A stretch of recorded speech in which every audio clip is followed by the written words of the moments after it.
so so pesa o ye nsem training anase wani gi media adwuma no nko aho ade a ena me kan for Citizen Media College ena de ama e ba journalism side da ye TV presentation, radio presentation, newscasting, disc joking, marketing, media law and ethics, for video editing, graphic design, 3D animation, graphic motion, camera handling, and afe MCR. Citizen Media College ewo Accra, Tabora Alaji, e hwane ye chira kwan wo. Enti awfo say your banada ye sonkwa so ye nsem training anas na ni gi media adwuma no ho nko ade a tutumika na fa ne bra Citizen Media College. Oh, number na echegu wo screen no so sa no. Free number no Citizen Media College. We train professionals. Say oda your so so pesa o ye nsem training anase wani gi media adwuma no nko aho ade a ena me kan for Citizen Media College ena de ama e ba journalism side da ye TV presentation, radio presentation, newscasting, disc joking, marketing, media law and ethics, for video editing, graphic design, 3D animation, graphic motion, camera handling, and afe MCR. Citizen Media College ewo Accra, Tabora Alaji, e hwane ye chira kwan wo. Enti awfo say your banada ye sonkwa so ye nsem training anas na ni gi media adwuma no ho nko ade a tutumika na fa ne bra Citizen Media College. Oh, number na echegu wo screen no so sa no. Free number no Citizen Media College. We train professionals. Say oda ye so so pesa o ye nsem training anase wani gi media adwuma no nko aho ade a ena me kan for Citizen Media College ena de ama e ba journalism side da ye TV presentation, radio presentation, newscasting, disc joking, marketing, media law and ethics, for video editing, graphic design, 3D animation, graphic motion, camera handling, and afe MCR. Citizen Media College ewo Accra, Tabora Alaji, e hwane ye chira kwan wo.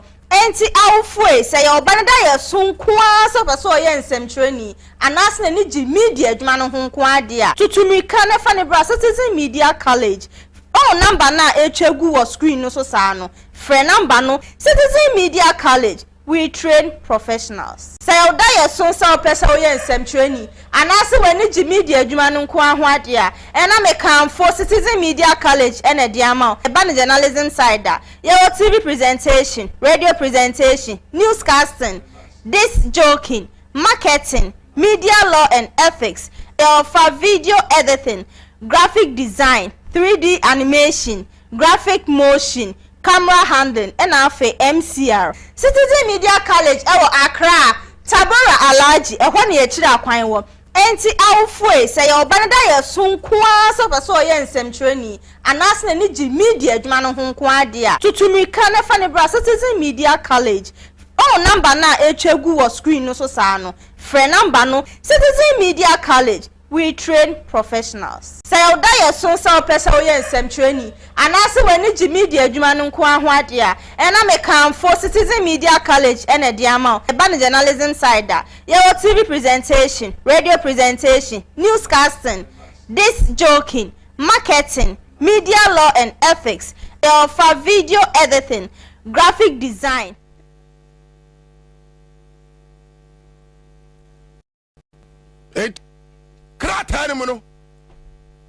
They will obviously request that you assist in investigations, and like as usual for tape brand idea. But sometimes I rather pay the name near Oma Judimo. But you see, some of us were born for this cause, and so we can never be intimidated. This will rather embolden us. Now you can't create a Ghana. Look at this GRASMLD. Several contracts.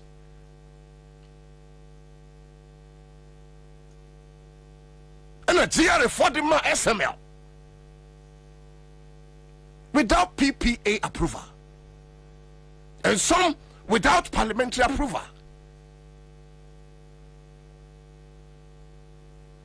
And it's a reporter, it was reluctantly given because among penning Enya Ghana for ne kasa bibria ebia na nko enja sa report no.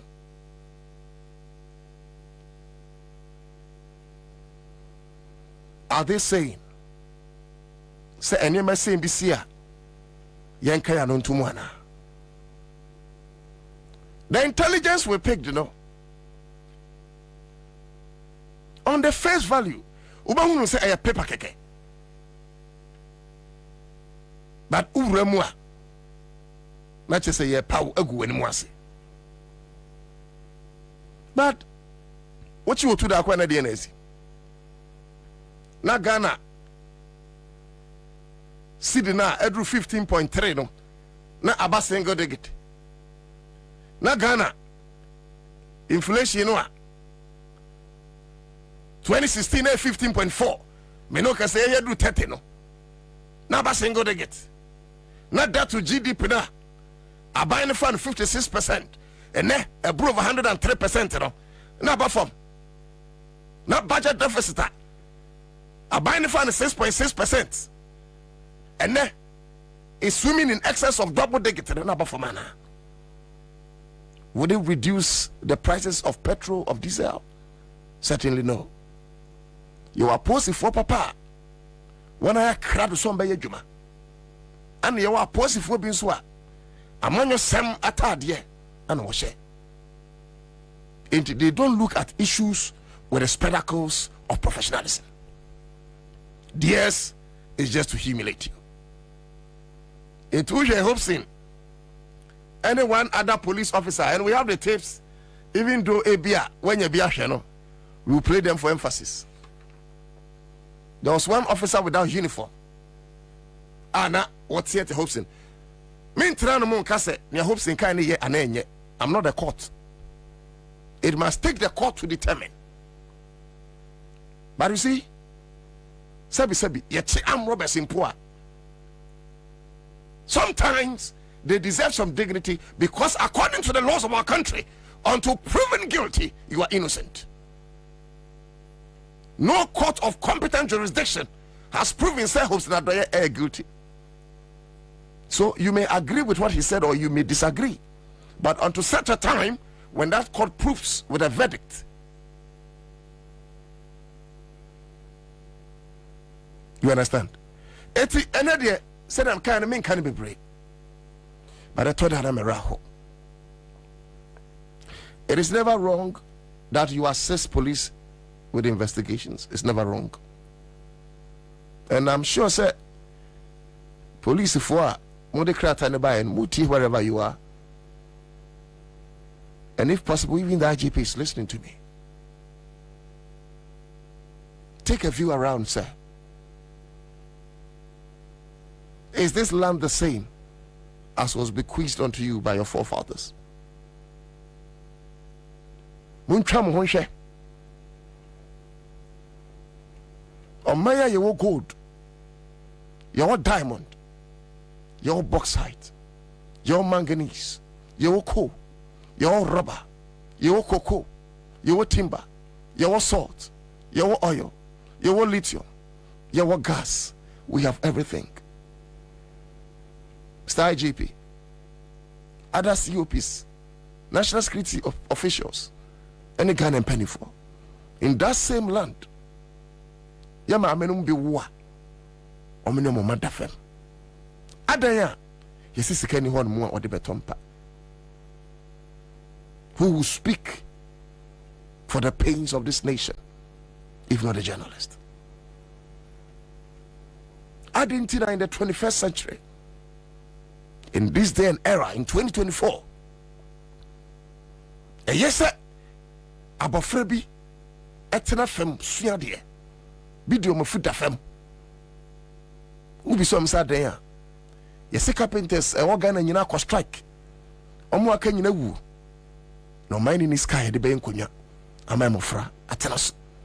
And yet, on that same land, I am a friend do mafu, abutu formula. Ebia obi twas na say. Is this the kind of a country and future we want to be keys to our children and our children's children? Who will speak against the ills of this country if not a journalist. And sometimes some central phones will kasa me pese common too. Into a year we have a choice that we will be silent and see the fortunes of this nation burn. And I bekasa no man Ghana fan into my pefra. Time I miswa na yesu social studies. Ya cheme o man bia na friend no Gold Coast. Si campo ano na o man ebeta na Ghana. Ya cheme agudia na wasa o man ni mo. Ya cheme nipa potin ya wonu aba bo o man ni kankro. Obi ti se mensa saba. Obi ti se Kwaji Agri. Obi ti se Osaje for Kwame Nkrumah. Obi ti se Pa Grant. Obi ti se JB Dankwa.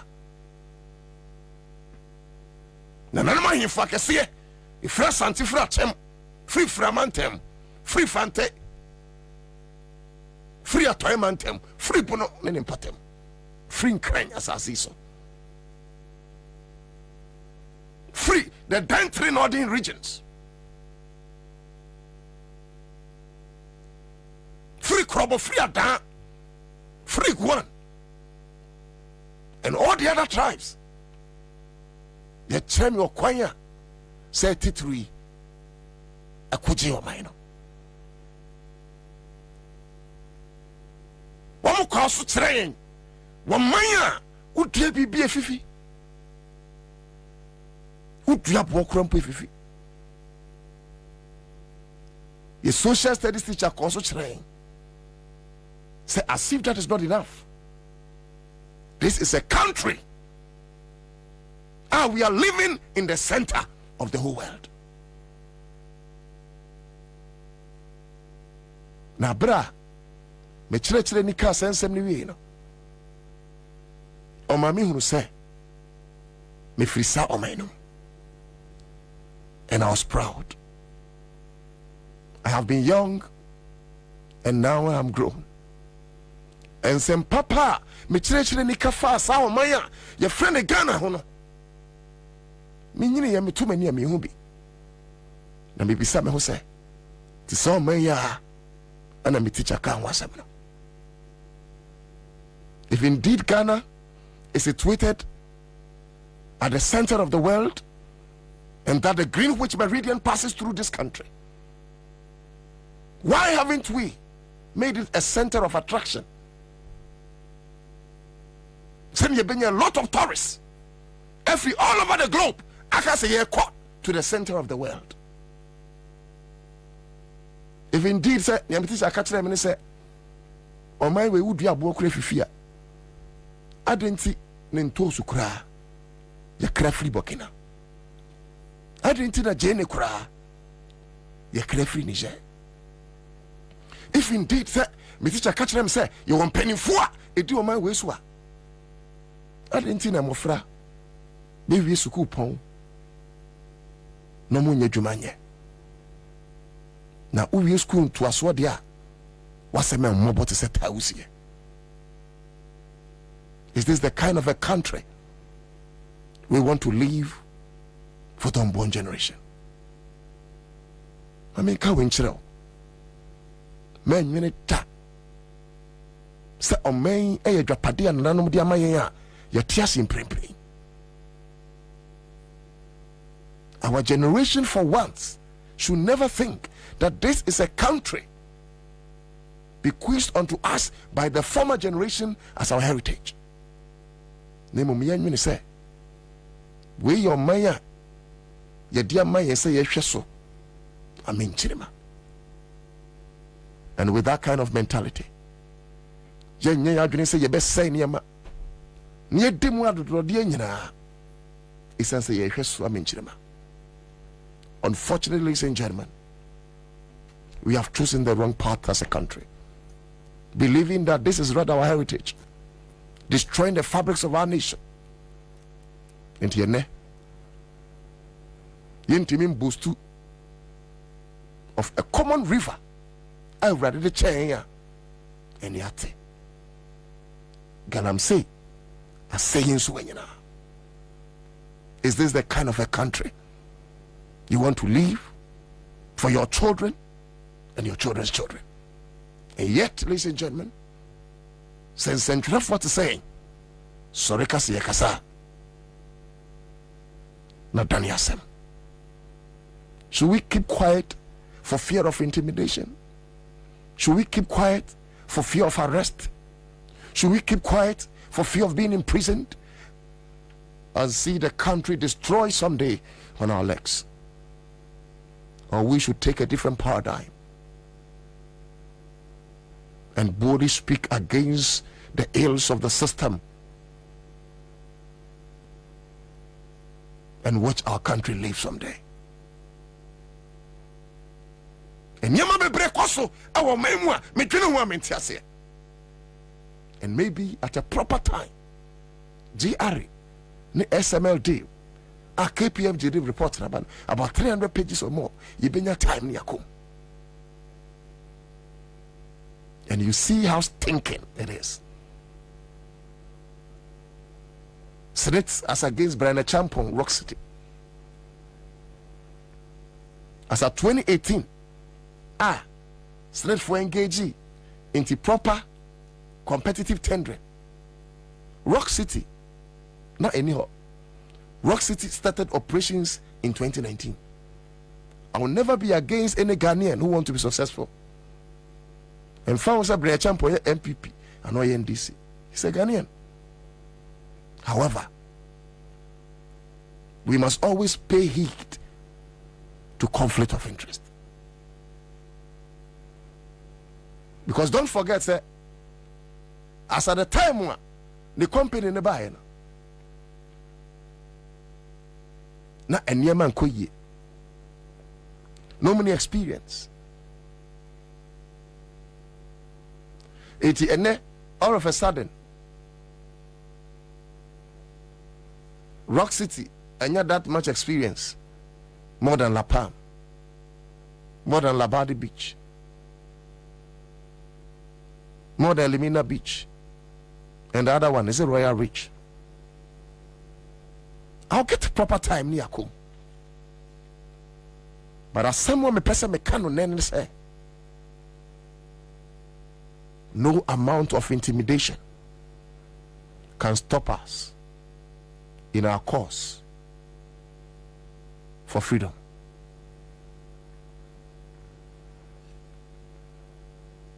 The lives of Kwabena and Nkrumah, they fought for us. And ne, yeniaje. It was science we are coming chirima.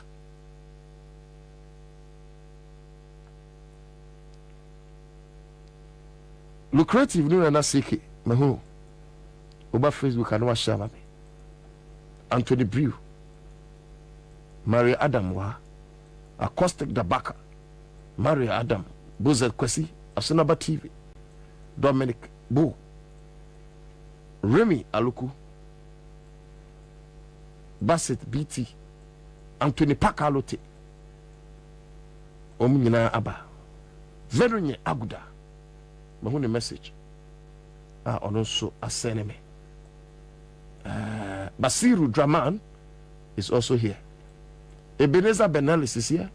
Samuel Amadou is here. Togbe Asra Tete. Add in the message Abba. But also bet me the message Abba. Na ya kuna leji wana 100.5 FM.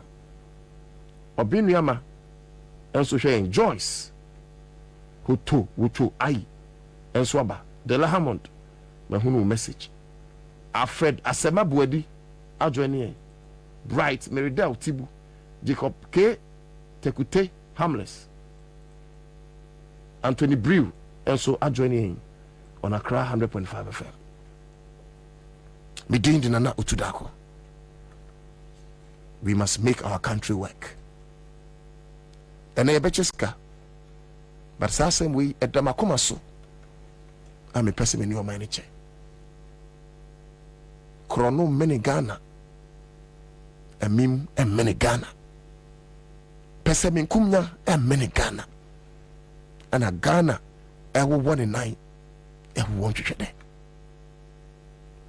A toda ajadi fu ebeka bia maye no yente wo mka na mpozi yeto wo mka aye impempe no enko maye wo manfo no aposi fu ebeka bia maye no etoda yente wo mka enso mpo ye beto wo mka na omugina ne empanyimfo no kanachi enkasa posi fu nyina ne tesa but some police officers choose to defend corruption to the detriment of justice. But what we forget quickly is that in our age, ubi anyone mu be diabru 200. Uye 10 ubewu. Na sa siswa akonta ana umua ni pa obebi ko. Wachina waka wonsagu bo. Ye we once na pramu enso ebia we are president nso untimi mfa won sampama no na catch we minister but na ebia catch say empanyifo wonko na John Kumati ase anyway na Tamil siase anyway na when you dey say Fly Lieutenant Jerry Rollins anyway Jacob Echebi tanker anyway say John ofum ya afum atimotan sase nyina say omakotwa sase ne bia mana asamando ti bebrebe ya enunti yedi kalam say asay nso nyira bebrebe ya enunti sikase disi classroom blocks na mafragu sitete formusuan de bebrebe ya enunti etwasa ye tompa eko hospitals na ma bewo no me o mada fom enti uwu a bebrebe odi beko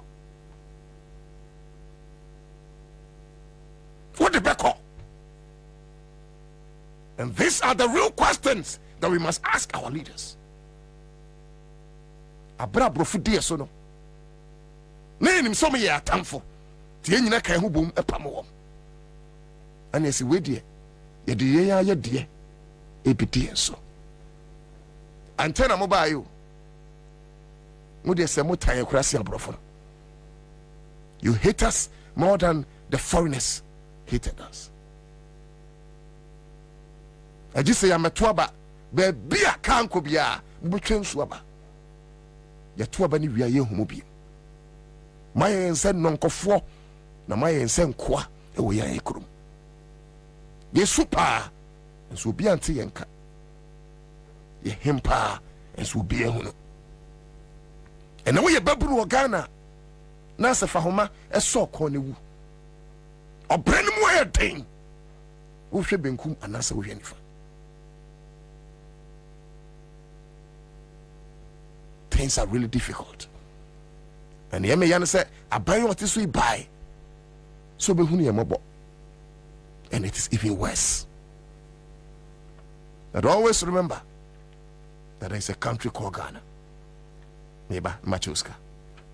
413 hash. Let's choose option 2. Na yen chase kasisia na yen juma star 413 hash. Let's choose option 2.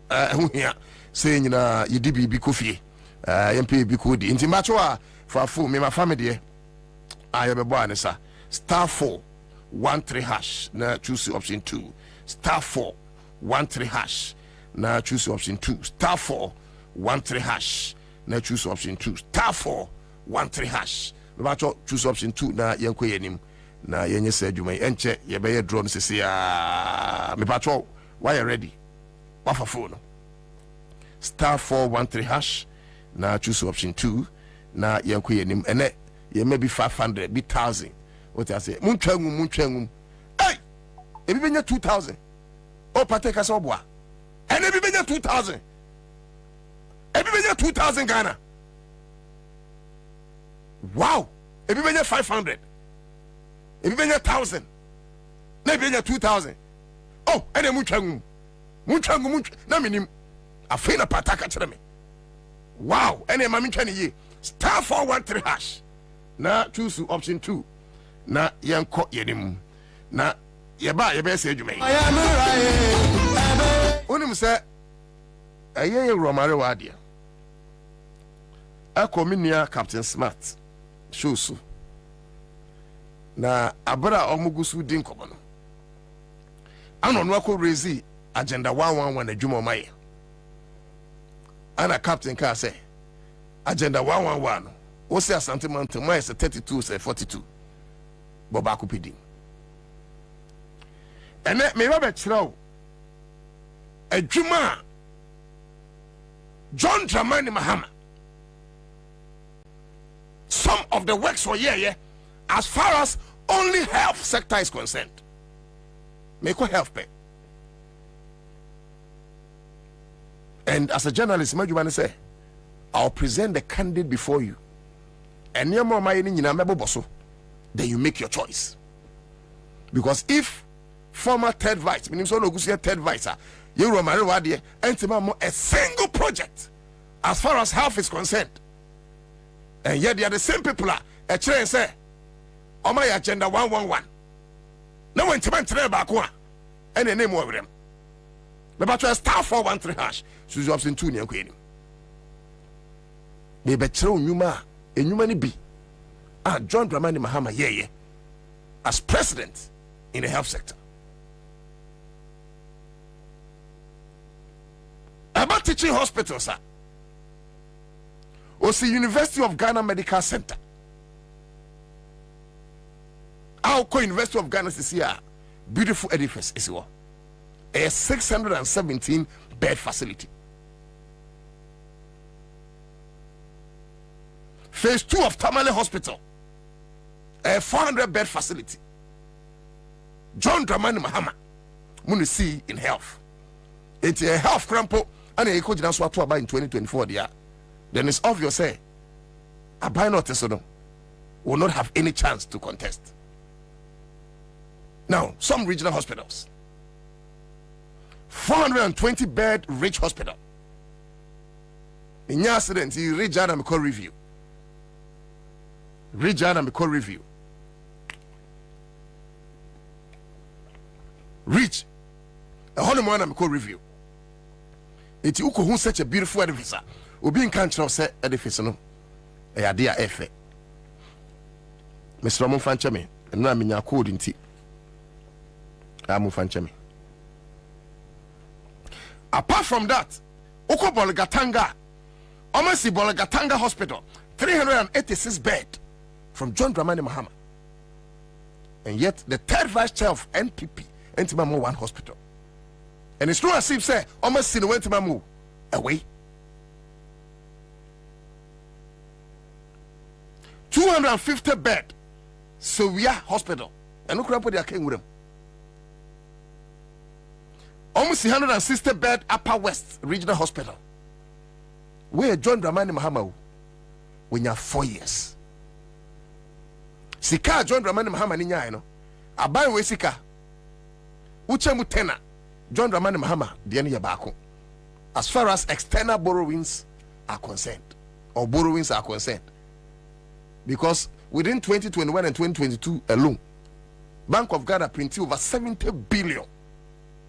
Over saying 70 billion Emma buying and a customer inflation across Buja. And yet in 2016, John Dramani Mahama Muye zero budgeting from Bank of Ghana and BBR. But they were able to run the affairs of this country without any support from the Bank of Ghana. 500 bed military hospital in Kumasi. Afari Hospital. 104 police hospital expansion.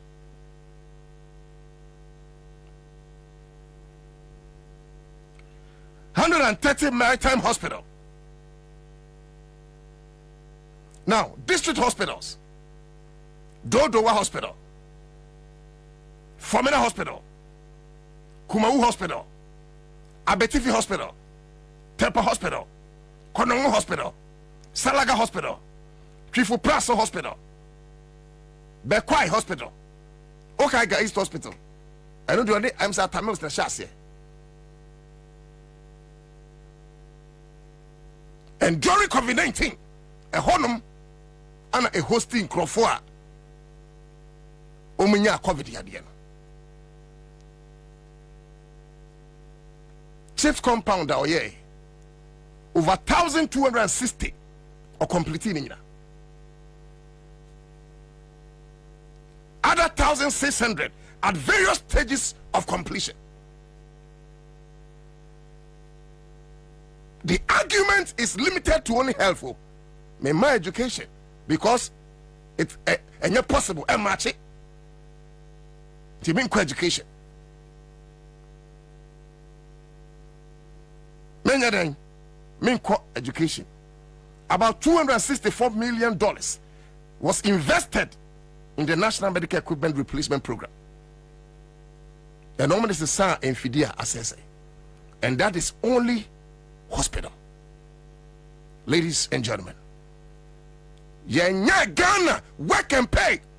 I'm a leader, listen. And that is why the youth of this country would have to be emboldened to speak the truth to the corridors of power. And I tell you, I know because of corruption they will grow timidity in you so that you cannot rise up against their ills. But it's better you stand up and fight now to safeguard your own future than to be silent and die like a coward. Now listen, Oko court I be contempt of court and non chere say kawanutum say judge no e din tentia obe sama you know for fear of criticizing the court. Oko parliament your contempt of parliament and non chere say mra sebedwam sabi omoye di bibi na ne mra enkwa kawanutum parliament o kawanutum omo so be sama you know say Ghana man penny ye bibi na ensem fata and non chere say kawanutum. Yes, or your man penny. Sabi your man penny there. Yene kasa oni dim. But and non chere say man penny e bibi na nya kawanutum because o man penny we dey 80 years o. Acha na we dey 100 years. No ko. Wanya niam yi a me new ana ebebre. So why do you keep quiet? Because of fear. He who runs away from a battlefield lives to fight another day. Tama intelligence ba said police for no permit over Hofsi Adoye case no. I had two choices. A choice not to come and sit on air, send a police for no ba no muncheme, and run away from my own shadows. I also had another choice to come and sit on air and to let them know say me new biahwe. The choice is with the police to be on the path of justice if indeed they love this country. And so I came. The national security person bechimia menam tie. Ghana police from some person bechimia menam tie. After all, nobody's above the laws. And if police want me to help them with investigations over Hofsi Adoye case now, so be it. It will even give me more experience in my field as a journalist. And I'm going to say, it is any way and Yama, a trust say a cynical so, near Kanwasam. And yes, sir, a time will come, there'll be no gun. Well, on your action, Chapo, Papadeka, and Duncan Williams. Yeah? The reason why Ghana will be on your coup is because we are not interested. And Kabai, we ye tunegu. You guys do not want to hear the truth. I'm telling you the truth. Because the red flags, I meant before you coup d'etat, na neku for the Bamia Bino, or my chem. Near Mama Madi Dumbuya, 2 Alpha Conde, Ekuye in the land of Guinea, near a Brussels. But we are not interested in coup because coup d'etat and funny pebiam rain.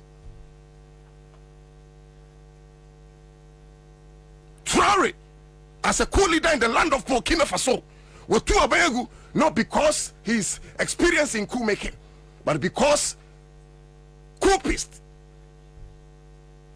or the military junta will only come to the scene when stupidity invites them. But yet, Fourth Republic, I feel yes, I'm a Fifth Republic. I say, for the where. Enti enye yebe kura ye democracy ni saa because enye kura no Ghana wasumdwe. Enye kura no Ghana ye oden ye wasumdwe. So it is better to live in peace under a democracy, though shattered, than to live in pieces and a military junta. And hear me and say a toda and yama and kosuino. One more you need so be protected. Most of them will be siding the part of the criminals. They'll be siding the part of corruption. Like Kabani saying, now you can say, I say yes, now you expect to say a soldier for you are in charge of territorial powers and in defense of the country about external aggression. A soldier for and you saw it in Erastus Donko's report. Mami Credit Joy News. Other soldiers came and overpowered them to the extent that some of them were arrested. A soldier fool. It's one more here. That's one woman. They are rather protecting the criminals. It's minuti Chinese no ever sumdwe no bambo esin Ghana ni no. Into me Nigeria ni de. Me Liberia ni de. Me free Cote d'Ivoire. Me free Togo. Me din the Aisha one. But minim say asem no police station. Of course, enya police station nyina. But some of our police stations no umbe di asem na mame. Adentia, though I am a foreigner, I got some few dollars in my pocket. Is that the kind of a country we want to live for our children? Don't be afraid of death and keep quiet. In your silence, don't be afraid of arrest and keep quiet. Behind the bars, your conscience will fight you. Don't be afraid of imprisonment and shut up. The generations after you will forever be angry at your cowardice. Rather stand up. Stand up. Challenge yourself and fight the status quo.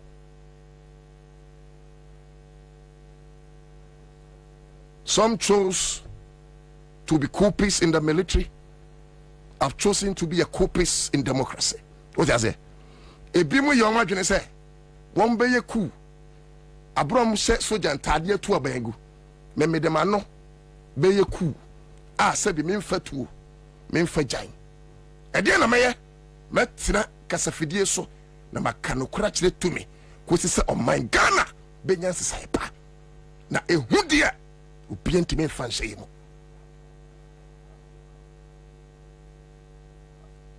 The worst a security official would do to you is to eliminate you. And that is if it's the will of God.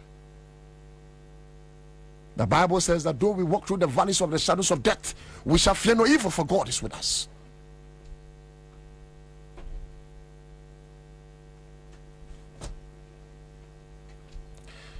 Minya, but sad tapes, Imami. How? Okay, let's revisit the issues small. The kind born you see what hanomano. Any hopes in issue, the kind born you see what hanomano. But a whole me focus. Me focus here. Send you na post ni be a one shot idea. Person will intimidate hopes in.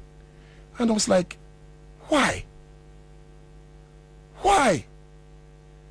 But many hopes in interview. Me, Roma, Obianim Hopsing. Okay. Eh? A dear annual Groma. A dear party annual Groma. Bobie Ansah I say I got some make a crack the rebel. So, me, Roma, Obianim Hopsing. Okay. Eh? A dear annual Groma. A dear party annual Groma. Bobie Ansah I say I got some make a crack the rebel. So, dear party annual Groma. Me the trouble me so me nkwao. Okay. And I'm yes, you control voter region more than so. Okay. Because it was evident, now, like Ubedru Krobi to say, Obi Dine, Nempoma, Ewo Togo, Nepono, Ewo Ghana. And automatically, no, or more watch the way you know, or much me better than Yeah. I took it upon myself. Now, me confirm rant here by a 5 for voter region. Now, me bomb one, me more take oath. Okay. Say or more voter region executives in our money. You be ye do many in the 4th time I make Kwanza me boku kwa do money. No way you did that. My ye do money. I see ho. 3 days to election, you control dynamite control you because of in some make catch roll. They have more two moto go. Election day, omu de ka go si ona go konkwane na mo. Obi adwane kokrom. They say 2016 got two dynamite. Na edi hu as voters. That's right. 2016, who said the voter turnout in voter region reduced. Yeah, 2016. Me told my ba I want to my way ada me tuka. Ana me kwai. Timishia regional secretary Opando. Nti na Bobie 230. And I'm so one sending message across. Okay. Say omoma yen figures. Total number of voters in the register. As at that time 230 no ni pass na to aba.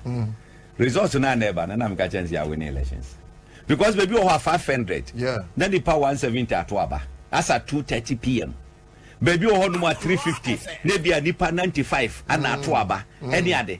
So I told him, say, you could read. And also the World Bank of that's right. Yeah. Typical chance ya winning was how. And I'm say aggression na about own. Would you say it's a dynamite na mutu in subomu? Whatever mean kasa we read. Oh, kasa ya pesi. Yeah, they have a front also be ya di. Strategy of a strategy. Me, Roma. Obi anim hope sing. Okay. Eh? Fami caught this video and see my catcher will say enyam na make Ghana man say Ansah na ye bebu obi for e wo court bia emraja tum no oni pa ko ni dibem. And I was sad at how this I was sad at how the officer was match up tape no yanko odi abo tape no brabe hopes in how na back me run the person Tiana hopes in bufu ya or no so Tiano near there brabe. Police is your friend, police is your friend. IGP act. Oh, I'm talking to my lawyer, please. I'm talking to my lawyer. Master, what is this? I'm talking to my lawyer and then you are preventing me. Please, let me talk to my lawyer.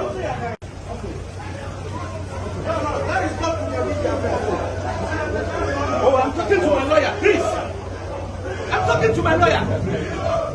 Master, what is this?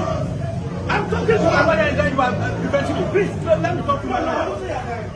What is the meaning of that? Are you the only police person?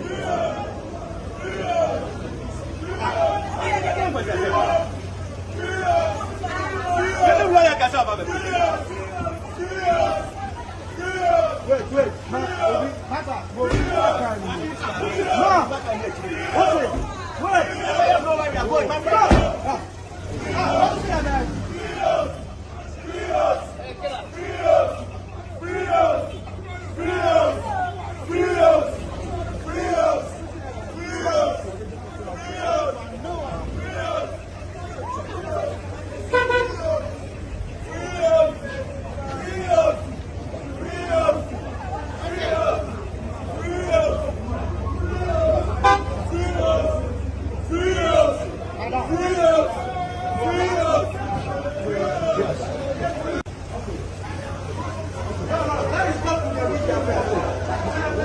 Oh, I'm talking to my lawyer, please.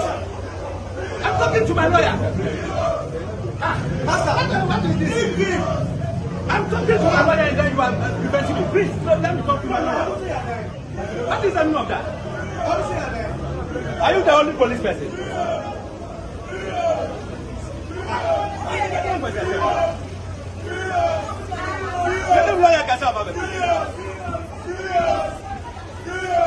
Wait.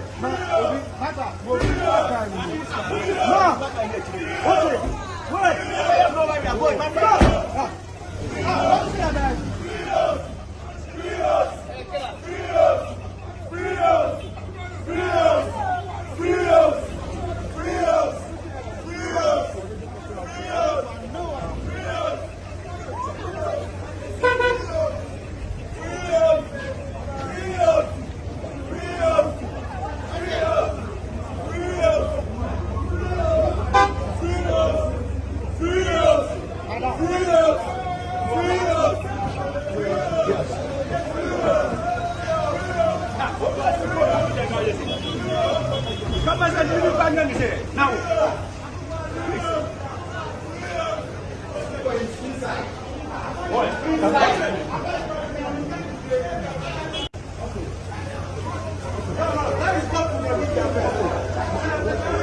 I'm talking to my lawyer, please. I'm talking to my lawyer. What is this? I'm talking to my lawyer and then you are preventing me. Please, let me talk to my lawyer. What is the meaning of that? Are you the only police person? So that people will not die. There is a chronosicane roadros and people are dying. And yet these people are walking the streets as if nothing has happened. But it just said the Criminal Investigation Department of the Ghana Police Service, the UOCO, all the matters that the bodies that matter, it just said we are not considering that. Respectfully, I am not here to teach Yoko how to work. I'm not here to teach the IGP how to work. I'm not here to teach the other security forces how to work. I am suggesting to us, say, and doing the kind of alacrity with which we arrest certain political elements. We should inject that same fire, that same bravado in fighting corruption, because it is killing us. Yeah. Now let's play. Let Famiko Sefakai. Sefakai was calling for the arrest of Hobson and Yemfansi Yachino.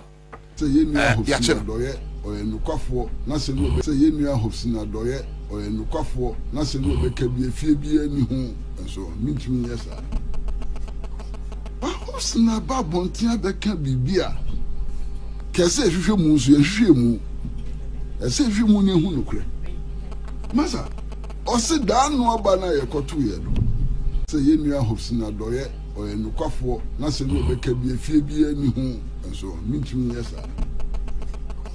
But Hobson about Bontia, there can be beer. Can say if you move, you move. I say if you move, you move. Massa. Or sit down no banner a cotu yedo. A man will be Kobe Koto dynamite. And you're caught two in the water region.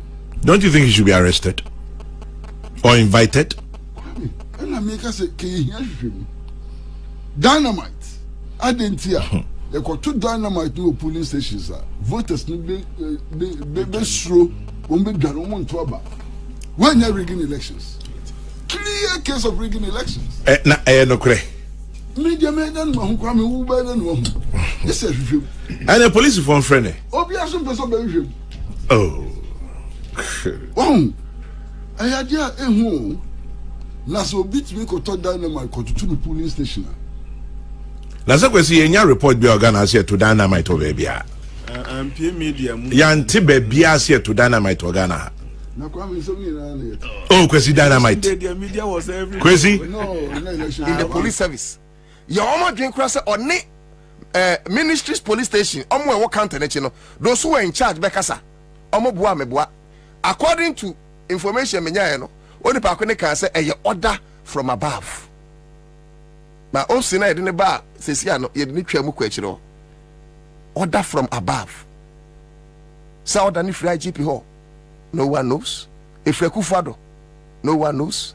If Bamia, no one knows.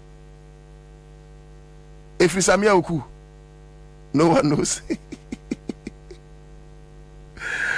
Anyways, Yanko, the same Kwame Sefakai a grantee me bra penning interview. Somebody I like so much. A year former national youth organizer of MPP, former national organizer of MPP, national lotteries penning. Na Samia Oku se onimfa kwa amro beshia. Enti na meka se bianka watch na me kwa me ne same ne beko. Ba me kwa na police for na invite me. Na me say police for say me bra penyin ne Samia Oku.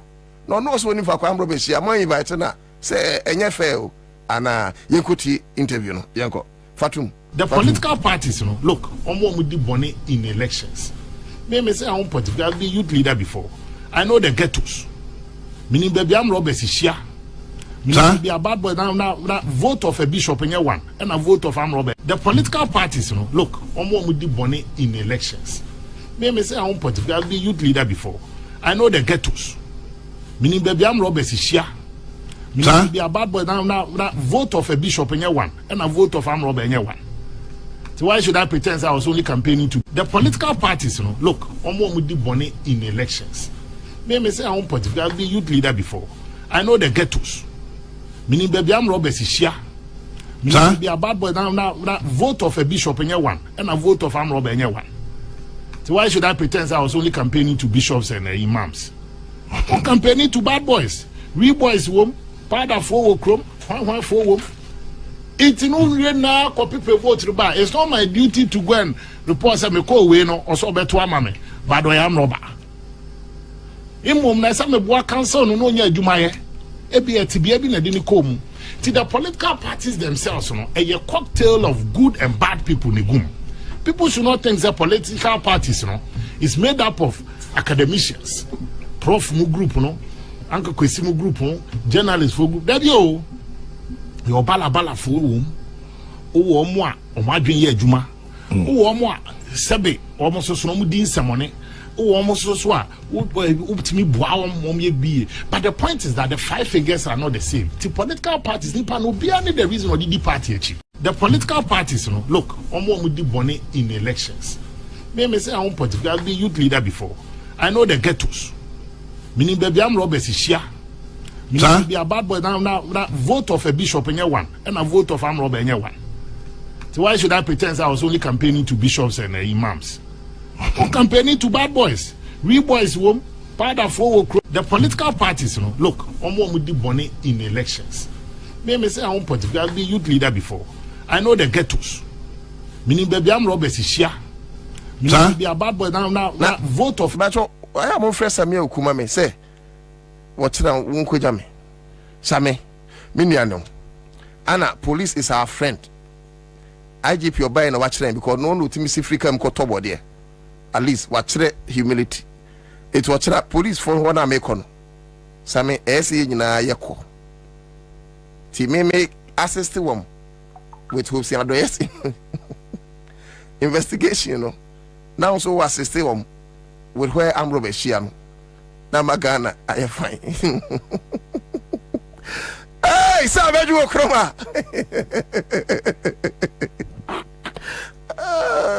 Right. But you see, I have good news for you. Change is coming. And near my best son. All this torture will be over someday. All these pains and humiliations will be over someday. All this treachery will be over someday. All this who giddy, all will be over someday. There shall be a back pain of a free generation. I charge you, the youth, never lose hope. Be strong, be steadfast, rise up in confidence, fight in the defense of your country. Do not let anything weigh you down. Do not allow your spirit to be cowed into submission. Believe in yourself that you can make it. We are in Centrania and Midway so sorry. Can you correct that to me? Accra FM. Intimidations, beba. Abasamubu beba. Any me. My cost by 1 million. But there's one other man. Ne kwa babe brave, but no de mean to me money din ba me dana sepa. E ba ni se a na busu afon sungu jem. Da bio. Otu da ko bone be na maye. As a police say, we invite him into here, ese musuru. Me nya bone bia. But let's cross over now. Yene Solomon Owusu Chenkomo. Movement for change. Mi rei penifoni bia wakasa ema movement for change. Enu mi hunu se Bobina. Mi hunu se Bobina pa. Na niyeti ya ne se yama hopes ya doye bill 20,000 cedis. Ma yenko kwaji nchiri mpapa. Oh, solo yen try se betima se anya solo bill. Yen try se yebenya solo bill. Yen try se yebenya solo bill. Me ba cho moma mi so na I'm say code na menya no hammer dwene party mbacho unso na de buy na sansan page ma me acknowledge enu anu mo Facebook abra ye say ye ni solo be say akasa Andrew Kotoko kese osenana the change started in 2022 but this time the margin is widening Oh, okay. Yeah, me asiaba. Hello solo. Na. Na penny na nemam to say. Adom le aye o yes you know. Me kura na say na jome buabua me niam no kura o say Bobie ayi say me ka say me no na beko. Aba. Eti me buabua no kura na ne. Yakobo adom o kira ye wie citizen na ne. Ene say ye say hopes in wakan. Ja ama equation ni na asasa. Oza. No pay wie nso a ye de letter beto machi say me nso ye hia me. Ye hia o See the form. See the form the letter about. Pate what letter be? Do you have some of the letter? Okay, you can we some be my main kind letter ni be most. Okay, a minute. My main kind should say at least you Diana this name. Let me see. Diana. Okay. All right. Letter ni party medicine na okay, my main kind we answer time in you. I say Ghana Police Service. Ana you my address no 22nd May 2024. 22nd e da ben. Enra, yeah. Not just intelligence name yana yampa. No person picking me up on that. That's it. Letter of invitation, request for video and audio recording. The Accra Regional Police Command presents its compliments and wishes to request for assistance from your outfit. The Regional Criminal Investigations Department, CID, has commenced investigations into alleged statement made by Mr. Hobson Yaovi Adoye in a program dubbed Citizen Show, hosted by Nana Otudako on May 2nd, 2024. It would be appreciated if the host could be released to report at Accra Regional CID on Friday, Ochina, May 24th, 2024, at 10 a.m. with a copy of the audio and video recordings of the aforementioned program to facilitate investigations. Kindly contact Chief Superintendent Charles F. Asari on his cell phone number for further clarification. Counting on your cooperation. Nana Kwekudia, ACP, Regional Crime Officer. Now intelligence I pick and say nan ken rano ombe pick me. Na nrano is so brand bit toy anti me mama madrufia. Inti na metis ombe pick me no. Nam say a me mo madwuma nyamre me me adwuma na ne. Omo me fa ho. Mo pick me preku. Na akonte we ye beto zafre Charles Asari ho. Nanka omra hontem no ombe pick na omo peke Ghana fo nyina ne enkogu sel so na oma bonyo na yenko ye na na otu no kwe wo ne se wo be ko so du medie sa ye be za abo bia be wo pre aba bia e ba be sifo bia si anetie ombe pre a try so body intimidation sa ko form na form ne nyama wa the next thing you want to do is say what did the fear of God be share wo mo etumi kasaba manfo tiase no mo so man e ko bone etu omo no jai kasa do a na ye frede se afi de omo fo bia senwa na we kwa ye kasa kwa no me ya to tia pansa me ni en kasa and they nyina better ne moa but the point is that ye be wo akwa kujaw ye no be ko CID horo na say ochre no pattern achara pattern no be ko enya sebra ye we je say e kra keke ye no be ko akwa regional officer na omachirim so we say omu invite to be assist in investigation absolutely so you go there and you assist the investigation na ya GBC and somebody here man you mudi am gano e so sikapudu ayi ye hunu wo mpase sikapudu ya dema SML sikapudu Ghana for akwakotua amapo rugudama ye Congo Crenshaw sikapudu ye sie bebe sky trainer and konfaba bejeji adi akwa ye ntumi emu ngonda sikapudu ye Accra FM ye president Patia Roya ye ko set up $12 million ya kwa se no Ohiane Kwadanda businessman ne Ghana for come and the city hata among go for the trash and I go production every 1 million about 400,000 no and then I got a focus over here at you and the unemployment I here to say akwada wie school when nigidi ubusa de say wo fanda ye na busa say ube wie school when it was idea na be wo say me the ministry na benyame. This is why we are you may hear there is a reason why I for the National Security Act. Your one ministries be a constituting national security. No, you want the finance ministry, you want the foreign affairs room. Get your finance ministry over say. So if you didn't make what I'm my friend, you might get a departure member of Hotona. Uncle with the bonnie, so you wouldn't need them so threat. A company, a human, your money is the greatest national security threat. And it is also national security threat out. Now your mom penny a bit you telling now by we.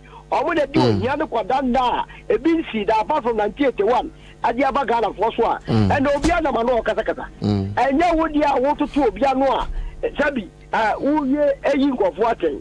And it almost fell war. I say you have a call. Now I got to tell you, Becca. Now let them believe, sir, the IGP together with his men will not allow themselves to be manipulated by this incompetent government. It is the Yomuyan and the Biano. It is becoming a precedent. So yeah, let's say the power. Extra to me, Dania. Sir, again, we are and I'll be careful. Yobi. And it's yes, who for sir, was a one, sir. But I believe in what say. They will begin to see beyond this partisan way of doing things and rather look at the interests of Ghana. Now, maybe so. I find out may yeko any hune. Sir, Nina say one more homo dear, or mind the graduation, sir. I know to that Obana or the Betonte. 1 year dear, now family, the social be free swab. Don't forget. Sir, about to Emma go for be employed, and maybe don't be unemployed. And about to the man who work for the be employed and no near you my. And Uji says, yeah, all about the fish, what in a powerful. Yeah, you are more the Minister of Finance, the Minister of Trade, the Minister of the head of this institution in Iran automatically. Or Mulusu Majuma. And it's about Sano and Nakwakoya Librism. So Obia me and me post I can see me my instructions. I give me back kick to the side kick I can see. Now you got to a baby and me look FM. Mini baby afadia. Any again me or say me do who shall one more. A can some a year or man or to 1 year my air cost 1 year. Ah, move it just so they make it that informed decision come 2024. That's right. Energy a basanwa. Now you tata 1 more or man bring back. You see, Obikwa wire president that Jacob Zuma and on the end of the question prison as Abba. Was about the Jack contested for presidency. Nelson Mandela of the president of the president. Kwame Nkrumah Kwabena. Abraham we know the radio city. When the campaign no share prison. And the Sadia na it has never worked and it will never work. It did not work yesterday, it's not going to work tomorrow. And it will not work today. Etiana amanya samne one more quite 2 minutes. Ya me whom will be everyone. Tell Saboy, and some men that would do sense, Obeka on the catcher Ghana for you. I say, your courses are Togo for a Togolese voters register, and the about the Ghana register. Number the implication of that statement. I don't know what. Ya will be a current minister of Agriculture. I will say. One day, you have to background and be one day 1 year, and then a social assembly. But we have moved on. And it's more beyond yes, what you would about the same conform no crowd of Professor Timaga, and get the arm for man. It's all happen. It is never going to happen. One say, yeah, what journalist visits a college of Aka, not till radio swap. One in the interview, Samia Uku to be cast assembly. No, who says assembly, Asemwa, and more gram. No more, yeah, host when they was interview, all kinds of the police complicate, your friend say, host it. They look at another part of the car by your court, not in twin for charge of crime hosting. No be also invite to be say when you have send you also be answer no. Then another pay no lawyer for claim charge be bono. This is charge ben e dia bono.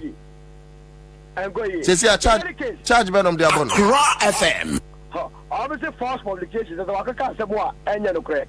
Hey, assemble the false publications say the former finance minister Ora Keno Forata Kata Ghana say we are a proud nation, we are a God-given nation, we have a God-given talent, we are not going to go to the IMF and the IMF. And the false publication says that, you know. And the false publication, the Agaba, when you get a Muniba, gave you. Now, this Yamami. And it's a you know. Yamika, you say, and this a Ghana, you be a Pasano here, the Miano. I don't tell the moment to you'll be back up because of watching with you. No, and so Kokoba, the Sudi Deba. So if we be check assembly, are more a false publication of our media.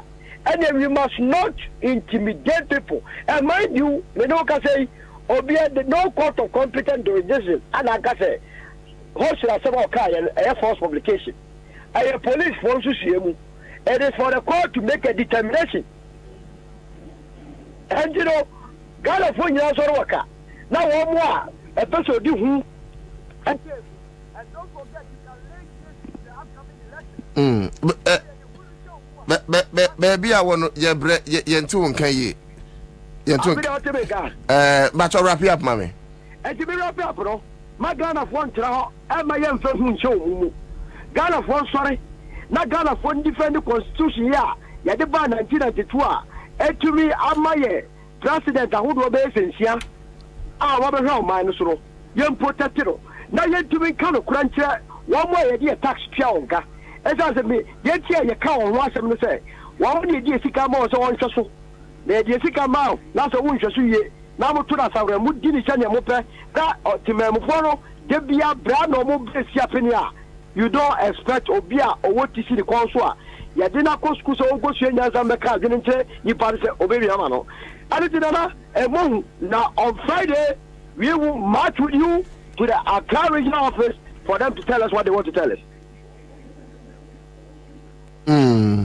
Medasi Solomon Owusu Ekasama movement for change. Yada wase bro me bacho ye bedin komo itaw na Ansah no yen cheska kakra ene ye maybe 2000 e bi munya 1000 enti misro ene de ma inking com *413# na choose option 2 no party enya na enya first draw na obi ni *413# *413# ene de kia ne ke be dem say e bi mu fie be de *413# na choose option 2 *413# na choose option 2 na me dem say bibia be fine ye hwe say ye ne emrani FM lawyer Pebu ebedi nkomo na eye GRA SML deal no yaka honsem KPMG report na babu ntino about 300 pages ados no do entina ye frɛ emranim ni a onimde na wakyerɛkyerɛ ibo no nemo ye ka mo sɛ CMG sika chede promo no ye gusu a ye chade ebi bedi 1000 ebi bedi 2000 etimesraw ye nyire ho let me tell you oma bia school say you know who knows ebia na be kofi there are people because we be free o see na ne ba na ko school na ono kra wo try and say beto modi 2000 the other time lady BD was it 4000 and was no cast e agro no to is it 50 or 75 cities and I'm obi the 15 Ghana cities kra 80,000 Ghana cities and Mr. Try be you don't know the gods may be on your side and into far phone dial *413# that choose option 2 bo na wato our bread never give up who knows abi na be the no give up ma me fa phone na try we fa wo de fa na try we 10 Ghana be was no fati 100 cities me fati 200 me fati na ene ebebu mama abra ye twen say ye ne ye lawyer Martin Pebu bedi enkomo no yentie ne a yenua no bi so ka e wo Facebook kojo ano or say this government is on the way to opposition. Awudi Joseph sensing love patience before you also hope Senator bring more staffs, don't shut your mouth. The one who sacked you from airport is behind the scene, and there are people who are alleging say because of Senator so be can say Asante Bidie too, eje ni airport adwuma ma na yiri ala teni no. Some people are alleging said na nam so me eche no. Anyways, it's in court.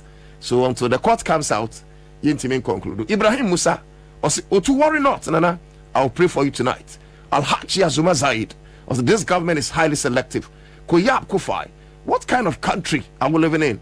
I will never waste my time to stand in this scorching sun to vote again. Bro, please do vote. Why? Nasa Nyansa 4 Anto Aba Sabi a Jimmy for Beto Mama Sabi Tafrata Jimmy for the so. Quire Ko Eric, also what Nana Addo and his government is doing, they will not be in power forever. The same stone will hit them back tomorrow. Trust me. Prince Dase. I say, good afternoon, sir. Thank you for the good work that you are doing. Okay, so let me cross over.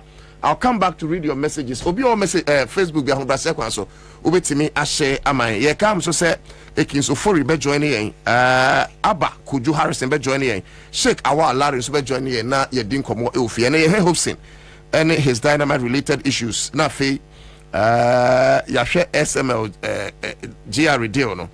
But Sabin penny for say you do man for kaya no. Esan sasem bi ho no a ne onim de no wakwada mu no.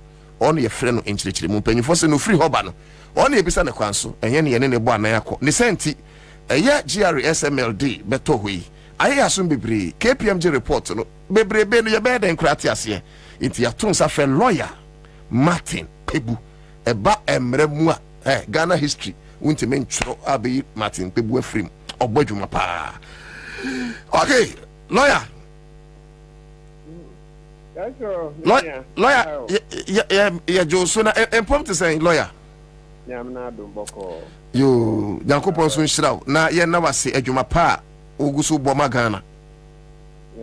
Say, yeah, when the young cow where money, howati, in Chile, maybe Baba cow. Yes, sometimes, even not all the time, a prophet has no honor in his own country. To be very fine. You, lawyer, but you're room now. You're picking one after the other, and you perceive a thing maybe as a pa. Maybe I told you the kind. A hip for an AGR. Now, a Juma potting bang na umudi o maimo. GRA, office, a buying, a swear, a buying critic, or munaya, or munje, a tour. The Emma for mine. GRA basically almost jet was Zacchaeus. It's a Bible. Okay. Zacchaeus. No. Taxes. Yes. No taxes. That's their basic work. Now, what church them where you know? Yes, incrophobia so the SML. What am SML no cry? Agent Homa Dane. Now, what you man saying? See, SML no. No. Okay, so we do crash. I did. Yeah, can't say any. You perceive who am soon on mobile. Almost so much age maybe. Say you may and say, more bois, MPA, any GRA. Ama, or my share, fan where tankers no a load a free MPA tanks no. And so they are a man for Ansah figures now. Eba no or eba I figure no my fan me fan say wasa and fan say 2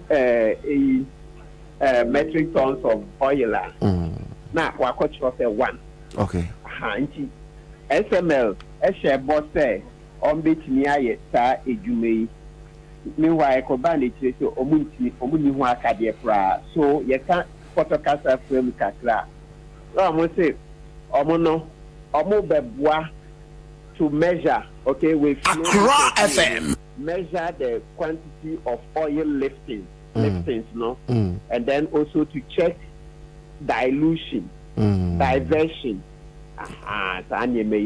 But it's a combine so moon akadie. It is a no say MPA or other company. And there are other companies doing that way. Okay. If Manase Chiomono, yes, I know copper pass and money free or more website. Okay. That dilution, any diversion, almost say they be said, Mano, or yet. Now, flow meters now almost on there measuring all the oil liftings. You know? report ne kyerɛ sɛ ɔmo no ɔmo machines no ɔmo efidie no ɛnyɛ papa te sɛ MPA ne GRA de no nti na edwuma hu na ɔmo yɛ because na edwuma no esu ni mfasoɔ because ɔmo de ɔmo figures no ba GRA say they be mo figures no ɛnyɛ reliable because mo fidie no ɛnyɛ papa eti na metiwase a sɛ ene yɛnka MPA de ne yɛka GRA asɛm de metiwase yi a esika gyegya anon bɛboa GRA so mbɛgyegye nyesa yes na sɛ wodi kan kyerɛ mu sɛ GRA adwuma ne sɛ bɛboa ɔman na gyegye sika and it's a creation of Ghana's constitution etaba ne sɛ ne yɛwɔ fapem a wɔn na gyegye sika ne yɛsan kɔfa nkrɔfa foforɔ so ɔmo so bɛgyegye sika ana ne kwan so ano no numia can it be is it nana otu me patron nana otu question no what can something for kronia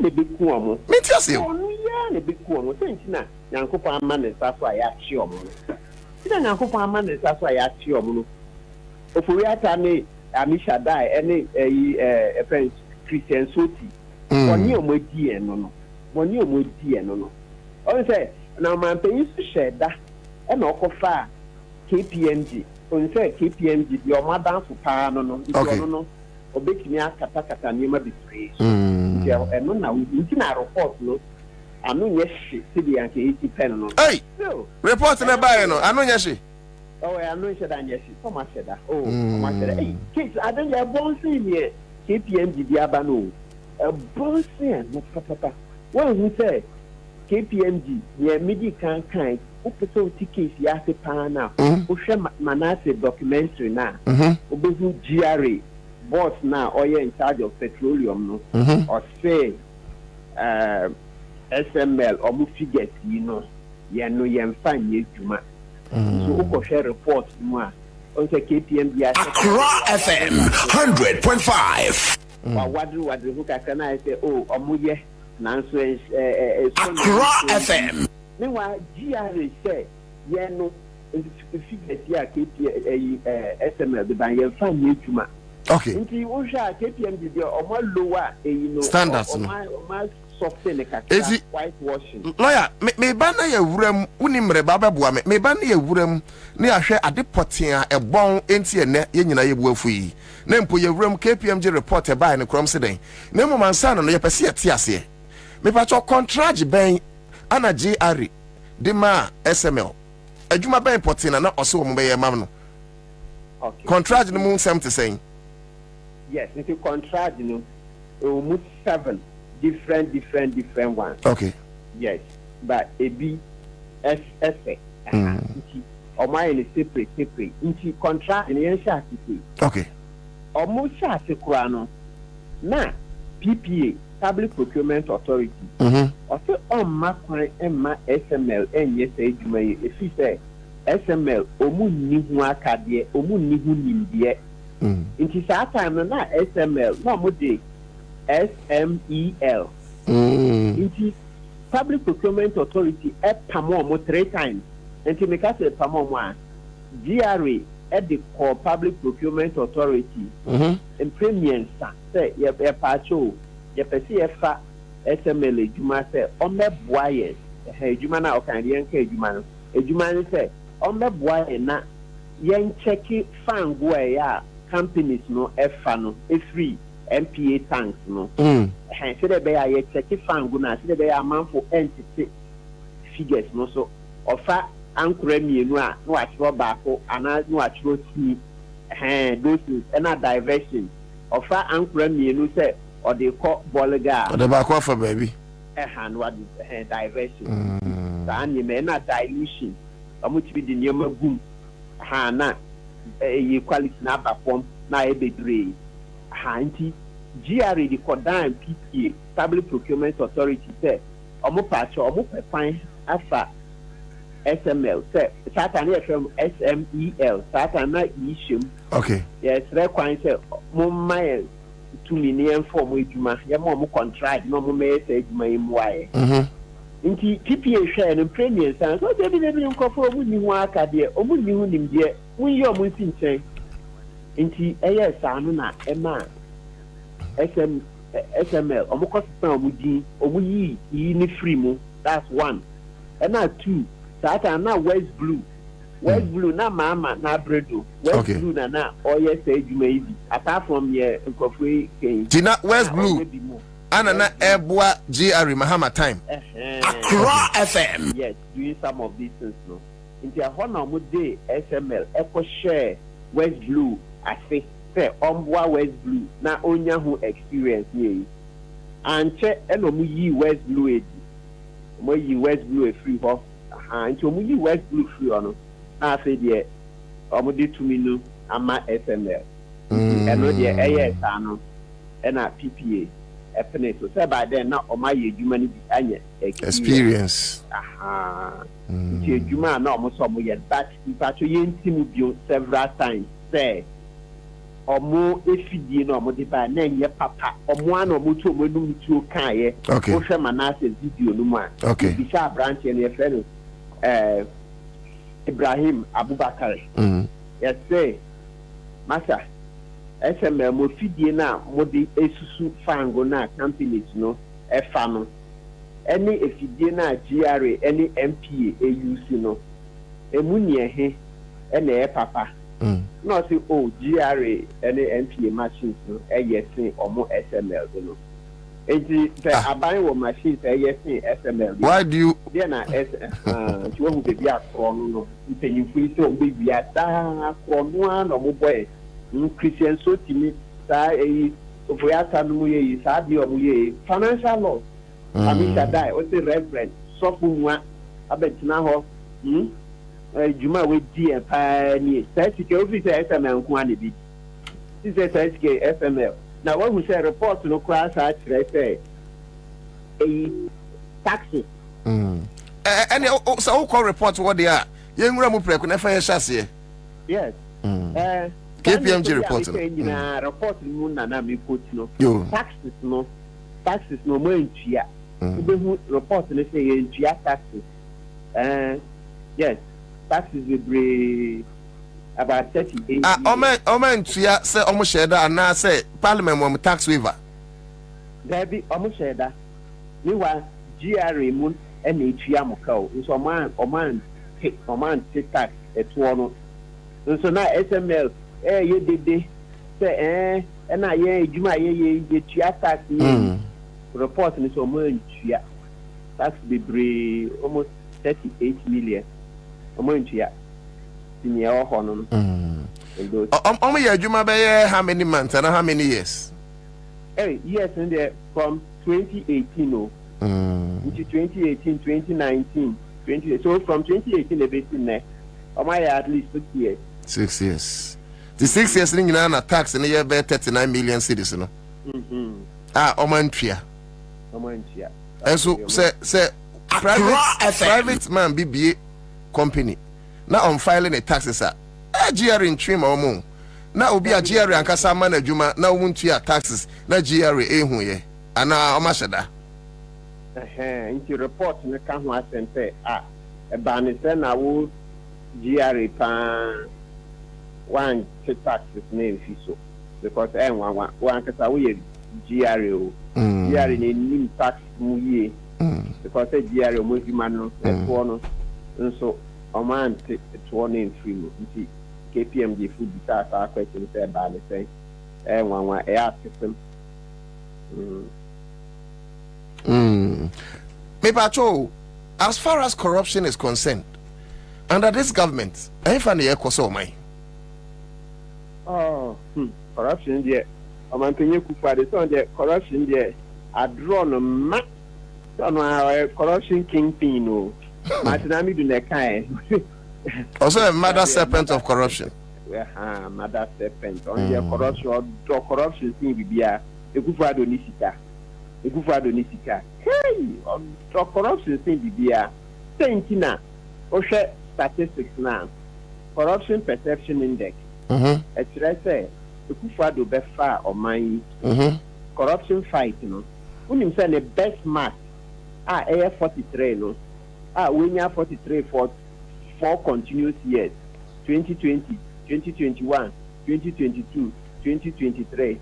43 4 times. When you say, na eno na Omanpenyi John Dramani, the West Mark. Yeah, the West. Mahama went to Nikurano 2016. Onunya 43. That was his lowest mark. No, Ena eye Ekufuado best. Mahama Okuye at a point in 48 womb, then 45 womb.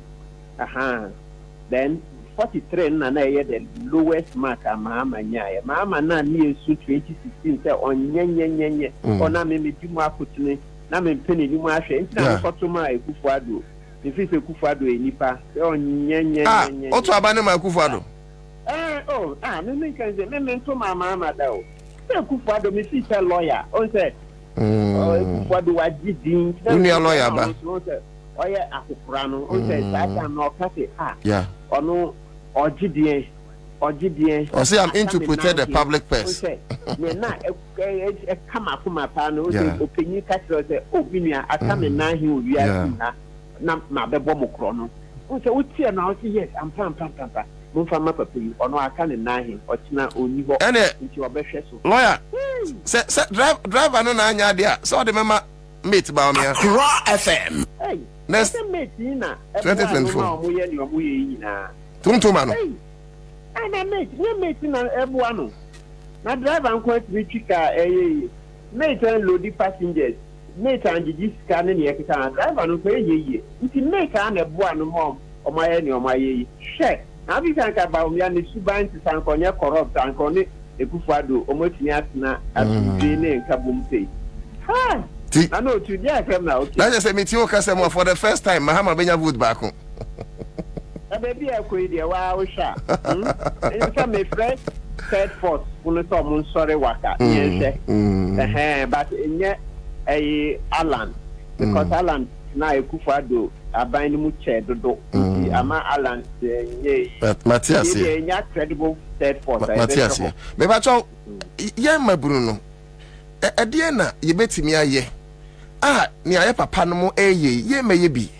Me kakako we say me timetena sia me suma ben kosi ba bia kemia ko say na me read the report be is it in 1965 or say Kwame Nkrumah in the early 60s Kwame Nkrumah kokasa about flood.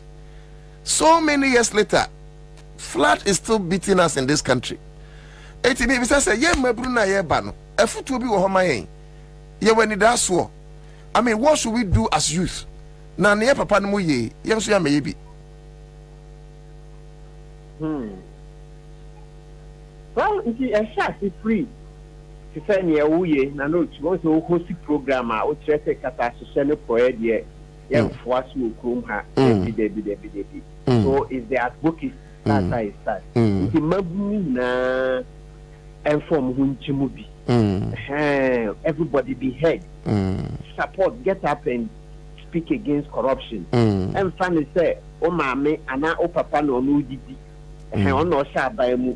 So say maybe now more my for what by mu. And now my for ewa by mu abanda that mama by mu na munya my for ni scanning no. Oh my come on no to me no can who be na corruption catastrophe for any economy no.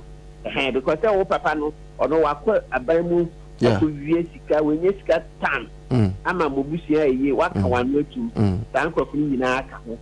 Naka also don't say you may ye. Mo jamoni ya kofa abasika abai no. O some tumi ekukudro. Asa se papa me say SKD me mpe. Obi ankasa. That me ye meduma. And I say some have to be brave and come and report say me shem papa adan ya we sisi. Kasa watu to ni no e bro na ketua so. Se say ne ye de chief le adapa you know. Tanya mano. I know the lawyer.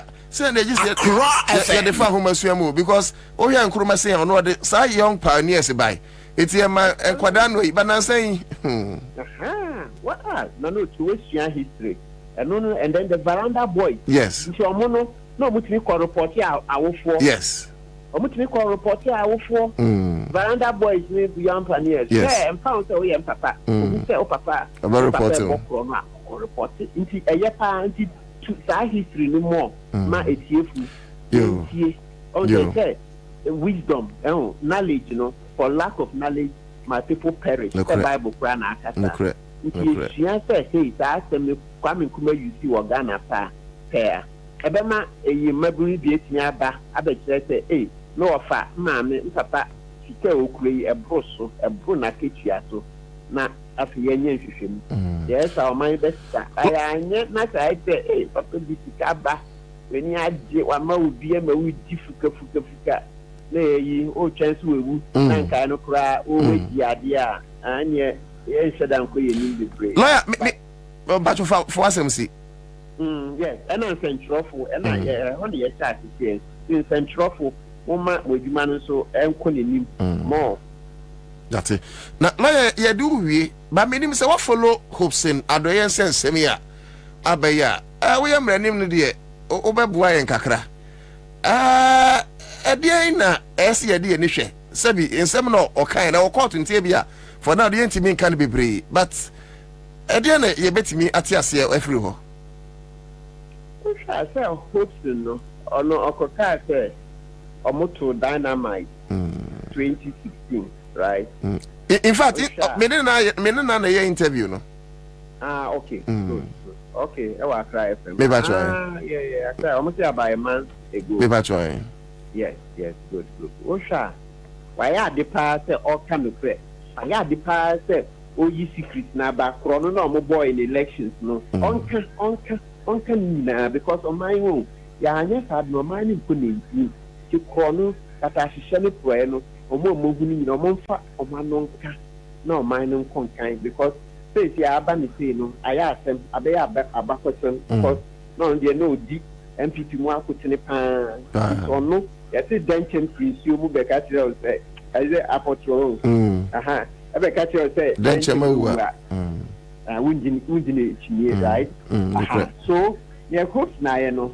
me for so on kind of say Africa na sister wa broni o ma penye kupa do mpana na tem yes Africa no be kan mo this is the onyimbra say wa broni unim say wa broni yate no ho samara Accra FM ekupa do twempna ai ekupa do ye nempna na ekire impna chimu ekwaye nsensen na yesi national security is hwan omukọ ne hotel room ekubu dan no any key no ewremu some share evidence ne ekeka ho nti I also hope to be kasa nsem ni nyina so mo de kodan ma mitiwa na ma mitiwa adedankwa sata no CID boss not na asem no so ni eyi nti this is the time to hope to eternity.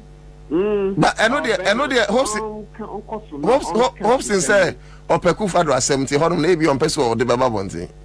Oh, there be also or yes, I didn't support. That's it. You have to be obey. I know I shit. When you are, no way you can pet with you. No. You now, lawyer, means you are saying, bro. Yes, Ibrahim. I suppose if also at the Krataba say, hear me to come and assist in investigations. Mean your intelligence be said, one person will pick me up. And I'm saying, okay, and my memory you my preco. Now, my mama, you man, simple. But me buy a letter and buy, and to almost so memorandum. Lawyer, any answer over Hanano Becassa. Yeah, police going also, 10 a.m. There be Omunda says no name. No, true. Masa na me Ghana o man na awesome no koso abo mo bient me mbo trele obient me intimidate you do what is right if they need it sure if it's today your car also invitation there and no any via if there's any information you give them then you go but I didn't say ya invitation bra wo akosa wo for bo mo na fi ya chill no eno na enye nti mesre police for omo hwe side no penita because omo yes and ye and fata Ekufado corrupt regime on ba umia ade na mochichi amanfo to support Ekufado regime on say mo from day one sa na mochi bobie ene o hwe ya bakosema enfa na ekudi omo chi bobie about how many 2 or so years ago there kata sele pro enye kwa na akoso enye na SML ebu Ekufado ebusia ho fi se furi ata ni nua ene di mu akotene o se ebu omo fi sika yo man sika omo bae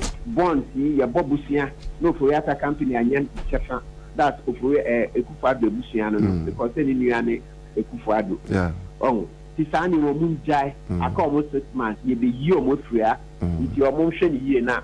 Oh, say, it's a baby of popcorn. Koreata, yeah, be charging, call yet, cause a financial loss. Hey, Mama, Ekufuado. Yes, now FML, one say. not just for Yata, met madam. Accra FM. They are trying. No, my abandon. Ekufuado nankasa no be complaint against him. I married him. Or the $800 million at so. Nye NDC kuna ye de so mo wi 800 million. Afi ya che Ekufuado o o kafra mehu I was misled. Oh, misled here. O the 800 million account once I would this year mo be disike ni achiwa. Lawyer, send your own so kawadwin. I have received some threat messages. Oh, yeah. Once in a while, those things happen. But me, I'm family. No, that is I'm family. Young boy, young small mind. Because I'm sorry. I'm teaching one. On the why your man paying only $800 million? You're gonna cry. $800 million. I can marry you. You can say I was misled. What misled? What misled? Next year, January, office were near the report. Echo OSP say you're investigating. I married you. And there was this other one. He did fumigation over 500 million. COVID no. Abra almost 2 schools. Money, you know. Baby school no. Now who here some best fumigation? Okay.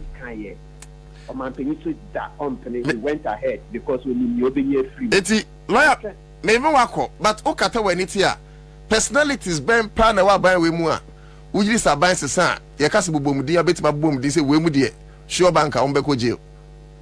Oh, number 1 ye Ekufuado. Oh, number 1 president. Oh, no, Ekufuado. Ah, na every corruption ni na anka wante ji anka be koso. Okay. Ekufuado. Then number 2, Nino Furiata. Okay. Then number 3, Sicily Adapa. Sicily Adapa case you. Okay. Right? Mama 5, 3 na do moko. 3 main people. Of course, Baumia is na me refi. Baumia number 4. Mama be kwaje. Oh yeah. Ah, na PDS. PDS one man for the sika for na nka we be big die no. PDS. So no na yes stand bank guarantee, eco insurance guarantee. Yeah, ama ko bidani afi ye tike. Nti Baumia and a cash water mechanism. You do so na abano. And it's no dimo akotene pa. So na no ohwe. Yeah. Oh, I shall see and I'm a do so abeti. Yes. Not just say I'm wakwata na ajima menu do me from where do. Baby, hey, as my name is a vaccine, you know. Aye. No, I'm Maybe more. Aye. Aye. Accra FM. Yes. Anna, I'm wakwata so can say may and G wrote to be for 3 years the 78 million a year nyayo. I don't know causing financial loss to the state and then they carry. I don't know. I think I have some buyers. Also na road a boot no toll boot no cause traffic here it is asem de dia ya me ka say oh eno de e de amwakwasa ko quarter eno me ba be charge the free because na traffic ni nyenyenyenyen na say lawyer ye jai traffic so but at least it's improved. It's improved into road tolls in the how de amwakwasa mo manage to say asem nko ade and don't make charge, you know. Say, Abua Kakra, I'm a traffic now. Say, who you charge now? Miss Member question lawyer Tadi and my face. Ah, but it's traffic, we never had you. Anyways, lawyer, on final words, fancy. Yeah, the final words is so Ekufuado on to say, the person say, and then it's not late, sir, or resigning. On Baumia, it's not late to. Constitution literature under Article 50 Clause 13. Okay, President ne vice, so I'm resigning now. Speaker be president for 3 months. Now within 3 months, no, now you are organizing new fresh elections. Now new president they take over. ono Ekufuado last year o ka trends ade no on video nti o te kunya no so ye de nti onko on ba o me e dey go within 3 months nti na ye May 23rd nti June 23rd July 23rd August 23rd nti me o mo kwa latest by August 23rd there will be a new president, so between now and August no there be elections na o man painful from there. Constitution in ka say 4 years here 4 years so also they be send dia o sha wa bre uni wa ka dey si form any kind of bet na administer to 4 years they be also si form yen kind article 60 clause 6 yen kind ka na yen fan twa so na fancy 13 or say where the Speaker of Parliament assumes the office of President as a result of the death, resignation, or removal from office of the President and the Vice President, that there shall be a presidential election within 3 months after his assumption of office. Presidential elections within 3 months. Then throw constitution say KNK tanaso for 4 years. Say what pre? Say we need more card yet to say Accra FM. Odi akotwa amna kesi dala yo mu nkusu CD yo mu nkusu na akata hye. Eno de lawyer mu nyina mo kan so oto aba ne bi mo. Yes, na me ni. Tesi ade wa hunu kra. How many years we dey me can say na me ni mo. Na o man pinyi mama so. So on shanye ya oti wana mi o time fu o ka san no. Tesi also ejata. Yo lawyer me fancy unko mo de. Yo law pending Martin Pebu ana ere no twetwe nkomo private legal practitioner say about private firms, right? Okay. On GRA SML KPMG ehun kika na ye bejina so na ye di enkomo but me catch you say ye cheska enti e credit wechiri hello pate sika chede ni wedi no way me ba cho ye sinipa edipa 2 kura na edi wechiri ene ye che 2000 star 413 hash star 413 hash eno chire de wasresa. Okay, so Godwin Dankwas, if Hope Senator hadn't fallen out with the MPP, would he have talked about the dynamite? Me de nyawo krampo na mpese ehwe. Sanka Hope Senator so MPP man tan ko be kokochina na. That should be me the question. Hello Mpacho, within this an hour. But the family Eric. Erico, say na what the tis ka chede no ene. Meto 50 cities. Ana what this saying? 1,000 Ghana cedis. Me share you saying. What did they be as mo share the end the monte? You can see a share saying, I feel I'm person with questions. Yes, you empesa how 1,000 Ghana no means me share saying. Oh, yeah, you radio we are so scratch. Anyways, I didn't catch you be on TV. Oh, yeah. On my try now. More fire. It also for phone star 413 hash. Oh, we will have politicians everything come on enough from phone. We be cross or check WhatsApp. Wabwa. We just star 413 hash. We just star 413 hash. So Mr. also for phone star 41. But there's also Obin Swedi. Also. Okay. Hello.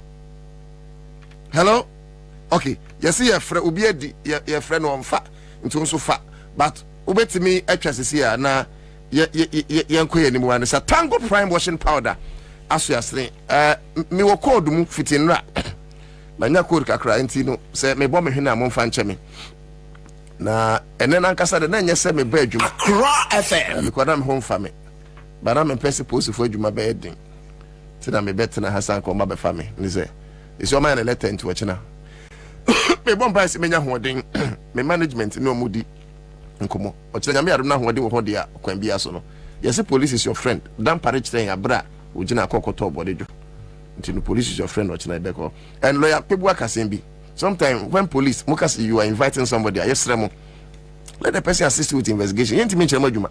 Baba also be on my dream, but in the one dream. Opa watch was invite to come watch you. And also na yeding. Let's see. Some of these basic things. And yes, sir, more punishing says, I'm going to cry. Sata any lead your mind, never punish him. Anyways, live on Accra 100.5, a firm citizen show. We didn't know to that. We come say, Kwabena Bobie Ansah. Mame eye ne beba so memene day a day anim na just watching echi a ye nyina ye kwasa ntemampon tunsu mti misramo obi bia opese okobia etwase nyina ye kɔ ne ko jam no ne ade ato ne no enye ono a na eyi ye wura de bia osom enti no se ne mame eda fom a ye nyina ye mpe meduku bi na ye mfa nkopo pa nanim enisu ebasa enipa goi ema awrechechire enti ye kam se memene de bai Kwabena Bobie Ansah mami eye be koso yin be ko jam no Tango Prime washing powder so ya sene bills micro credit so say yen fa dwumadi we mrem top choco choco lati sanso ana seahorse engine coolant Greenfield Scientific Herbal Clinic da munyina ase mami nchia ohene babu ama wo XYZ akura ko fida akoni minka onyina mugo XYZ mecha papa Teddy Mauli Hot FM mecha wa bru osiade all light TV vision one mecha munyina enti yenya adwuma ye twa ho aba ye ba ye ne mpanyimfo a ewo fia nom ebedi enkomo but in everything aye no yenka hunu se ye oman ye stay on. So for one final time inside the final into the final. Catch the final days of the Premier League, La Liga, Serie A, the UEFA Champions League, and other major cup finals from May to June. Stay connected to GoTV to witness live in all the finals on GoTV. Even with the last whistles blown, it's not over yet. Brace yourself for the UEFA Euros 2024, only on SuperSport. GoTV, love it. For 15 years, Quick Credit has been your trusted partner in micro-lending, empowering lives, and making dreams a reality. Today, we're excited to announce a new age. Quick Credit is now Bills Microcredit. Still committed to serving Ghanaians and changing lives, Bills is here to show you that everything is possible. Join us as we embrace a brighter future. Accra Bills, financing your needs. Efira, my wife knew. Menene na baba trefia. Egia, mi fira knew. O wife no ho afa pa. Me da say. Na won maduane ye de. Ne nsa no bo. She, Efira, me nsa no bo papa. Ene obetumi atrefia. Efia afo manya tipa tomato mix. E di yestu e bon kwan a. Jai. Hey, Efira, se wo krom. Wonim tipa tomato mix. Bi di bia ba ware ase wai. Me popo bia mo adibi. Se tipa tomato mix. Se de e ma aduane e special me now for marima at down when you know that one for the aduane. Anya some kitro. Oba the tipa tomato mix e aduane na wa hoho okra bedibia. Etu anim what the vitamins A, D, E, K egum. Enu ye fortification. Enye no nko a wo what digestible fiber ene lycopene so aka ho. Ama product no aye kama say. Ene esa ebo no so da form ebuga na dwaso. Upede do afre 0203 403 400. Tipa tomato mix. Taste happiness. FDA aji ejede nkra so yatum. Hey, say the Mako who Greenfield Scientific Herbal Clinic no. Me who credit gimmick say enunti no manya award wa. Eya word best. Obian transe Emma Dumpem ya de ka say anase me boya de enkan to dem bio. Greenfield Scientific Herbal Clinic. Esa nyarwan te say ne ekuro etu no. Ne enkan ewana num. Oba na be mo pa wo. Ene enyarwan kaye. Nansi ma me ka say ene spinal cord ho ekaye no. Greenfield ada romenti ene wasa so de gina na so epiem. Greenfield Scientific Herbal Clinic. Our ultra modern laboratory and a diagnostic machine sa asoshe di pedie mu ankasa. Greenfield Scientific Herbal Clinic ewa nungwa dogon Estate Junction last stop fra 0243 983 906 and 0261 651 898. Greenfield, God is our healer. Greenfield, your last stop. Give us P capsules. A memory, Manum Bia Benamua, Kanim Tutu and Amikuma Boise, the two SL Kum G. Give us P capsules. Give it to me, baby. Give us core capsules as well. And man, Memena Coco Yadie, Sis Yadie, a Mamania Yam Timotete woman, Yadruno, Manumbi, a Mamma Demme. Give us core capsules, Mrs. Simoye Ding. Give us core capsules. I give it to you, baby. You give it to me. Oh, yeah. Hey. Give us in row. A man need your babusiamu papa. Na Bemaka give us P capsules. And ni give us core capsules, Bomunum dia. Na any Jenia Modeno. Wabrudo. Give us P capsules. And men are what if you do what you do, Cronkwan, Efa. Give us core capsules. A pain for a batter, one more menu for an inquadawin if you do me nunca. I will draw to beer, motophone. Give us Herbal Center, Teshi Mobile, and a Teshi Adrian. Phone numbers 0543 222 470 and 050 68 FD Aje Edwedian Kratui Atu. So for one final time. Inside the final. Into the final. Catch the final days of the Premier League, La Liga, Serie A, the UEFA Champions League, and other major cup finals from May to June. Stay connected to GoTV to witness live in all the finals on GoTV. Even when the last whistle's blown, it's not over yet. Brace yourself for the UEFA Euros 2024, only on SuperSport. GoTV, love it. 100.5.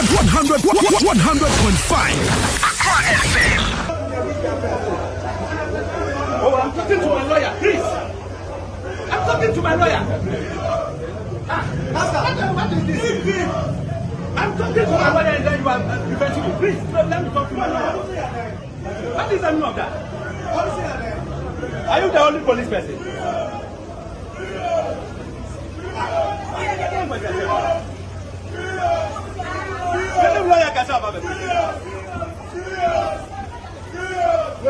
Sa ode pa na beboa pa na ya hwe na ya kenken bi ama Godwin Danka and so a message Kingsley Kojo. Some people will die in jail just like the uncle JB Dankwa Alfredo Asemabwadi was the lawyer. This one I don't agree with you saying it has reduced traffic. Yes, make I might disagree with lawyer. Koya Kufa was a super lawyer. Martin Pegu, Maria Adam was yes, Nanado must go to jail. Enochra say will egg in his face. Lami Zanza was a jailer with them. Ras Rampa. Also, they have invited Anu Tutu. Yeah, so they have invited me. They say tomorrow, 10 a.m. Memra CID, right? Whatever will happen, you better. But nothing will intimidate us. Say yen cannot correct. You better go and see. All right, so that's what it is. Ekins Ofori, Eastern Regional Dean of Communications, NDC. Like I say, I want to believe so in charge of communicators. Kasa Eastern Region. Or sounds here constituency communications officer Abuakwa South. Sansona Abba Kujo Harrison. Abba Ana Abba. Okay.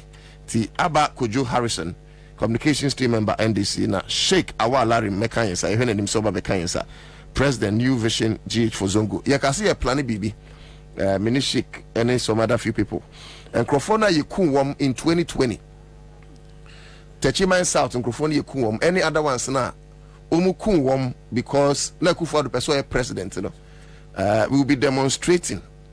Na ye nyane ba akopɛ. Emfa wo se ni patre na beba. Ye betin tesko kwa chira ban no. The souls of that departed friends of Ghana must have justice. They should not just die. So me ukwa ni refi. No. We can't build a country like that. And yes, sir, it will be a precedent which will embolden other soldiers, if not police officers, to shoot with careless abandon.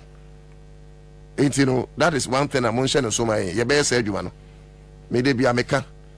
Cost 100. You pay 100. The Juma Crona and you South Africa, Robben Island. For accommodate Papa they say Nelson Mandela cost 27 years.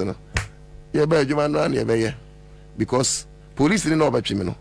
May ye Juma send you better na katium, nani fridge ni sabonte when you're under Papa Hine. Was one pen over chimney on chimney. Soldier ni no over chimney. Men are meditim saglemi, not for sale, air bought saglemi, not saglemi, non person ton who buying. na ye wi ade amasojafo nti ye soma se bra na bekumi na o se obetie akromfo no bra bibia we Awurade nsam panyifo empom tsen bibia boko nya boko sa se meditun se eye boko na je se eye atiefo a esoma mse memekasa mom na mede om se asifem ba honhom de honama fam honhom afam de mekasa nyame adom boko ba honama fam de enya boko meti asenso no ya ton me ebeyi mama ya apologize mamo mo ba ha be 2 hours or more and I take full responsibility. Say mama mo late because I'm sorry because you share na my boba Supreme Court Ben's cases are Robert and me no na say 9 aboba but I say adoso ntino adwuma ni bia why okay me anshase na ye ni nkomo ye anshase with Hobson arrest and in somewhere or can I mean and matters arising 15 yeah me chia p Martin for ne me ga sa papa for my Eastern Regional Chairman Bismarck of Iteria Boatin na me boss Jirostebra na eni me constituency Buakwa South in fact ejuma ekoso pa ongoing limited registration exercise ejuma ekoso nana mami sim aya na edumi bia MPP for yom say eba ewiasim nyanse nina omo na omyeden amonim nanso no so yese woni atete se kwaku ananse a edumri bia okuku ohwe heden epai yenim patapa ahomaso a MPP aban omampanin na kasa otoso na na adan kwakufu ado no otie ene se na ban mpanifo heden etie eno ya yanka bia nhemete yese yenwa pani Hobson adoye aye police for afre no ade na call omo asoye obi ba say hwan Hobson adoye ye nipa bia wadi mu akotene ewo MPP amanyo semu ebe mamu wa omudi aye amanfo enya pa edu abato a sa Hobson adoye ono anebo ne pa esama oboabo amanfo no omudi sa tutrosem no hwan Hobson adoye yo bia wasan so abaye head of national security our airport company ya kan national security ya oban omane banbo enina ehyenensa aban beto kwan yo aban ne bibio diplomatic fo beto kwan yo embassies ebeto kwan yo bibia eno banbo no ewo nesa edi se ne oka assembly ewo MPP mu a na onimu epan yi ana oka it asem na Hobson dia ba no enye se ye yesoso abi keke na mu ye ma yani edi akire menwa ye hwe abakosam kakra 2017 ye wa hanom na aye regional security coordinator en Kumasi MPP vigilante forces akoto share no so pull no one office e wi akire ye de court no opefo a ote edwama odi asem no emamo no san to share no so epo no adachi yankote asem papa bia ye jara watra minya eye aban panifo bi aya fan Kennedy a Japan na shebedwani etimi ko tran TV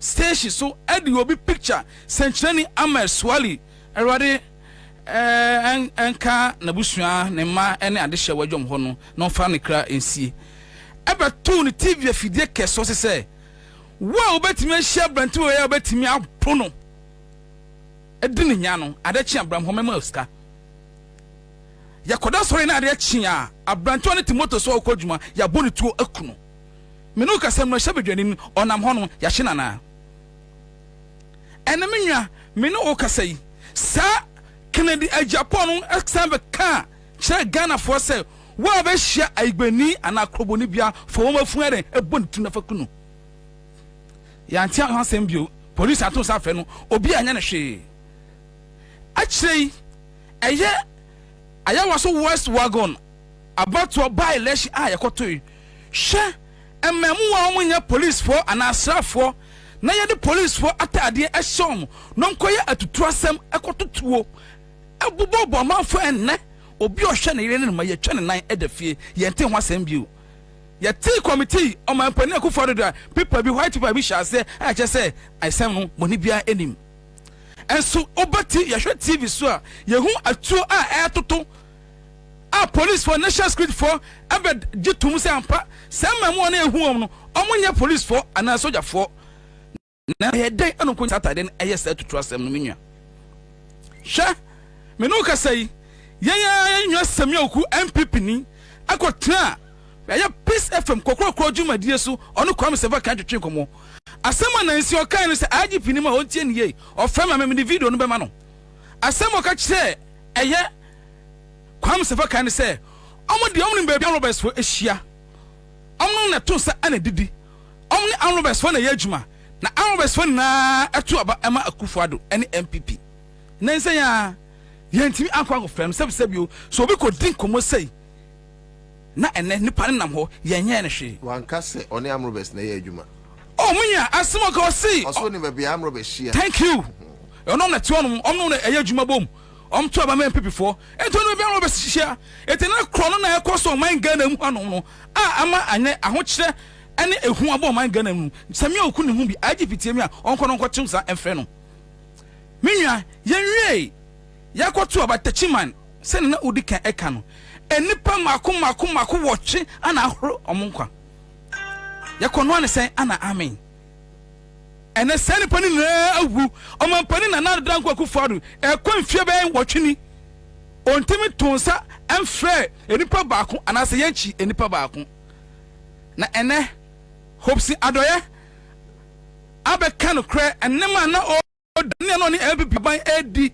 dia yato ensafre no na me ya bi sese sanka hopsi adoya no owo MPP one ano be kan say de wi a anka be frɛ na look hopsi adoya frɛ no ma frɛ no eye me ya essence he has not only been a threat to our national democracy or security sanka IGP 8 mi a anka du press to sa frɛ no ne ye chi no editani no eye bra champion no ma pani adanko Akufo-Addo because they are threat to our national security, they are threat to our democracy. And another danko Akufo-Addo mampani ana ya bra champo ese achi no enya hopsi adoye esen say so o mampani timi gina simpie so ka kire Ghana for say ya to ba na ko sesen kra na enya dia obegem edema John Dramani Mahama ne NDC a security risk issue anka by this time o mampani no yetimi ya de impeach no ne achi no tum bring a champo timi gina simpie so 2 or 3 times I repeated the same thing. Yes, sure. Brian Champon, National Security Minister. Brian Champon, the possible. But yes, by the dictate of our constitution, man, penny, just after 3 years, following Sewa survey. So that is how he. Yes, I know after 3 years, but at least we have impeachment procedures. Impeachment is possible. Yeah. But Brian Champon, then no Obi on asra for a year, Juma, our brochure, so no mo, so endomi momo, so much jingo mo. What's the national security coordinator? Odi akun dear and a diagro, a tuo and a diagro. Na odi ananu say ebe tuja na ye kras na ya hwe no nam ho. Hopsi ando ebe kan kre. We actually MPP for omusu ban bone ne patapa ne tutrosema omudi Ghana fo ni ene nyam na pom hotoba. Osi ya ba to 2016 elections. Omampani na na danko Akufo ni MPP for ene ne trase. E ka chance o mobilize boys. Na eye voter region ahono ye NDC yen stronghold pa aya to ba bia ye wini na mo no beso omu ye nie se on beso omu wini ana omu nya 2 minutes no one ne boys enko hono no nko basa edi oyeye beba amanfo timi emeto aba na okọ no oto aba ano power tema wie no ne constituency no ana ne boys ne koy no mu du hono mbusa isi fo say enipa do say na aba register no mo hwe na nipa ne eba pa etum yen say fra bi dynamite menwa ewiase oyi bomb free on ma dynamite na wo ho oyi bomb efru dynamite anom to dynamite no menwa amanfo dan ye ebubuyi ene amanfo ebufa aso economy ese tetehwe empanifo abatan dwane from police station ho amenam no kasai dynamite na okoto ye nitinu me no kasai ebi adwane kotokogura omuma piu ehu aka ho na yekoto aba na so oba be yesei e de tiete ye fa ho de enye ezi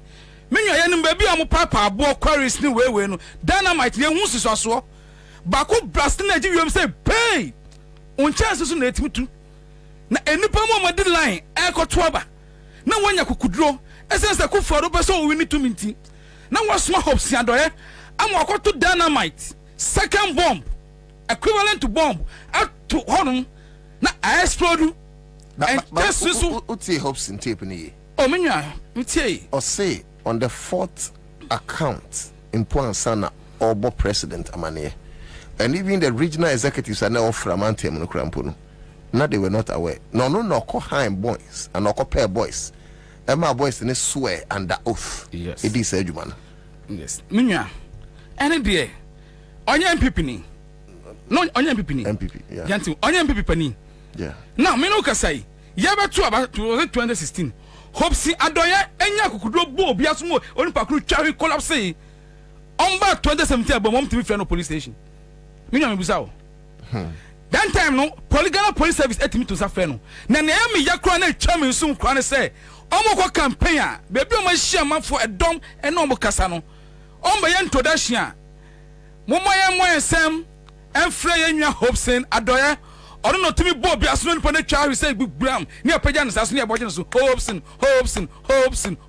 e no wo MPP mo teniye ya boje no so hopesen adoye obi o timi Bobie aso no twa say gbram ne aboje no so e no free MPP mu ever be can no asem de and the mama police wakwa akwachi no is it the way you ruling omayana but me there me catch me your hopes and say Ghana for the nachi e man aba mu ya den engu esan say ene wo hu han no so obeso okana kra e man yasi e mo hu na kwan bia so ne so ya den ye ba be bo no ho ban you feel say hopes when people mo anko mo nche no and me bisa say into o man ke ba chi na all people can che no na dan kwaku faro IGP dampare in fact madi dampare ho ya kakra esan say that scenario na mabubo enema mabubo the I group ayawa so west wagon tachiman yeku nipa 8 Brian Champon anu sem wo de betu dwa me ekizofori ana me kokan ya akaba this time ye de matu aban kukum the whole national security officer akaba this time the hotel Rock City kwa Kabadisa has some surround the warehouse or every corner to go. But what should IGP really do? For instance, over here Ayawaso West Wogons and seminar. In most of the cases, committees at Tenaso, at the what's the word? Outcome and a report accompany recommendations command the president. If president I'm fine Juma, how is the IGP to blame? So let's hope say or president there be a defensive mechanism. I'm an encrofo. You videos. A sinini and near my head, a koi, a true yetu, Yakwataki and this parliamentary candidate own fee. Nina pictorial evidence. It is someone penny and to ma, IGP and our police penny and I'm encrofo. Want to make a economy so and call those proprietors to book. Aya, now hope see, I don't dare about a king. I don't know why you cry you. Why are you? Na and then I'm up to the afternoon. You say oh ya MPP ni e ti Ghana for na hu say edu abatuo basabasa ya ba amanfo ekom omampani adan kwaku faro panin akokrabo na sheka kipieto sebsebio etimi tu na nuntom eka say order bi die ya kwatu akra ya chom bi kakra na order bi die ene de onyon kwa ne nji order bi die ho no o friend say kwankwachi no na voter region for enwanom omo fanye adisonu hu kese esan say ye hu say MPP ni na dan kwaku for omo mpemwasem atrenchem sin na nsen ya akosamo mepe hwe asem ko no kokan sam na mnu sam ntaba mamo nanso amanfo kan esem ba na mbeboam ye hu say ye nwanom ayigbefo de eye ade MPP for mpemwasem and a limited registration look at what is going on one say yatimi afro bi anayachi obi amadachi ye de na court. Let me give you a critical example. Richard Anyagbos and wine Director of Communication MPP so am ho get to serve that no see so also to aba only Ghana card. Thank you. Na ni din ni registered man na wa hu bi da da bi adewe wa hu bi da hwa nyame so be mu woni maguasa be mu woni maguase ene ne ye bi MPP for ye bia no na to daddy balam IGP onim asema aye dankaru aye papa dankaru na so obekan he should not treat say Ghana for ye de din keke enkroma ka asem bi osema ye anwen say Ghana for Ghana yesumdwe man na mo sensam de gina na emabun de abufo somu na mo to ongugu monten so a don't dare think say obetimi a control because enema na boba and this na dankwa administration ehu ya show electoral commission nema kwa mo ye figures 19,000 no ko 25,000 double registration yes ko aden ko ye stand bio they are trying to undermine the integrity or the voting rights of ordinary Ghanaians walking along the streets. With the issue of Fumpose almost more extended. Me dream electoral commission who are mentiase. Sikana o the exercise no G Mensa enyo kunu ne de ma. Thank you. Ah? Thank you. Sebi tafrache, sebi ekudonto. Draw sa kun toma no. Eye ni bottom say sikai Ghana scan ye de ma. Thank you.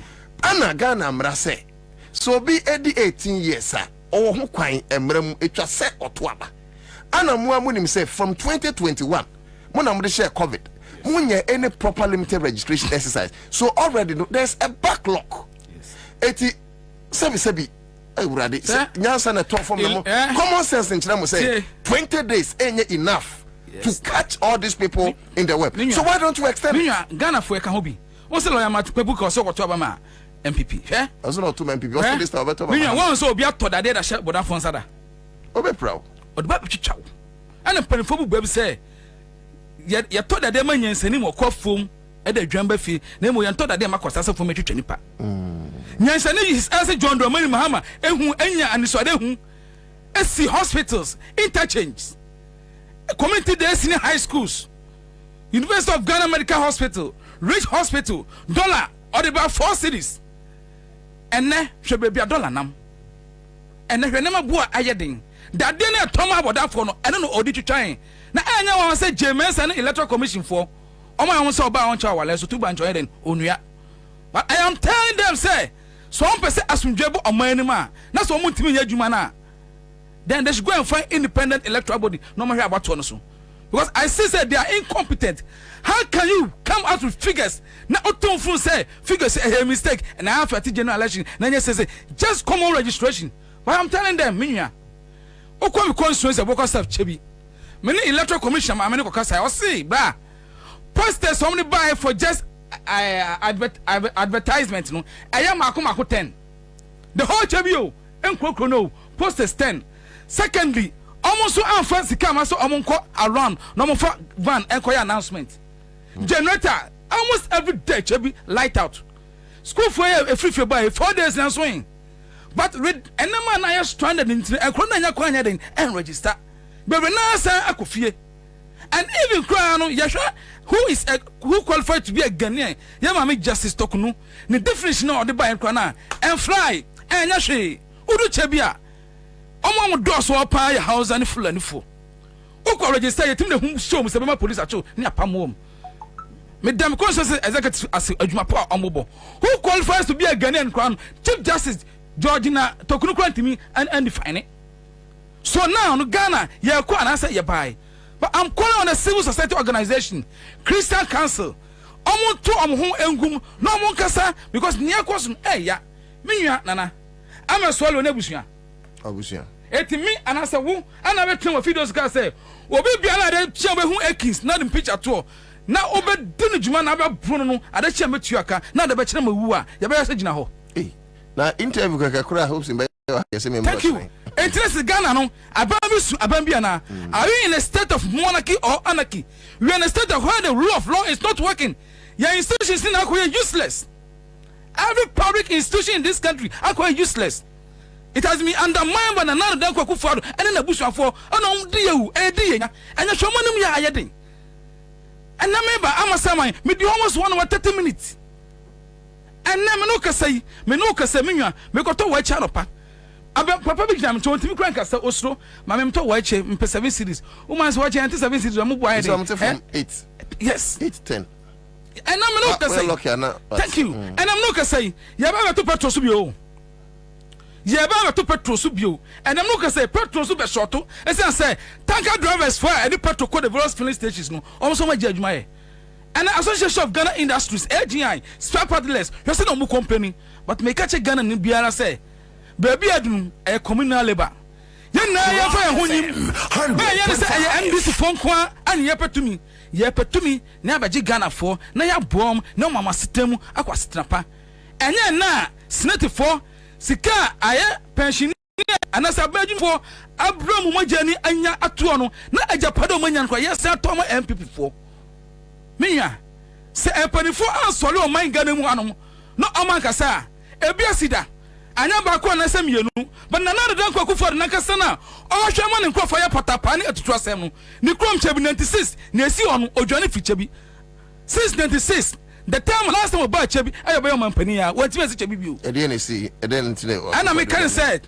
obi bia o kan nim what happened at 6 at the time of oru akwamufa the no forata Michael Societies no obo say yes make asem tinana akufado ne atumo chebi kikra bia odwane ye no ohoye ne bia sai Ghana famani na e say sai Ghana famani na obi ahonto no and I'm telling them say ne emo na di no munya no honoma because 7th December nyame ya dum no dum yen inshallah John Domani Mahama be wini no wini na end this wini a we make sure say ade be che be di kraba no no not all borders not all airport ya cross and no one there so obedwan afi o man Ghana mu hanom and I'm telling you that we use legal means I'm a penifon with the enya at the same time Ansah do go into political exile me say we use what legal means do go into political exile from this country as a chrono I would die no at pros o man Ghana mu hanom. Wouldn't that be witch hunting? Is that? Wouldn't that be witch hunting? Witch hunting as a legal means. Look, let me tell you, Kwaku Baku, Kwaku Baku Street. Onagasa papa. Edum nibini ya osheno bossa shorts, the singlet and the belt bono. And that's what we are going to do to this wicked rulers. That's what we are going to do to this wicked rulers. Mobile washing can over a boxer. Me see the bossa shorts crab washing. The property be a wajobia. We will make sure say near washing bibia. I am telling you because and before you're wicked. Now NDC, your press conference ya address. It's time say yes go to the grounds. But this time around no, you go press conference. You can say now you are with action. I think some more grounds and sometimes. Oh yes, your grounds. Sometimes to press briefing also one ya never be a question or man for no so. Minya. First what kind this year? Niente man for joining in this moon. I core principles. I give you right from PNDC birth to end this moon and a man for end this move. And now I'm elected officers, cadres, veterans, but Brena, I end this year, she but and as end this year, the spirit of revolutionarism, yeah, Naka, and then the party by MPP with my baby. But I know, sir, with the leadership of our national chairman, and then the general secretary, and then the boss, Ajumapa, Omobono, inshallah, at all costs, this general election, Mami J. Ansah, Nanibate. No, I said them near declare I'm end this winning. Let us say Minuya Akins for recent regional dean of communications NDC. Oh, here baby, I'm a revolution spirit na kwa Mugobisa Ankrata by my father for anyways. He also did his best, but I think it's also JJ Ankrata Yinsu. Yeah. So, but it's not too late. We still could go back to the revolutionary times. Greenfield Scientific Herbal Clinic at the Bright Soldier capsules, Bright Garlic Plus capsules, and so Ababontain. Machomo she been taught na bebuamu pa na a draw a boy hands libido na improve blood circulation, my appetite. For Greenfield was 0243 983 906. This is a seahorse engine coolant inti. Ubi a giant so the gunicam. Other ones near Jai is answer moi. Opa say for consumption ye na a fe a mile smooth driving condition. Na a protective engine from overheating. Mr. A year we dry no mabosi. Ubeti my freshie engine coolant. Seahorse engine coolant was 0244 577 559. Top choco a chocolate tea. Niam say chocolate spread in the I beg your pardon. When you brother be na ude yemu and I just oko when man sa a fee a yetre in one chocolate drink no nyafe na kuchi akopem bibia omu da sugar omu da with the gumu and now the brother na bo so na ko enim with my friend top choco no to no do so promo 0243 033 033 me ba na me di bills microcredit the Tango prime washing powder ho adanse achiro if you joining on Facebook omo ka ho yen akrona jom Nachi Sagab or say he will vote for Bamia. He's just making cacophony. Ebenezer Benelis or say I like this guy's energy. Neil Atos power is deceiving Akufo-Addo, so he thinks that he's more powerful than everyone in the country, but time will tell. Diana Bakas, my NDC man, you're right. Mary Adam or say you can even call it wizard hunting. You can even call it wizard hunting. These criminals must go. Anyway, sometimes bear with me. We play the role of the what's the word? Devil's advocate. Sometimes, you know. Okay, so Bawasaba say NDC or they were Vivian upon. So when they run away, Ghana is going to use legal means to bring those crooks back. Saying Tapo Ejuma, Maxwell, sorry, Akpagulos Nanotu, witches are meant to be hunted. I agree, bro. Ebenezer Benelis says criminal labor Ghanaians must come together to vote wisely massively 7 December for GM and Professor Jane Nana Opoku Ajman Bawasaba Mamenke Mfufro Malangu Zaki say I agree with you. Okay, we Nachi Saga but no one should vote for NDC. They don't have any good plans. Okay, both the Kwasi say the communicator is very good. Okay, David Agbanyaga say MPP government never again. We say ha and if Vivian upon Honomo quick re. I say I'm here for peace. Okay, so Ras Rampa, as long as Hobson says he's told Nana Addo about it since he didn't do anything about it, I don't that make him an accomplice. I agree because Hobson say on the 4th account no catch the Akufo-Addo.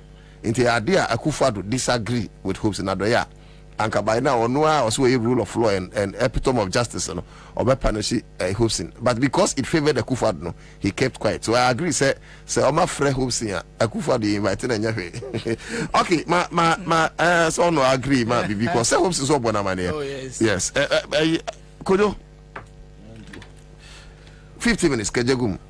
Maminjina kwenya yuso na minchia woni watifo na omo ajibra asabe omo hwe Facebook na meden chiasronko e de ama ye National Youth Wing Secretary awo gbawe ni din e de ni afutu Solomon ni afutu kwete Solomon nyame yanhira ne nyuma pa woye e de aboa NDC mbabuno sanso na machia me boss ba ku bi a wo hwe me sesia e Facebook ana wotie mi wo radio so Maxwell Akpabli okay wajibra ono so e follow program no na me den chia last one so nkwama ye young guys any ye mabunu a omajibre adwuma e wo ye National Youth Wing Secretariat and ne wo call National Youth Wing Secretariat omo dia send friend Accra radio Facebook stream na Accra FM out to screen so by how many na he was secretariat ho ya do mas ye ye me chio bibia ye chikata chio mo nyina chobia Ruby obibia sabe wanya jibre hwe Accra FM ewo Facebook live no Lord Jagdon Mandem Bernard Mauli Ruby Aisha ena bakubi ewe goddess ne Derek omo nyina ya adwuma office wa omo agi screen a omo hwe wonne omo si program na damuku a wo ho BIT live and colored nana me come asem so no the last one ama His Excellency John Dramani Mahama the visionary leader me banman chiano kora na kire se maye boni wo yo bi asabe wadwene Ghana dache ho wadwene ade pa ho now I want to demonstrate I want to asam no kora sorry I want to demonstrate something to you right now. I have this letter here. I don't know whether you have seen it. Maybe I don't want to discuss what happened. But it is after President no convoy no kwanya accident. No. Okay, letter na. It was signed by Eugene Ahin, Director of Communication, Office of the President. Check letter na relevant portion. Maybe I'm a penny ni. Was one of the drivers, Mr. Kwesi Atta, has lost his life. Additionally, several close protection and police officers from the President's security detail have sustained varying degrees of injury and receive initial treatment at Suhum Government Hospital. And also the injured person are currently being evacuated to the the University of Ghana Medical Center for further treatment. Mpacho ye refer omo free Suhum no yamfa omo nko National Cathedral yamfa omo nko ntokuru no ho ye refer omo to the ben University of Ghana Medical Center hospitaler the brainchild of the NDC, His Excellency John Dramani Mahama, the visionary leader. When we say that be accident BBC some particular treatment and a smaller hospitals one and then oman penny no convoy oman born home by an accident ya the oman ba John Mahama University of Ghana Medical Center yam fa oman kun tukuru no National Cathedral, and this shows clear. This is a demonstration. John Mahama can visionary leadership now. It is clear. These are two different people. Just say and throw and no more there. Omo try to papa no so in 2016, and now posterity, as he himself has said, is judging every single individual, including people who are crying today. So you let me go straight to the Hobson issue. And then I was in NIT FM this morning with a PRO for NADMO, and then luckily enough this Hobson topic it is as topic for discussion, and then the second topic now kombodi die mu na honorable George Ayisi PRO for NADMO I can say there was an operation in the voter region. This is what he said, and I'm quoting him. Was it there was an operation in the voter region? But operation kono mukoye ya no onka. But this is the reason why they did the operation. They did the operation to make sure say Ghana ni na onu watro dia ebia business adwuma di na akoto Togo. Ghana ni na owo voters ID card onu watmi atro dia ma ni dia ora register mu. 2016 George Ayisi say Omawa koye operation to make sure see those people don't come from Togo to come and vote. He accepted. He said they did operation to make sure say Omawa Togo no Omawa me vote wa Ghana. And then I asked him, Honorable George Ayisi, who can operations? Operations is a bang. And I can ask him, they no wire to prevent the people from coming from Togo to come and vote in Ghana. As much as you already on cancer operations, no one say me or half. On kaba, you all my as want to say, yeah, your operation now, they all back say, oh, my man, too dynamite be and I'm a studio is boy.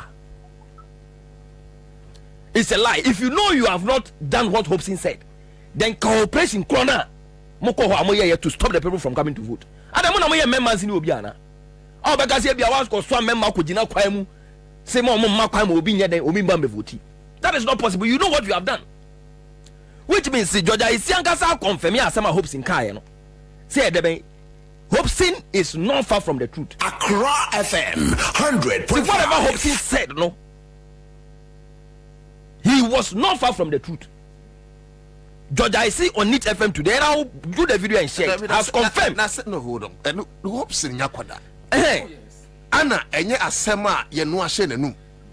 Anna, too, because he didn't come on. Or sign Kakrak with him say, if they like, they should tell him. That is it. I don't say Okan.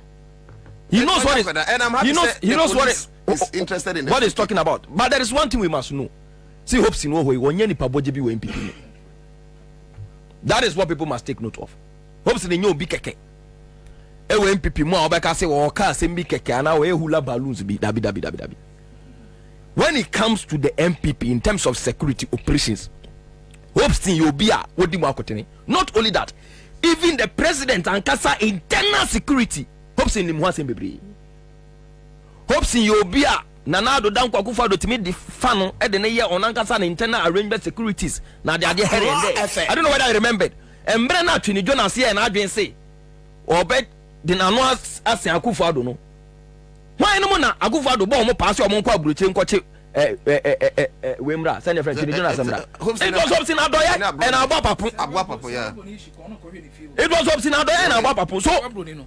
So when we are talking about exactly, so when we are talking about Hobson Adoye, when you be as hakeke, about the president in internal security arrangements, when you the Sababroni expose, we interview Sababroni or Laos Silence TV, as more kind, everything she said was about Hobson, orchestrating things to make sure say something I ever leaky, I ever good president never seen it unleaky. So Hobson Adoye was seen as the stamming block and planning strategy security wise to make sure say Sanyo man the NC. So when we are talking, when Hobson is talking, he is not just talking from a layman's view. He is talking as someone who is very close to the president. And whatever he does is in the knowledge of Akufo-Addo. He knows. That is what people must know. But the question is, why is he a target now? It is very simple, because he's no more part of the MPP. And they are scared, see if they should allow him in the space. It is very simple and short. Oh, now see, I feel to pay through a good jam. Now, Hobson will be also radio. That is what they should know. So it's funny. That's the point I'm making. Hobson is someone who is not afraid of anything. We know him very well. You could see how crowd can the police officer. Now Hobson will be all. But their plan now, plot no, and maybe a emfa. The only person what they want to gain out of these particular operations, and then emfa. Because you should know, hopes and Sebi, honestly, will be our Omodono, also a tita for, also lawyers are Sebi, Ombenya Biaden, Ombeya Bia Kamano. And they just say, but what I want people to know is this particular operation is political witch hunting. A clear political witch hunting. We're in this country, and then I've made a screenshot of this particular newspaper. Graphic online, say me can and Kasimeboa. I remembered vividly in 2020 election registration. When Kaswa incident BC. Tio Jisu on one of the polling stations. You could be sa radio interview. Yeah, how come see radio interview? Where hopes in Kwaka I say yeah got 2 dynamite. One castle no one got 2 dynamite. Was he a 2? But this is how I come in on radio interview. Now to what did to say?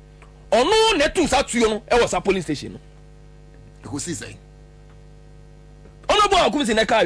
As we could see say. Was it Satuno just to a polling station? One. On the 2 Accra FM.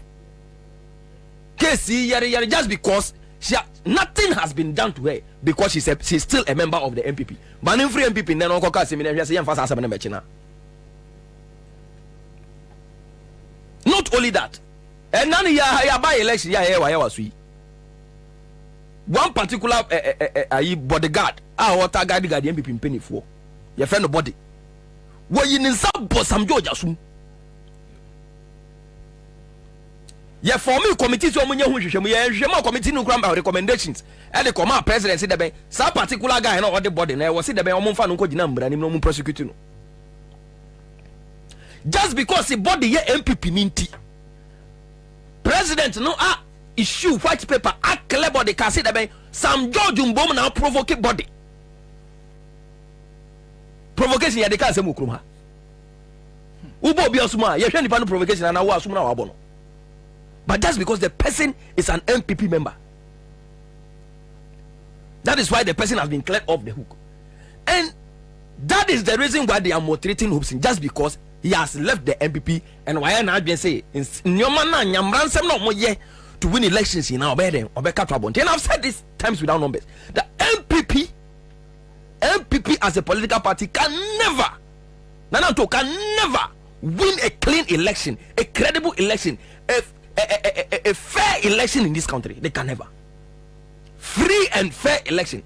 MPP, but they are yase. NDC for yes, you 2 minutes crown and they are operating as if they are rather in power. This time is no. Thank you. Kojo. This time let's use this medium to alert Ghanaians. Ne will be why not against so better Obama John Dramani Mahama. Sebita Frache, say me this communicator. But me a journalist, a man who Ansah say, a buy no Edward money kuram them. And Sebita Frache, yet one more contesting in a Gunsen Yenia. The only person who can deliver hope to this country, John Dramani Mahama. That is why I'm supporting John Dramani Mahama. Exactly. You have not taken. Until say John Dramani Mahama and can send Nimua, Unimu John Dramani Mahama cannot come. Abraham Matu Abamano. To say a crumfwin in Amho, now Olivium, like he will never finish his term. Oh, yes. But I'm catching up. And I know John Mahama will never do that. Crumphobia Bekoji. That one, I'm telling you. Crumphobia Bekoji. Yes. And that surety must be there. Yes. So what I'm saying is that I was a Ghana for bibi. This is what Ghanaians must know. See, MPP nye political party nipa kra was wodo. Accra FM. MPP nye political party na to e was wo nipa kra won fa won kwa de won na party na no ho say the boneyefo party a omofo atutura asam so ade yan hu bi. We saw what they did to Alan time omo primaries. Enye primaries we dey betwam mfie bi. Look at what was done to Alan actually did for. Ye bubu amanfo and Samia Oku recently confirmed that on Peace FM. Claim said that omo party ni there. And omo politics na omo party ni ye no. Omo nya nkwa so for line nkwa na ni papa line. Omo ni papa boni na ebu me den. Yes politics no. Nti o hia ni papa boni vote. Was it ni papa power one vote and ni papa boni so den. One vote. It no matter what nipa no body obedi nyina kra so fathers nipa no beto abama na de ope no nti nipa no di bone kwa obeden obeso so na di bone no. And that was what Samia Oku said. So I am telling listeners, see MPP party bia omo ya madwen se Ghana no be bomai no na wo hwe kwan na o ma fa so e de agi 2 minutes kra nya kwan papa try to scare people from exercising their right. Who does that? When is how you know? So what person will lead the country? Do you need to do that to scare people from exercising their right, to scare people from voting? This is not the first time they have done that. Emrano Man Penny Rollins also. They have done so many things like this. Yet me go for funu every fridge money they are to kwai ho. Yes, you obi akumobi wa ha, and they were doing all those things. Omutimi she that cause disaster bi keke. The way a man for bebo so that they won't come and vote. What is this? What Hwenium dey vote for? Like how? You think say kwase nsu afa? Deliberate attempt to wash off. Because sa kosombo spill over no. Anyansafo na TV aro enim time wa nsu no ba ne peak. Thank you. And it takes time. Etoma hunu nyansa. Say ba bi nsu na duro no, it will take over the people. Yes. They want to wipe them off. Yeah. True. It's say I mean bisa ahin the kura Ghana card. Our first time voter obako registration. Share shenanigans. But then go say the fact of the issue is the fact of the issue is that Ghana for abre. That is it. Ghanaians have seen the difference between the MPP and the NDC. It is clear now. Nanantu. See MPP a party bia omo titi nipa omo manipa ebre omo de ye call how amani hunu MPP party no, that is what they are brought for. Sounds na NDC a party bia omo ye ho ye den ye ho ehenhan ye. What the development proper ediba what chire ne eyemaye on nada what kind of kure edichere. So these are two different parties. That is why I've told people say obi bia obet say wa ko bia na ko gina we ga say o NPP and NDC the same no. No, see that particular person is a disappointed MPP voter. He voted and campaigned for the MPP and now he's disappointed. Into no be gina be aka say the he MPP and NDC is the same. And then amani Ghana for come. Look at the dollar today. Nananto, and then dollar. No fault of the businessman. Onyane and nena and no obedan no. You so kakra no toy obenyane nena and the dollar it was 16 cedis. No fault of his. No were losing 100,000 Ghana cedis. Is that the reason? Oh yeah, kakabi person has been a Canadian lose 16 cedis. Nancy a call 14. And now so na toy and so na toy and as if fundamentals. It is so na toy and whether they shaking kakra. Dollar head resist. And the background money and the power do 20. Yes. What is say name? I do person. Pound the person we class. I'm on Facebook. Why dollars ne pound euro? I do. Wow. 15.50 selling you 60. Oh, do say in this approximation too. And whatever is happening now too, the MPP is not concerned of solving the problem. Me didn't know friend say. Sorry. And the ebi man who friend say. Na no two. There's no friend. Na no two. The MPP na name two. The MPP is not ready to even solve the problem. Obi o ma born mrani agye no so His Excellency Bobie o ono na economic team leader, the economic messiah. Oba be ye adwuma enai wonam ho na offbeat asa na ni abre ho. Ade dollar no so ye den ekoso business fo esun guta fo esun. Amon fo e friend on fa ho. And now dollar na ko dru 50 no e ho na ko gina babi ana ma pe opel dada still abi e dia hye ne nsa na wogina na kola bi gina achi boabe na pepe ena oguso e boabe ada dollar na ekosoro no boabe de ye businessman ahi no boabe de ye so magazine fo ahi no boabe e de ye keje tiafo na omu yi omu nyoma free habo no boabe yo mahi boabe e de ama passengers and then omu fa car afri akra akoda mbai ai ne omu lorry fare akosoro adopo boabe de ama sa mkrofo na e de yo mahi. And this is someone I see on the LED economic team. Now this year, mommy. Obia on and then he doesn't know his left to his right. Obia now some time ago over 170 questions and answers on how to stabilize the city. Obia no questions. Obi say question me say ata so ombra mede and me answer ni na no and then akola kitikiti bi e be sound one question per and the program upon program. One question per and I call a kitty be ebisano and on the program upon fantastic. I call a kitty bisano question. Let's go. Me say Accra FM. Not so no same your case here be o my aso ate say same be obeka bia e ya agora asem e ya joke. Enti mo obi anya dey enfani serious. Enti you see this 2024 election me the man we see no. Vote to do a MPP benya will show us the number of people who need psychological treatment. Hey, yes, I'm telling you, the percentage of voter MPP Benya will let us know the clear figure of people and the number of people who hear psychological treatment in this country. If you vote for Dr. Baumia, it means you are insane. Sorry to say. Oh yeah. Also, what is so? I know be what me there papa adere Nyankopon no no mate so abedere Nyankopon anko a wasrom wo de na we no akufo adere Nyankopon adere Nyankopon say driver no say adere Nyankopon say say Erade dom no na say obeye president a odin bottom ska be si aso dan ke say den e de ma no okay ewi akire no na ye timanfo na ye kwasoro enye scan correction no ye bottom ska no obebe hwia Sikan is almost about 250 billion. And yes, Kaketwa. Why you get Sika and the financial about 400 million citizens. Yes, and then what for Sibo, me, oh, mate. And so by what could share stuff for clergy? So, oh, Madam Baman Yamuto, Nemono, made the incentives be ever mammon, Namo dear, a share Masonum Ekena. Now, dear Chain, now Okoda, sorry, I'll see you were joking. The same time you couldn't be Koyinqua. Bamia is just a political jester. A junk economist, a political jovial. I'm telling you, no. What the profu? What to me, but dada also for Bamia lifestyle. The economist of course now. I said once failed economist. I friend Amasa Waka. I am home worker. I'm sure there. Paul Lugu multi-purpose dam. Only time Nasa for 5 minutes. I'm not sure we'll be able to go to this. Okay, Anna, because GRA.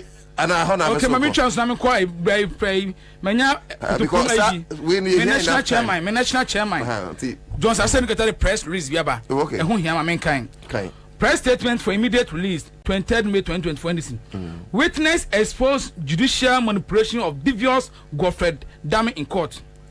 It has come to the attention of the National Democratic Congress NDC that during the proceedings of today Thursday 23rd May 2024 in the matter of the trial of the leader of the NDC minority in parliament, Dr. Kessel Atufosin, the third accused, Mr. Richard Jagba, testified in open court that the Attorney General Godfred Yabu-Adame has had several meetings with him at odd hours and telephone conversations impressing on him to skew his testimony and implicate the minority leader.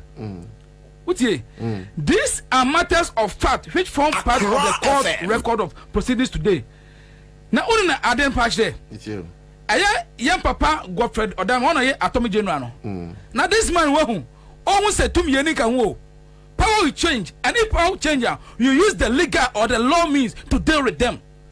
Now legal or the law in inverted commas, we will use it to deal with him, but he should not. And then Magwasin.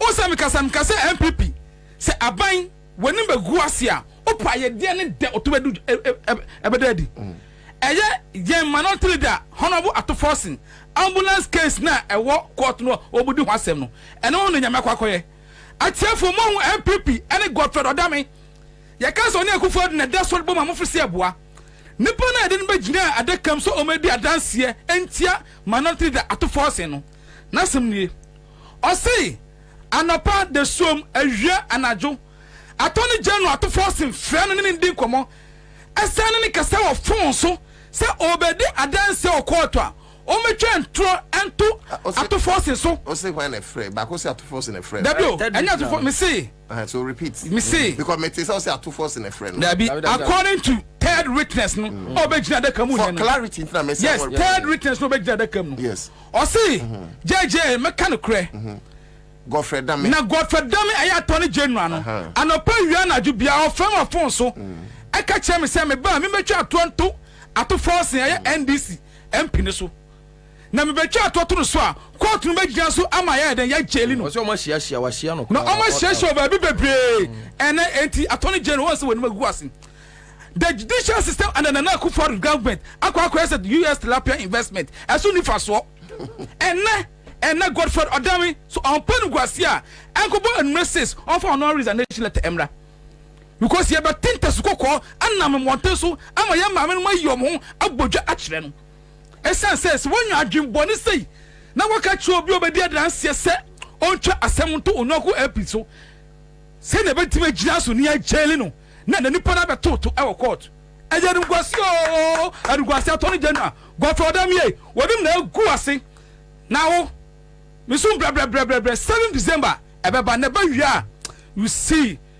the rare or the inner being of Yanum bi yeni abro affiliation a communal labor civil society organization Christian council and a Muslim community and na sa de na be pay e court no mesam munyina so sa Godfrey Odami a resign na mo am resign no mo ma ye impeach no esa so ayabam boni na juma di oti court no odin na no sa aye fragadam or your failed lawyer and failed legal practitioner nanim na gu ase menua mame ko palugu asem so ya kasema yensro ya kan okre ya kasema yensro ha and your time na for 2 minutes bomia de me say ono okay minim so wo hefa na besie ne dia 2020 ya betu aba hefa na besie ne say now ya asase kra rejecting no and this year baba man ya the curriculum me ba ya fano the theory of specimens of lies and deceitfulness the theory of specimens of lies and deceitfulness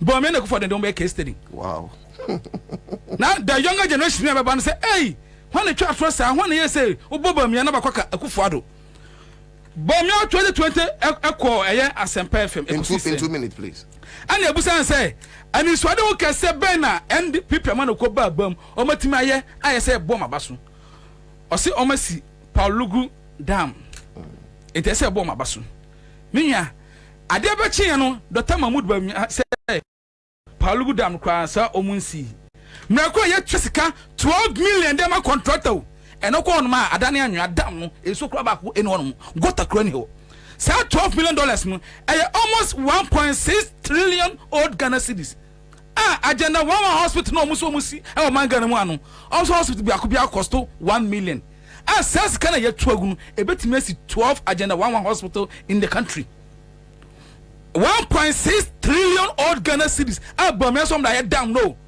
and nana say osaka chen say o your mistake na MPP wini bio no be yam pani a oba be ye wo to akonya kra wa hwe ase nyame anu kra no wagu hwanu ase na oba be president twen na sa ade wo ye ekos minwa se sika sei ayira na domestic debt action program ye na pensioners ebre and na na bamia company na ko 40 fie still ye ntuo muka and na bosum ye do validation enkoi and na say allowance for amobre and na fa stock school for ebre minwa dollar hwe baby adu ye mamna ko bani Togo Nigeria ko fa niema hwe so musu o de nema ba kra ye nto and na ko lorry station so to kon ya minwa kan no betem 2 hours obi ametem esa se no boy edin ba mi anhwe ni ye na wa hwe ni ye a ye betintas kokko agru so ansa na to ba medasi entas kokko obi adum so pempi ja ho ne yate fita ekin so for reset raba mi anyina yi a ye betintas kokko a che no Eastern Regional Dean of Communications NDC minu Akojo Harrison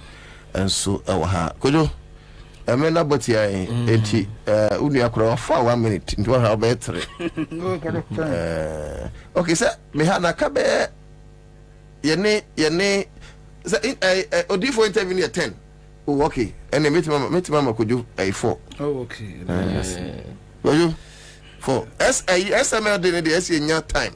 And chrono dos until and never will mean to be mamma 4 minutes. FM. Yanko.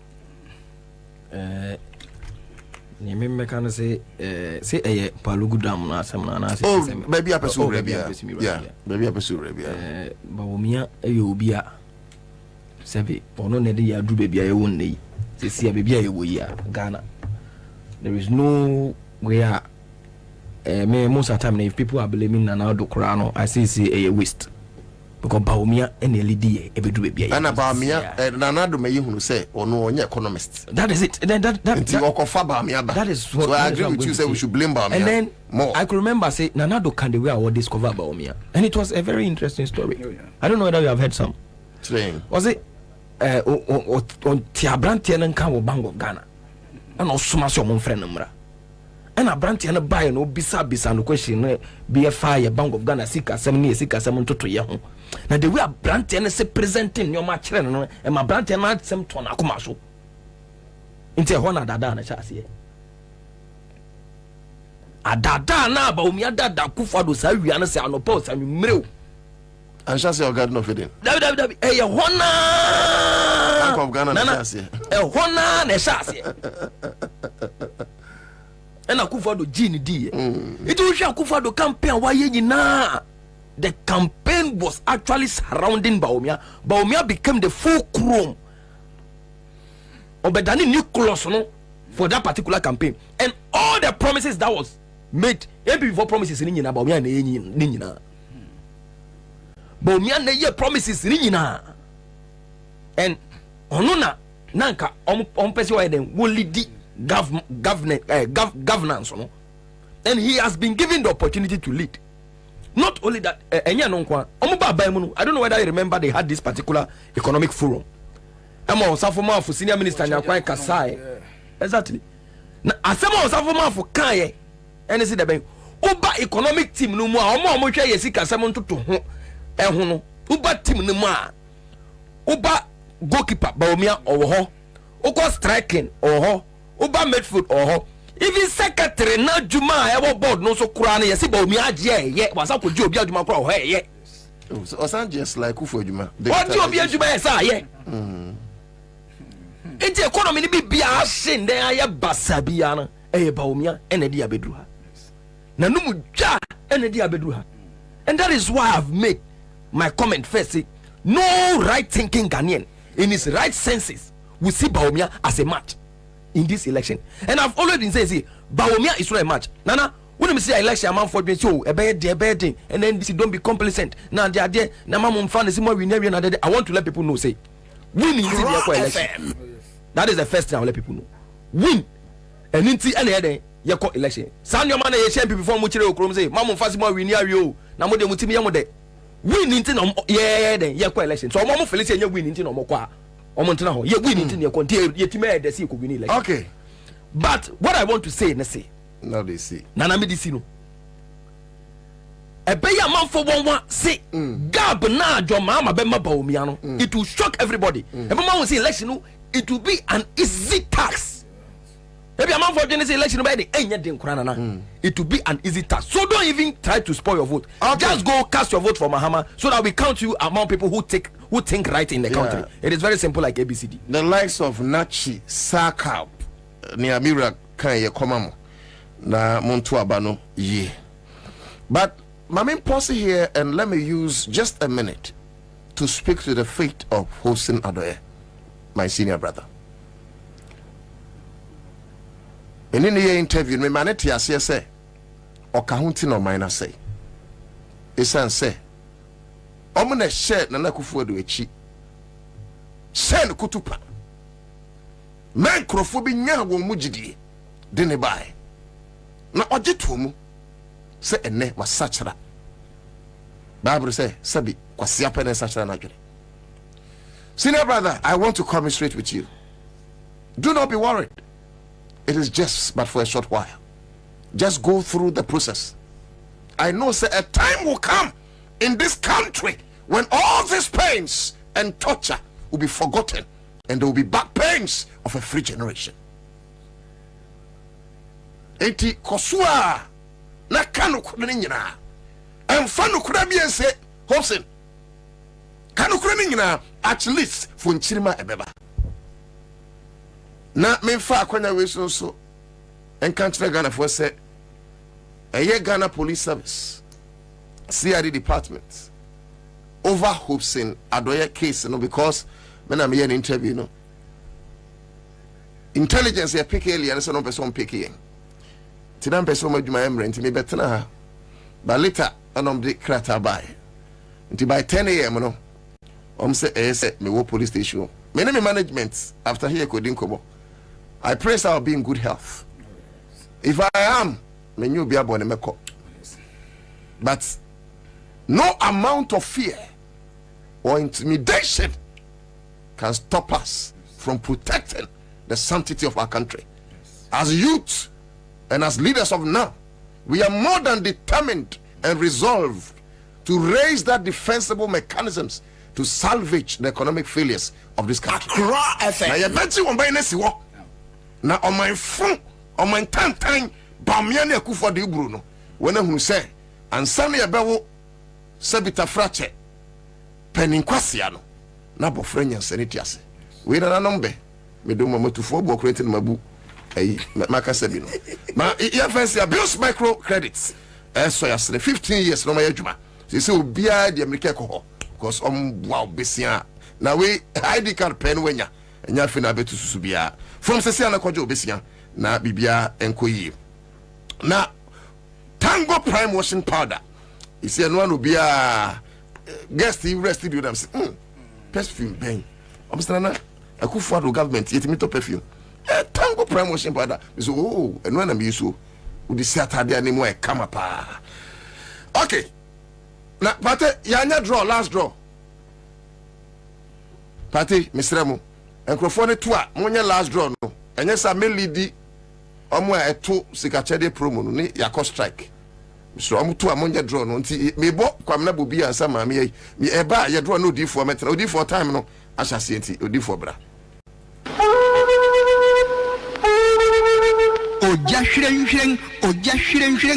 hwirenhwiren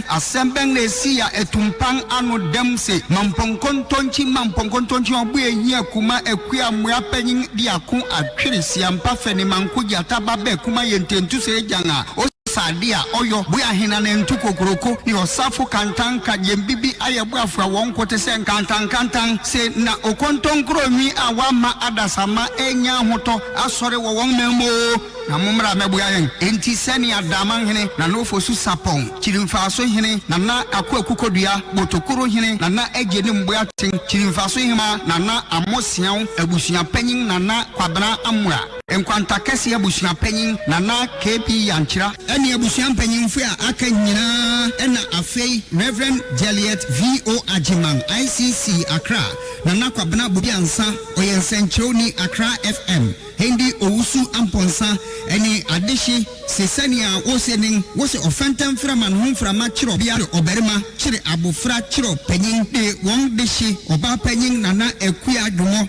ananka oyedaman kwadum breakthrough hina water friend awoglo kodo enti momra meja mo bia na ne ade atone ne nyono ara no yi ekua hinti nso a wo makoso adie na yi ho hihye sene atini worensi pe na mbom meda etoso aduonu anum ahemrache no nan ene fa me kire 413 na wode na to mpem ewo tunsuom ewo fear God abrosan na ekipa enu akin ebono nwotwe ene fa waye owusum soronko amano ICC asori a ewo asante mampon obi a obekọ akọpen krabe sene amanete wasan abetenase ewo mampon community center Eliano social center ho na won abewie bibia ne kwasida wobekọ asori akoda nyame ase dia pepechi kra awo ekuya adwomo edia mauma wudidi mauma bidi egigensu a uma ankwara aduan mebubuso oba besi a upontu akoda brempon kukum otwi ejanka wode we ejanka yen pimpim wo ma wapime die na antebrebro gomu na antewo na obetu edi kanfo die ni amane hu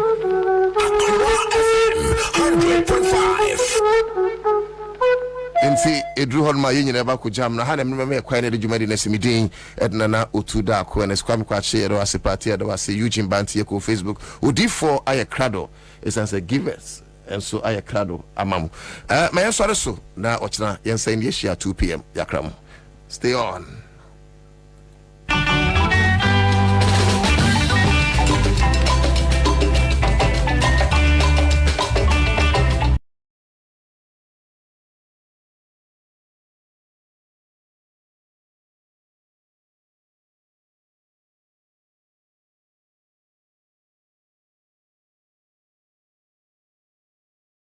Kind Edia me just so aye odiyifu Charles na mamemfa nchakase emfanfi givers heba center yakache emfama obi bia yankofa bai ye nanofo ye kwankyerefo pani Dr. Solomon Kwabi ena afi owura Kofi Kakare nchen na memfama Ghana de hye nyina wonmo mutie mi ene anwumre wonmo so wonmo ehweyen abefo adaroma no yemfa nchakase emfama mo na ene anwumre me patwa yonwaso na tie mi na givers yenkomo a mede ebeso no wotumi etie ni ye pa won se ensuo na hyase etotototo ensuo no ahyase gugugugu eye den ara obi e wo tie mi so ye dwadini so ye ohyenkani so ye nsentweni so wo ye sofo so ye obawarefo so ye wosujeni abrantia ne abayowa obi bia ehia givers heba mixture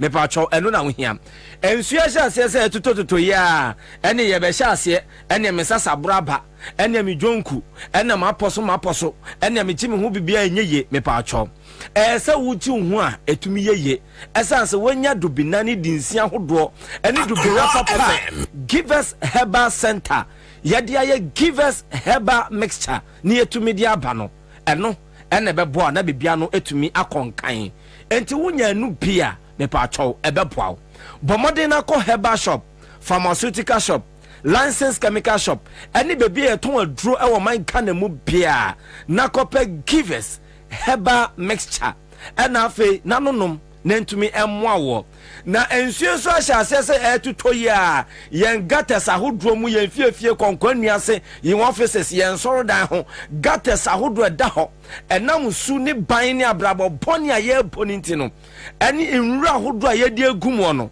ekosha ase ensuo tutoyi a ekowowo eni entontom eni ebeji mfumpa entontom eni ebeji hene enwo miamia ahodro ayete na ema ne homre so dia na ayayare ba ko pe ene yebetu atese ayayare ba ko pe ene ebeje mena ayayare ba ko pe ena me no we ka sei no ebe se ba bia entime pa cho bomode na ko pe givers herbal mixture ewo herbal shop pharmaceutical shop licensed chemical shop any baby eton adro bia nanonom na fe boost we immune system no na bibia no entumi enkonkan emfa mawo me pa cho givers herbal mixture emofro madi finhye dumienu eko enom oyere ni okunu emrante ne ngokora emrewa ena fe da masiriwa munyina muhia givers herbal mixture na motumi anonom na no natumi aboa wo me pa cho me guso me ni wudi nkomo yi a ehunti bibia se na opese oni yendi nkomo a frɛ yen ne enu ni nkomo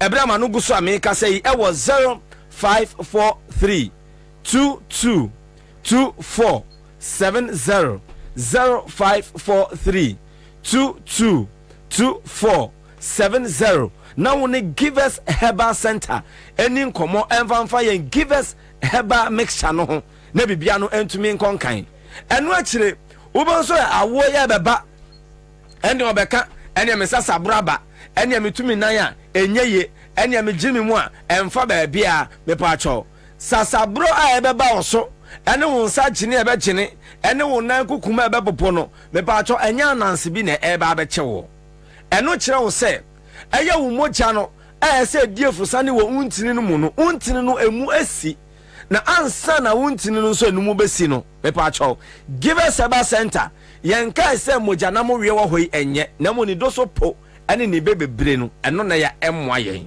enti mepacho obi biara wo moja ntumi ndi afusane na wo nipadua kwa no baabi wo honom a entumi nya adwuma ye na wo de kwose ananse no mepacho enya ananse na ekwache wo eye moja no ena agbo apop e wo wuntini no mu enunti na moja ne ntumi ndie frusane enti edura wo hia betumi anane wo moja apo no wontini no mu na mu atumi ada ho na moja na ba besen no givers herbal mixture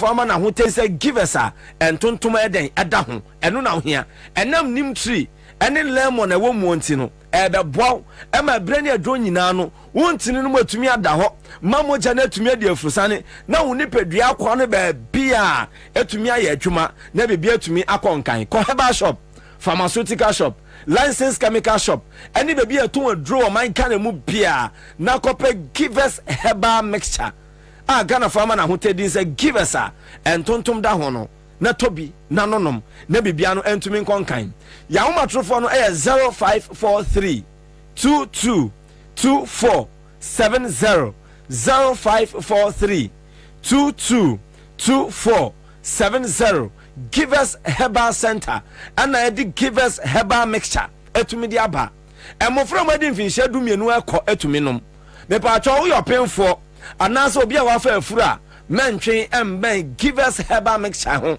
enkasa wo konom bi enya ade ye edemo apomuden edronya na ewo herbal shop wo man kanemu pharmaceutical shop and have a licensed chemical shop bia no ubeja give us herbal mixture na watumi anonom na bibia no etumi akonkan eno akire mepacho give us GC mixture and have a give us GC capsules eno so ho mepacho kai say draw we sa wonnom a obefa ne mienu e de abomu na etumi aye adwuma ye draw we akun de tia enemu yarewa infections ahodo bia eno eba ne padua no eso give us GC mixture and then a capsules and oba uhia bema uhia na etumi aboa oba sebi wo haw ewo ahimfie bema sebi wo haw ewo eye unfiti eye unsu guomo no anase wuko gunsuo no meba cho wedra uhia eye give us GC mixture and afi ne capsules na watumi anonom na bibia no tumi akonkan and infections say enemu yare we bia etetew oba mepacho say bia ubun sa na ya wo ya anasa bema ugunsu anasa bi ubema mu ehyehew na mu ya wo ya obi wa obetumi achim saa obi nso di wo honoma ene obegunsu aba ne wo ho mepacho we drown here give us GC mixture and afi ne capsules na bibia no etumi akonkan fra give us herbal mixture anasa give us herbal center ewa homatrofo eso 0543 222470 0543 222470 now we give us herbal center for any komo na bibia no yeden entumi enkonkan enfama oye pa na enanwumre give us enkomo aha ena mede ebeso na bibia na etumi akonkan na mo ni krakra mu ameko no awoda soronko happy birthday special one pa enko enfama eye corpora or say rapture Ghana Army headquarters Bema camp me pacho awoda soronko yi efi wankasa wodofo ene ho kafo ochocho muche wade nyina wodofo oyira odopa ena afi wadanfo eye dasana renos enchen ena omoso amode ma ono so 5BN ewo Bema camp eye enkran enti happy birthday confirm eye corpora or say rapture oye juma ewo Ghana Army headquarters Bema camp na bibia no entumi nkonkan awoda so nkwan efi wankasa ho kafo odofo nchen ena wose won fa mawo ena afi wadamfo prekope dansana renos womu nyina womu ewo eye Bema camp ewo enkran eye ami dwumanum afi de private Mary akpalu womu nyina womu ka ho ena omo de awoda so nkwan ede ma me so na kase no ato aso so so pesa oye nsem training anase wani ji media adwuma no nko aho ade a ena me kan for Citizen Media College ena de ama e ba journalism side da ye TV presentation, radio presentation, newscasting, disc joking, marketing, media law and ethics, for video editing, graphic design, 3D animation, graphic motion, camera handling and afa MCR. Citizen Media College ewo Accra Tabora Alaji ehwo na yechira akwan wo enti awfo say your banada ye sonkwa so person ye nsɛmtwerɛni anas na ni gi media adwuma no ho nko ade a tutumika na fa ne bra Citizen Media College number na echegu wo screen no so saa no frɛ number no Citizen Media College we train professionals say attentre ne ebeye adwuma na periperi enso aye adwuma e wo registration no a ekoso no na emom okan bibia na ehuhia say ma electoral commission form afadi agro na woyɛ wɔn adwen sɛ wɔn bɛkɔ so a ɛwɔ kwan a wɔfa so ɛyɛ registration na ade a ɛfɛ wɔn mɛma na yɛ wɔn tan na this elections no wɔn ania brepa na emu wɔka sɛ ɛnyɛ nwanwa sɛ electoral commission ɛyɛ saa na emu mo hwɛ past elections a ɛne declaration ni ba ekra na yɛnya 5 to 8 different you can say registration you can say voting figures and you know I am body electoral commission say ya nyomo hwe ye dom court say as the sole returning officer of the presidential elections you know electoral commissioner no krampo no court shield no wa ma mekare and you know I am body wom amom susu betimi e de anyambra sem bia ye nyomo hwe na omno mbedi papa afei so wo hwe CI 127 na governor about we ya won wo kire say ma electoral commission manu humusuo say ombe fa akoti kwanso no ma ye niema enesa embra no enko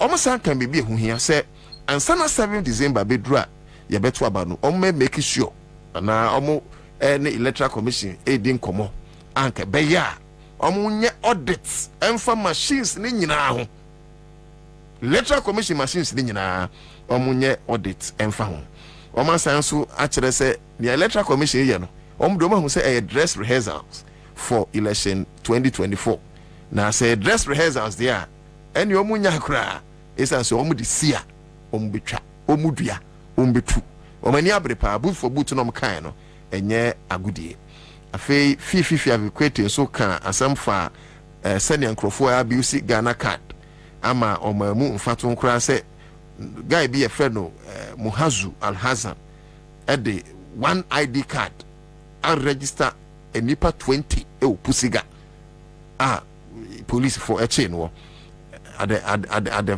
full glare of electoral commission na say utim say oma bomutin po say be via registration num ene abatu num na security breaches no kan no o kan say ebisi wo ba bi e for Benkasa center eno wo Brekum West afei efutu nso NDC registrant ni bi hono ma ye kwa attack wom ana afei nso asunafo south kukum for empatam ba bi a you say one guy be a friend anointing LED group bi ekoko disrupt the process ni nyina wo say ade a omani enje ho afei so o say security personnel bi wo hono mu a omo duty enso edin a eye wondin no omunim tax no mai because omo no munim ne omope na efi na ekro they will treat them as miscreants.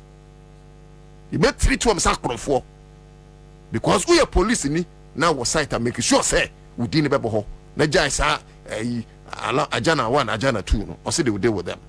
And finally or say sa BVR serial numbers na no more here na electoral commission jin say omo de baby na nya hwe no omo de ye sa accountability nti na no krampo no omo bom agent na baso agent na tema ye adwuma ama ne nyina aba ana o say ye beto aba no so a on 7 December no electoral commission make sure say ye wo mo akosombo spill over no it take over on lands and on properties no ye be provide free buses on betimi de akoto aba enti we ana ne tofa bom ye fifi aviquate abo emayen but whatever you also make of it no ubetimi aba Facebook na wachira wadwene Ansah na menua KOG bebam no Hassan bin Abdullah Folisawe adjoining on Facebook mahunu ayi Michael enso ewa ni bi okan enso wa ha mahunu sanso na Haruna Mole you are here Nana Kofi Ahinkinsley ubetima betro odin ba bia otimi free ewa Facebook na ya acknowledge mawuno Fredi Agbenozovi is here Abdullah Adams I see you Castibongo lucrative Nana CK was a more fire eno chrew enso aba George Coffee Vivian upon Bozer Kwasi ewa sanso ana Mark afa chawu enso adjoin ye enti mo amaba ne ye da mu nyina se ansa repam yeba acknowledge mu nyina Sandra Bunafa I see you Alhaji Azuma Zaid nso ajoin yen Halaro Mustafa Wafake Mechiao Martin Smart is also here. Keoje yen no ma join you Facebook and the omdo so repam yeba acknowledge mu nyina. But what do you make of the press conference na yen ku yenim ene yete se adwuma we free on mu a me wo adwuma kakra meye me ya menua Same Awuku wakan sembia enye nsam a fra, and to me it doesn't matter my relation with him, we will not be entertaining some of these speeches. Yes, and you back home na ye say adwuma and some other matters, but for now no you focus on Fifi Kweti and all right. I think the majority of them the way they can't was but key among them they talking about Ghana giving warning to the Electoral Commission. So look, 2024 elections, a serious business. That's right. It's therefore so why you say obey BB ketasi shebi na fe what me regular and we via elections in Modia and yes you need a hopper. So one key thing at the NDC erase and but quite revealing. Say the na obekaya last week EC at the figures be babonting few hours. And also, said there be data buyer from the district office, regional offices. It doesn't tally with Nyomu or no so normally be 12 bontin to omu changes kakra ewumu. Now in the OT region alone, almost just the EC recorded over 500 registrants, but mistakenly over 1,000. But I don't cram in person mistakenly, in as much as that is the right word to use. No. I know according to the Electoral Commission. I am building a point. I agree with your point. But me see a TF for who say Electoral Commission share that. Anything I make us maybe the point about. Okay. It's on the part of the Electoral Commission. Almost mistakenly. Anyways, in the OT region, no. When we recorded over 500, but mistakenly they put out over 1,000. That is according to EC. According to EC. Okay. Now from the your friend say the NDC, according to one here, one the various district offices and the various designated points of the EC, no, HS one more share criteria, not just EC area. Okay. Safi what you say? It's the way contrary to what the Electoral Commission put out last week. You know, Nanka EC Eddie over 500 S about the count. The 500 about the count. It's and this for say how much easy Crofo ya channel. Not say no some the NDC for air can. But again, what much say a peace council. Union say a 4 years be a swan peace council for Shasia. Peace council of Ghana. And I come back. Oh wow. It's your do what and you let's all I stand for peace. I stand for peace. No, we various campaign tours across the country. Say, Yena Yemfa, Yembodewuru, Senabiasum, Yebeti unity before, during, and after the elections. It's almost as say, Yenim say 2024, a peace council best say your mutibu. Into year or muyo muti, normally the warning Emma almost say, what's enough fear for the past 3 years. About your baba to be in some way mutinti, your mama warning. Someone can't easy say. With the anchor with a genkratono Fakoma easy say, Yenim say, one million. But yes, you need to say your mom with fire. It's a dear beer easy, a bayer, and she said, Beyond Bayers and a Beyond Baby election, and yes, you have much boot for boot. More fire. And it's in some mind for that. And no, it makes sense. Yeah. Because you see, Utimu Futimua, when you force a raw wakawa, a yeah. And they be a mekase, Ubwadia Bibra. Edani ujimi sabi entino oni pa akono oni se wa kan wo se egu anum keoje yeah na wa kan wo se na egu anum no wa hunu se enka yeah. And when people miscreant like those people, those electoral appearing those guys no sen crofo mo brother enye elections wa ana se enye party bi aba power and community mi nya kwanya ema enyonyam mo FM such people who say that is how they bully you. I'm so happy. The general secretary of no NDC. Less a political party, but NDC Trump say see I need diplomacy. And I can't diplomacy. Diplomacy. Hey, what is see? Two. Now, almost see that according to that's constitutional instrument 127 say easy name. Now, or empowered the CI 127. What do you want tempted? Nana. Jimensa power tempted. ebeje pinso. No, Jimenza Ponko tempt here. From all indications. From all indications. Just like an entry is now Franklin Kujo Air Cancer. Look, easy didn't throw. Easy one of the institutions that Ghana have. One more identify one say a ban and throw party in through the power. One much say near easy area from America Caribbean about BC and name. From the voters registration exercise, one him said voters registration exercise a avenue for them to add up the numbers over thousands. When the Bible count send a bit favor a bit more. Now one more share one more rant any a ding. So look, baby, my year you man about two and then much easy say within trunk what the nipple be air fra. Na numbers na by young mon. Monko some moment in the house. It's as a moment money and wa opposition here better now side. Tell a moment in the hall. It's in one which said they will match up with the electoral commission. Now, any attempt to rig the election, they laid emphasis on that. Say any attempt by the EC to rig the 2024 elections will be seriously challenged. It's now earlier now say look, a challenge and they shouldn't wait. Assembly see Ansah they challenge. Yeah. Who delay ni muna in here una minor ye film. Makachiro.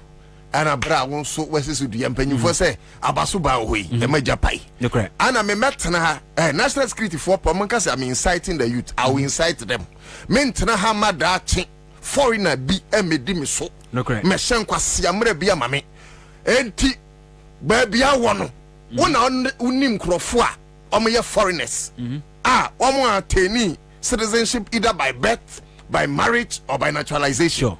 Ana wonso ana wotem ho ana nim say akoda we de we 14 years eti obetwen ama some so called people be fe no challenge form nti woni pa akona kwakwa registration no obeto ba yini free kiunum national security kan obeka yini free don't let the person register, take the person out. This is our country. I say no mochi Richard Hiagba wo ketu ho baby no sa pepepe. It's they shouldn't wait for the challenge form. Who some register minors ba? Yeah, they are serious. Less than 16 years, right? Be mkwe 17 pona kase waben 18. But no, yen can chere political parties, whether MPP, whether NDC. What is bad is bad. It's bad. What is, we should not entertain that. Do you know what we are teaching our children? Corruption. Because in the 18. It's corrupt. We should stop it. Yeah. We should stop it. Nana, when is some pure but almost say one of the BVR kits a Wutu Senior East Miami constituency and after so back also within the western region. One we BVR kits in a free ho at the core a contombra. No one copy of the So there are several transfers of the BVR kits from one particular district, not to another district, but into another region. I can't say you don't know. Yeah. I can't remember. Yeah. It's a fancy to me BVR kit, be free, a be a futu. Yeah, the could be a no for baby cry. Reason here. Reason on winning. I can't focus. It's a strategy. Yes. And it's not from the beginning. Womakasi, they need every BVR kit serial number. It's a Wutu Senior Easter. BVR kit a Wutu Senior Eastern. All the serial numbers we want to know. More fire. Said a bia. A could be baby. It was a no. A number 1, 2, 3. I know them say so many. Yes. Yeah, I know the you see. So and then I'm so Emma mobile ranting about so executives. So to the be criticize more. Take it in good faith. Of course. Who say we a juma mu ye mabaso. Because much less you guys can protect the votes of Ghanaians. And 2024 elections, no, and then this is from Kwana Kotuaba. Debbie, Ghana phone near Kwabena. I mean, to change the government. Nankame Matna radio, so I can say, me declare me vote intention that since I started journalism. But for the first time, I can say, hey, me change your brain the John Dramani Mahamaba. And I don't want to feel what you know, Pablo Mugotamusu. First saw, this is journalism. Nana. Eti when is some Pina the NDC or media babetuga. Eti from now I see say the last day of the registration has been then nana a vigilance. Vigilance and I don't need 3 day. Ubamuni adaho. I need that. And any ye. Okay. Okay. Who say binum so party but nana as a party no every resource guys no omuye monitor no. Okay. Because one resource your monitors is different from agents, no? Yes, the opponent can resource them. More fire. And when the opponents resource them, you know what can happen. More fire. So what is it? More fire. It is one resource semia. No be resource semia. Medi no resource minute one sha na waboka. The question is say watch mine no. One yes you don't watch mine. So can so. And no ni ade say party ni moment. And Koji ma can be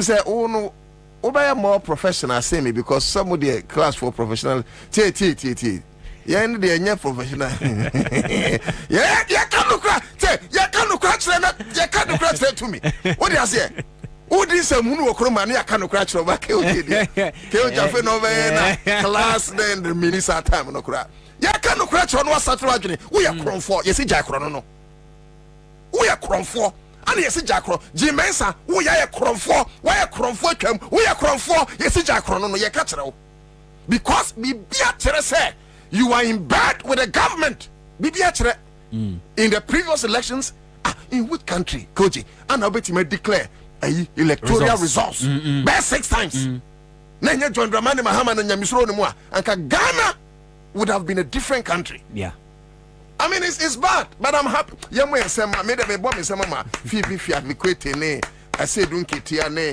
and also oka say be the or say they are doing this not because of they are hungry and I say they want to be in power but because of the peace, the political stability of the country. Oh, I know they are because they want to be in power. But no, much as you want to be in power, the political stability is also very important because if politically country is unstable, we'll win elections, but you know. Eugene, Sanyum we mum pema me. Mama said Peter touch the boy. Equal right and justice. Oh dear, see a boy mum you too on Facebook. The Facebook people will bear. We must because you can never attain peace without first attaining justice. Of course. One team impress abra tentere ni kanya. Anyhow, yeah. It's a business National Peace Council say Peace National Council na one. National Peace Council. Empenyufo be brom timi ka say a useless entity. And empenyufo no ma anka meka say it's the most useless entity. But me empenyufo so I can't say that. National Peace Council. National Peace Council. Interest said they should keep engaging with the Electoral Commission. How and the double standards are how active ana no mo ye when Penny be a friend John Dramani Mahama ye president and how active ana mo tie abra me kurom ochini bi a ye friend Akufo the president. They should judge. Yeah. Enya brofo me no me tell me catch until I'm pay me one of me on kratem. What could I professionalism me who am kratem man and pay some with your foot to Magana for saying you know yam boy homebody na yen kambum said be asum be bit me before during and after the election. 505 news anchor so to catch na me na met and why in your 505 505 12 live nana it's your man face here and some the dorsal. What is he say? How I venture electoral commission we this but on the Babontin and you're one of the most useless statements I've ever seen. Easy for Nana. Yeah. Oh, Krata Beno. Oh, dear way. Krata about a numbers on my register. A sentimentum decano. Also a problem. Of course.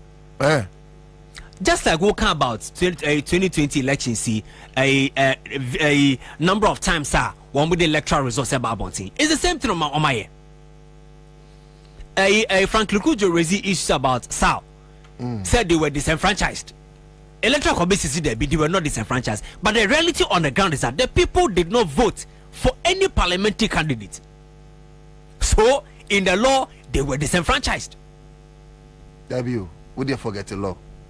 Yamamu to Aba and Yamaman to Aba. Yamaman to Aba. Into law bang enemy here.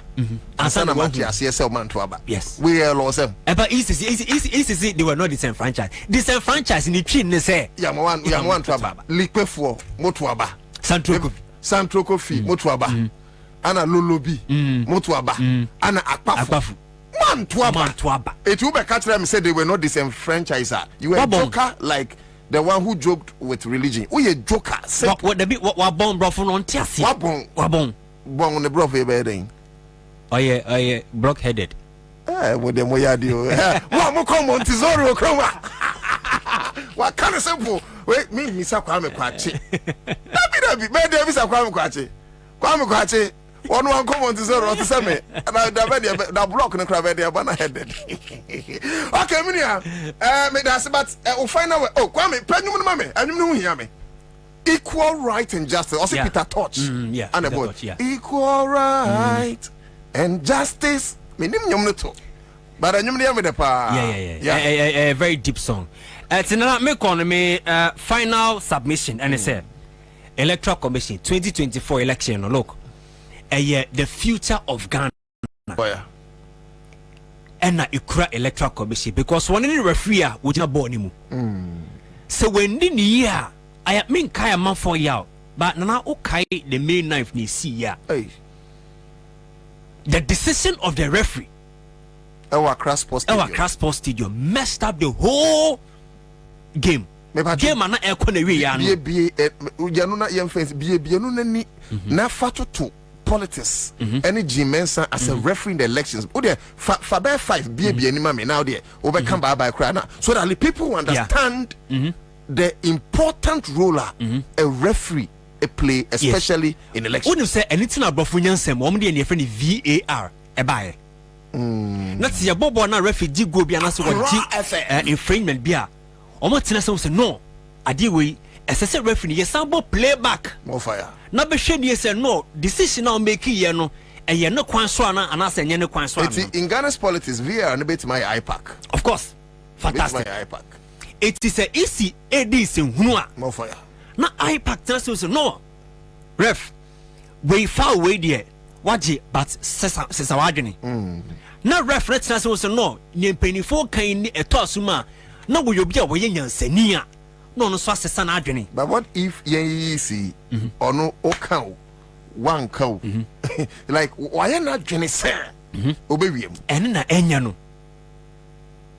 It will EPL referee to be the penalty near Shego no VAR referee said no me Brabebio or Hebio no say no I cancel go no what cancel go say no me yansani magine when who say penny for me and say bit to Tokroma catch him say no we hear playback no more fire as I say be twem more fire eti iPack a resi issue na referee na say no decision me taking a wrong kitchen ma me try decision ni mo but referee ni e di pa bonefo 100.5 referee no wo yen Ghana Electoral Commission when nipa bone for eti a referee sin we chido mo prompt na bright so asani bright meridale ti was say ono dey say the VAR is Supreme Court but they have spoiled there also but uyo muswa anka Supreme Court also plays that role of course because these are legal related matters but Ghana Supreme Court Olympian one say otogun na so tokonu Supreme Court na aka was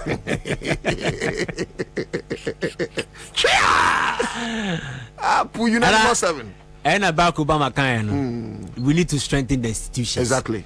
But unfortunately, all the institutions are crippled by political reasons, and that is the reason why we are where we are now.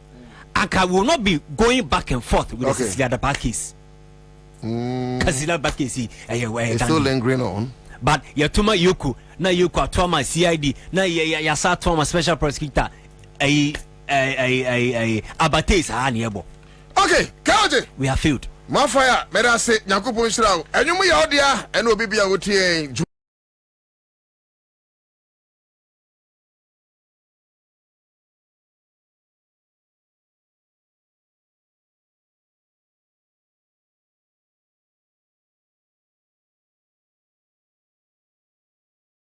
You are the necessary international certification for our refined gold for export. We know that one of the impacts of illegal mining has been the destruction of our forests and our cocoa farms. We'll prevent the destruction of cocoa farms from mining activity and effectively ban the issuance of entry permits into forests for mining purposes.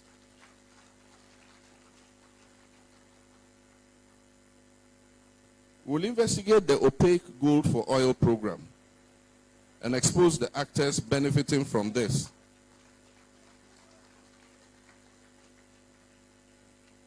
will investigate the opaque gold for oil program and expose the actors benefiting from this so-called barter agreement. Reports reaching me suggest that a new debt burden is being created because Ghana has not been able to keep up with its delivery of gold under the program. A portion of revenue from gold proceeds will be used to improve infrastructure and social services in mining communities. So wherever there's mining, we'll reinvest some of the revenue in improving infrastructure in those districts and in those communities. Recognizing the invaluable role of traditional leaders in our society, and as a testament to our commitment to inclusivity and respect for all stakeholders, my government intends to have traditional leaders included in the crucial process of granting mining licenses in their communities.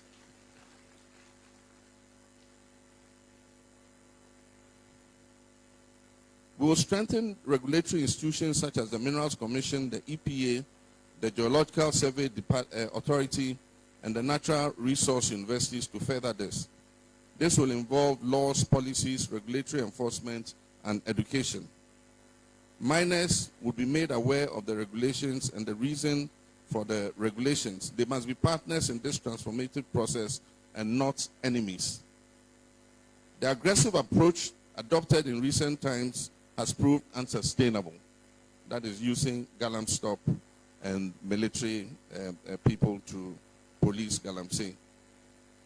This has only helped worsen the fight against Galamsey and led to a situation where some political actors and their task force teams have profited from the arrangement. It is also my vision to reform the mining sector structurally. Ghana's small-scale mining sector is perhaps the only economic sector with only two categories. And the two categories are small-scale mining and large-scale mining.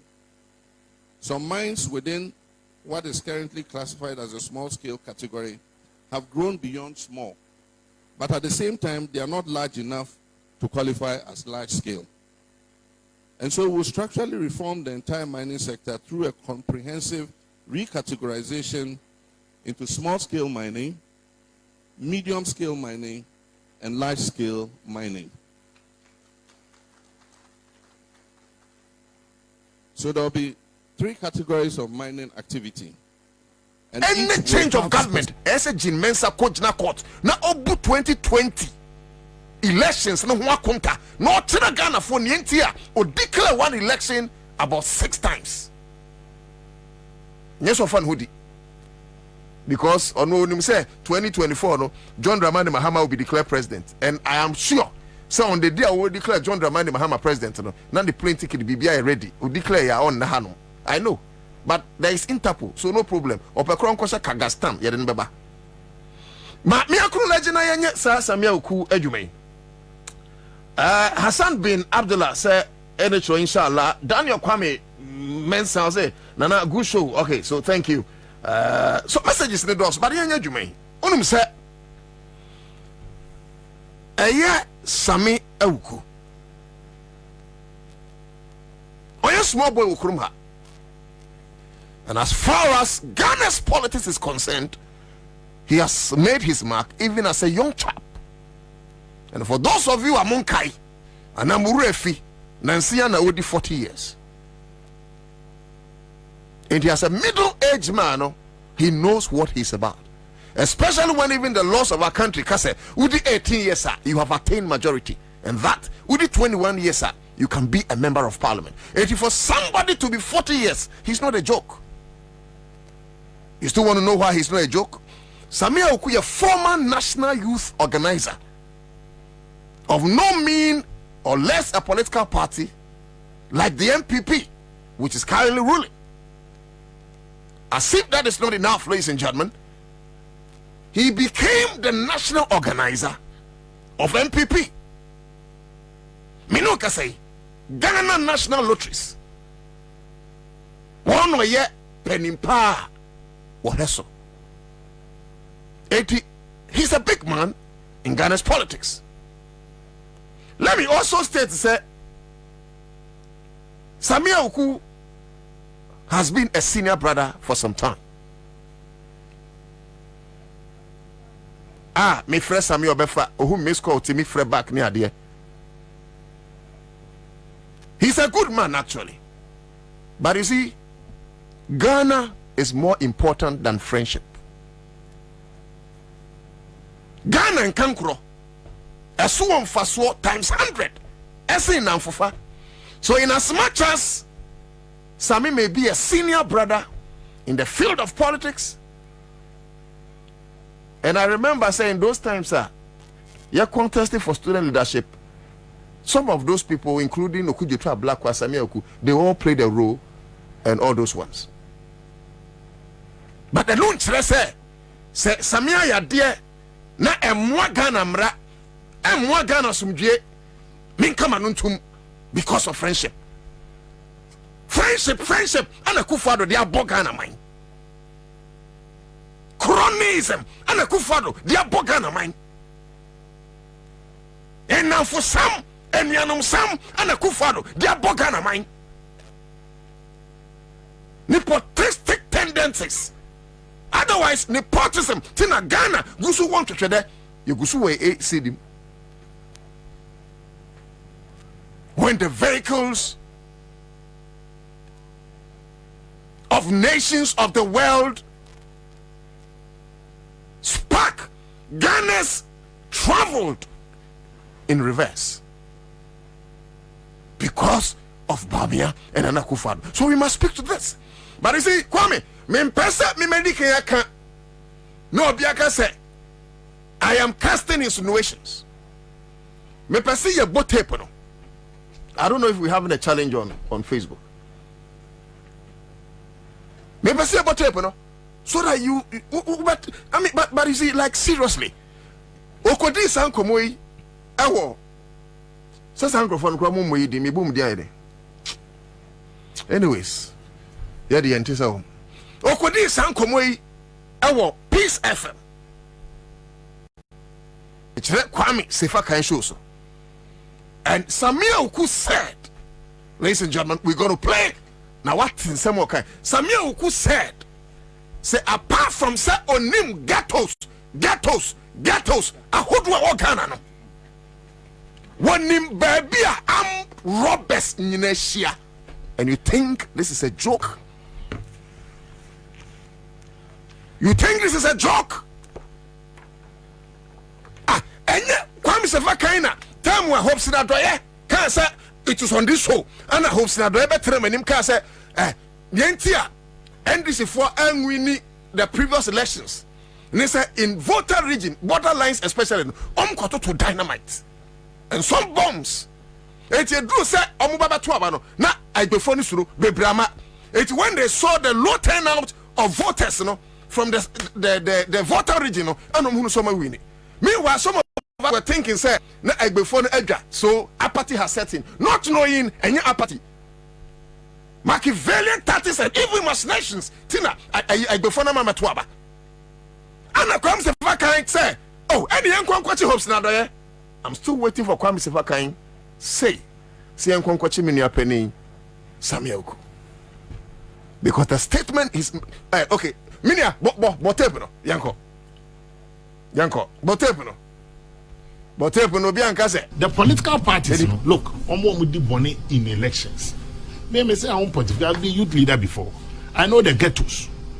Meaning, baby, I'm Roberts is here. The political parties, look, with the bonnet in elections.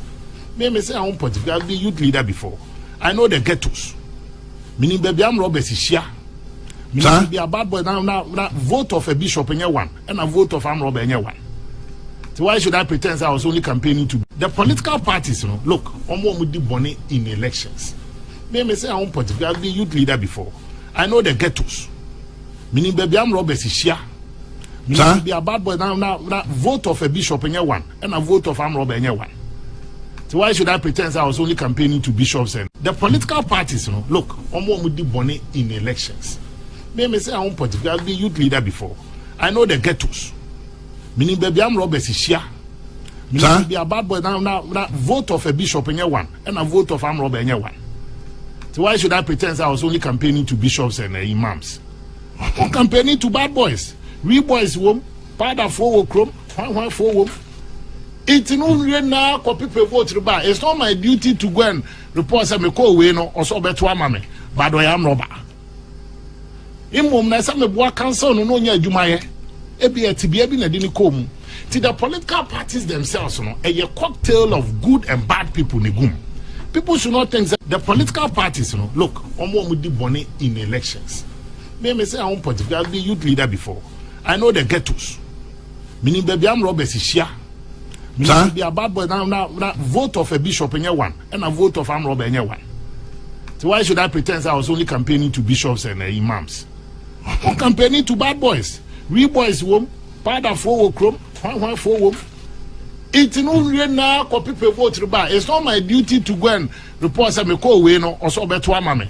But I am robber. In mom na some boy council no nya jumaye.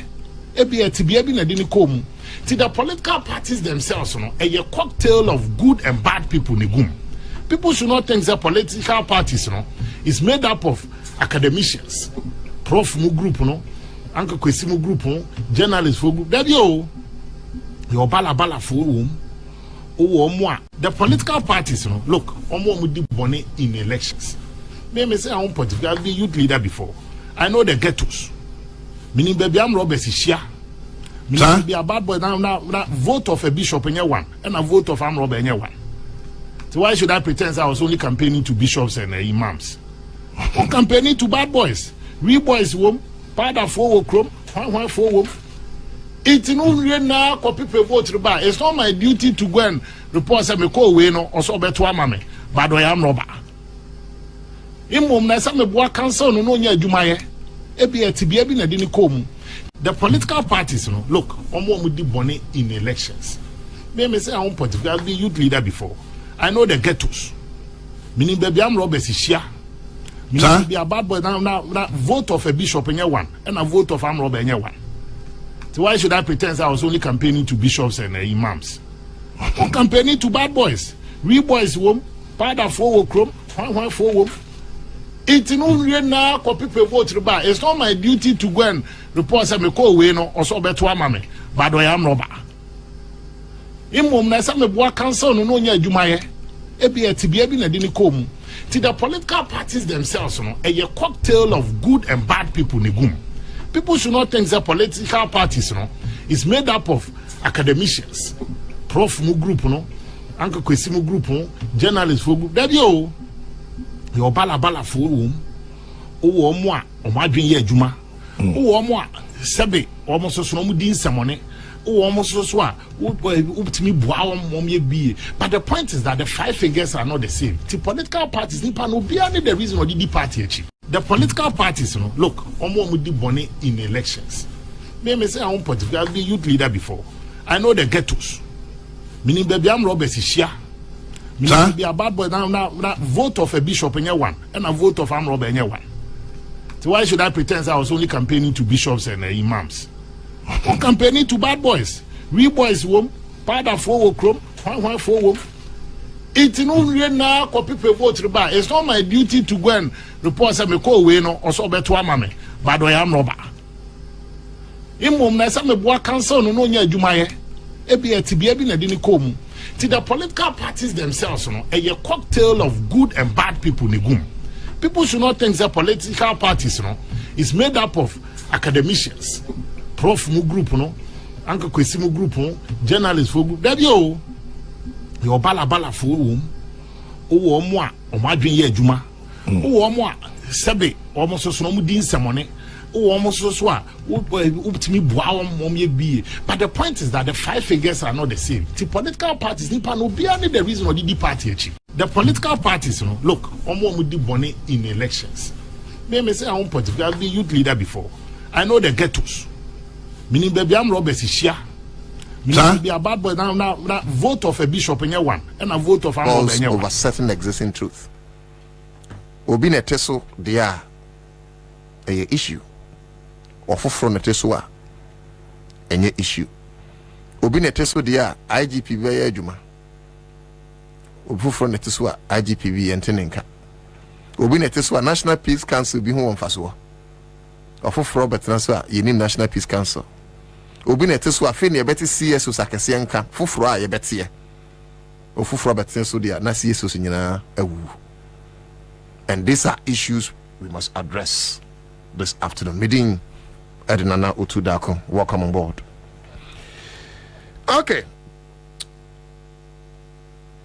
I'll have to call her my sweetheart because I have admired this lady from afar. And you see, I can't keep it any longer, so openly. I have said it's a problem. Dr. Mary, I will see.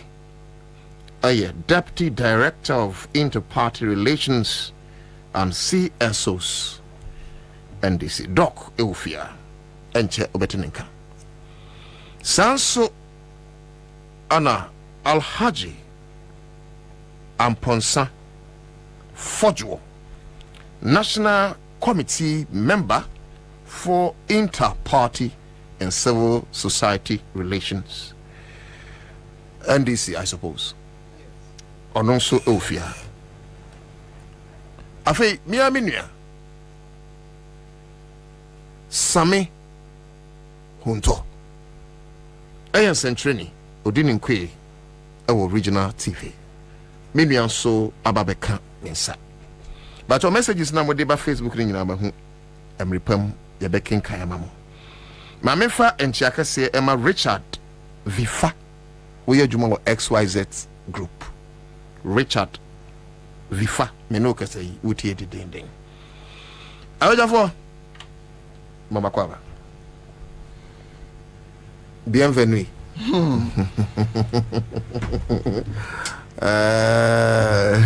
Ana we are okay there. Ayan wan say me ka say na admire from afar. Me feel brutal. Now when you say be man mujan 47 we admire. You are my fans. That's your bro. We are the choice of the cage. Slave queens for choice. And they say Jimensa Crabbe one slave queen mama. Oh, confusing me life. What's the name? Na Kufado abesu the one that was slave queens apart from Gabine. Oh, Jamo Obese connection. Who told say? Be there to me na slave queens for ehun akade. Munta kasagu ene jombo adumo ne ade. Anokwasem ne say ehun akade ne de nya ni ho.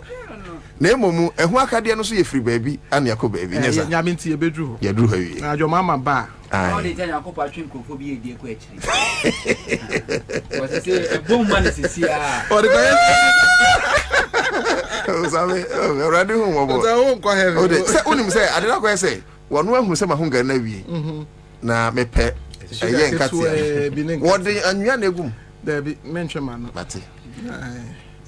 Mini obema the dikan meda wase na match ya wotifo na ansana me kama asem no ene nkomo bebre wo ho yeah me tese wo fam frema mu ne ade kakra yetia metia me na chi kakra ko America yi oman ni mu baby achema wontumi so omaye kumase akwan nyina ma na etime ne America kwan kra eye better than me ko hwe ho na me ko emi hunioma bebre me hu se e mo bo se chese bibia ne nse se ne achema wontumi e kan ye no na me nyawe mansane ye be start a program me mesre wani die mu na me nchia me baba akon aye friend no Mohammed Shuaib o New York.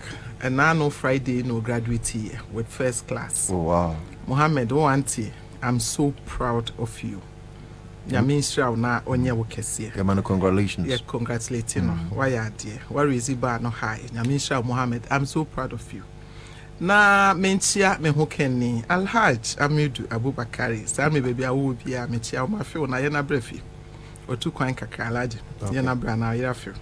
I mean, the incoming president of the Republic of Ghana, His Excellency John Dramani Mahama, on any hoka for Mama Lodi, and the national chairman, the general secretary, all FEC members, REC members, SEC members, and NDC for Ghana for 80 years.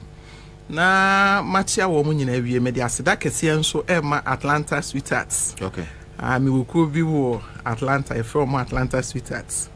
Chairman Musa. Mechia me da wase de be Atlanta be your mama One mama gave me at least 5 kilos. Say my baby, I feel I may struggle to lose it. Now I mention me sweetheart back home. Razak Musa. Okay.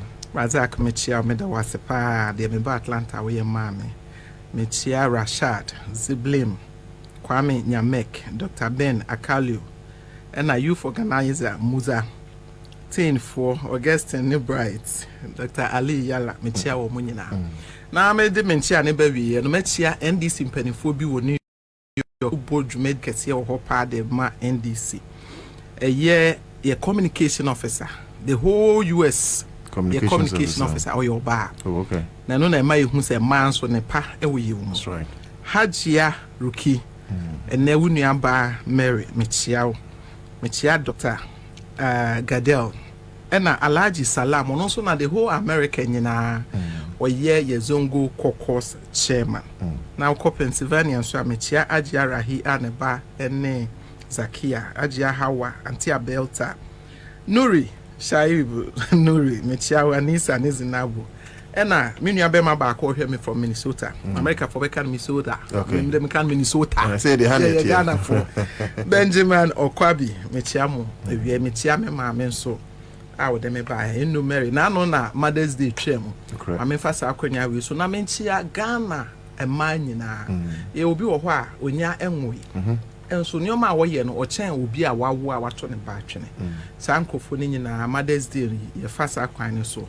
Na ye we see woman na me we say ye running mate Professor Jean na Opoku Ajama na so ma eno so ye tia no ono na MPP 40 ni dia na omo atoto ngre menu abema em say win shed anya ma me question. Yes, yes, you had 3 areas. You had 3 areas. Yanchia Mama Lodina. Hey, me Melodina, Papa. Me man no happy, belated happy Mother's Day. Fine girl princess. Aye, hey, ma'am, yeah, mama do buno. That me say this one said that Ben will be 18 years. In fact, I cast a few days. No, 18. Hey, okay, so now you know 6 March. Also on the birthday is 6 March. No, you're 18. When you're 17. And the next week, next year, I cast a few months. Your best year in as the first lady. No fire. Enter cry, not just with the 18. Yeah, cost of living. Any okwanya city mama no kwan na dollar ebono under kufuado na afi ya hwe ura bamia o kase afi sorry order that wom na odi agro na finally, but which is more important to me, you know, you be focus on the limited voter registration exercise and in your general secretary. Okay, and by consensus, no, yes, just in free. You know, by consensus. As a quadapa. What? Also, your banner was also my last aqualapa. I will be the I say, yeah. Okay. Yeah. Now you're in Sway. When you be that, say, may they know be a because of me. Let it reserve my quarter pressure upon chairman. That's what Bianson quarter pressure movie. Add your body. Many of us have me. And in top pressure, man, so that and one o'clock. Now, what about Basan come on my bite, Kakra, even if it's 5 minutes on some statement? Some statement, you know, you. Minu Abema, Ansah na meka bibia fa some statement, we can share back on. Papa bi wo Atlanta. Ni diane Mr. Nobody. Mr. Nobody. Aye, Mr. Nobody. Mechia we no Mary mechia.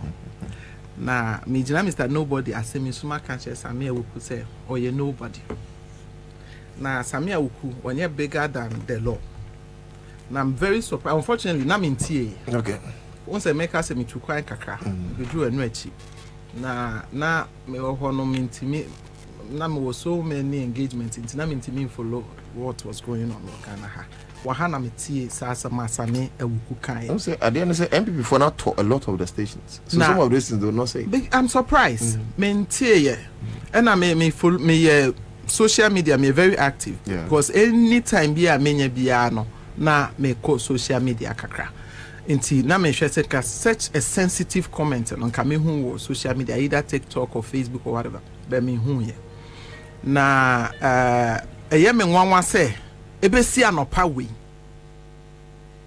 ye papa Dampare, Dr. Dampare, IGP aye ni say unprotected the lives of Ghanaians in your properties no onche Samia Wuku aye me nwanwa because asema Samia Wuku aka no emu ivrem na ehu na enwanwa na ehia all attention from Ghanaians ye nyina ye politicians ye pub ye call aprobo ye koko strength crofose omonto aba emaye ye kwa fiefiem ye kwa nsore ye kwa yi ase adore ase nyina ye kwa ne ekosire vote na me gina ye no manko bebia amrobese wo sesa me kan se okọ bebia we base kra wo a kam feel say ye beti ase because say we areas bi o ha be hu ha is me kasa ha de we fo nkwa ne go me nyini ya mani fie die me hu say yes ye wo baabi wo ha de amrobes base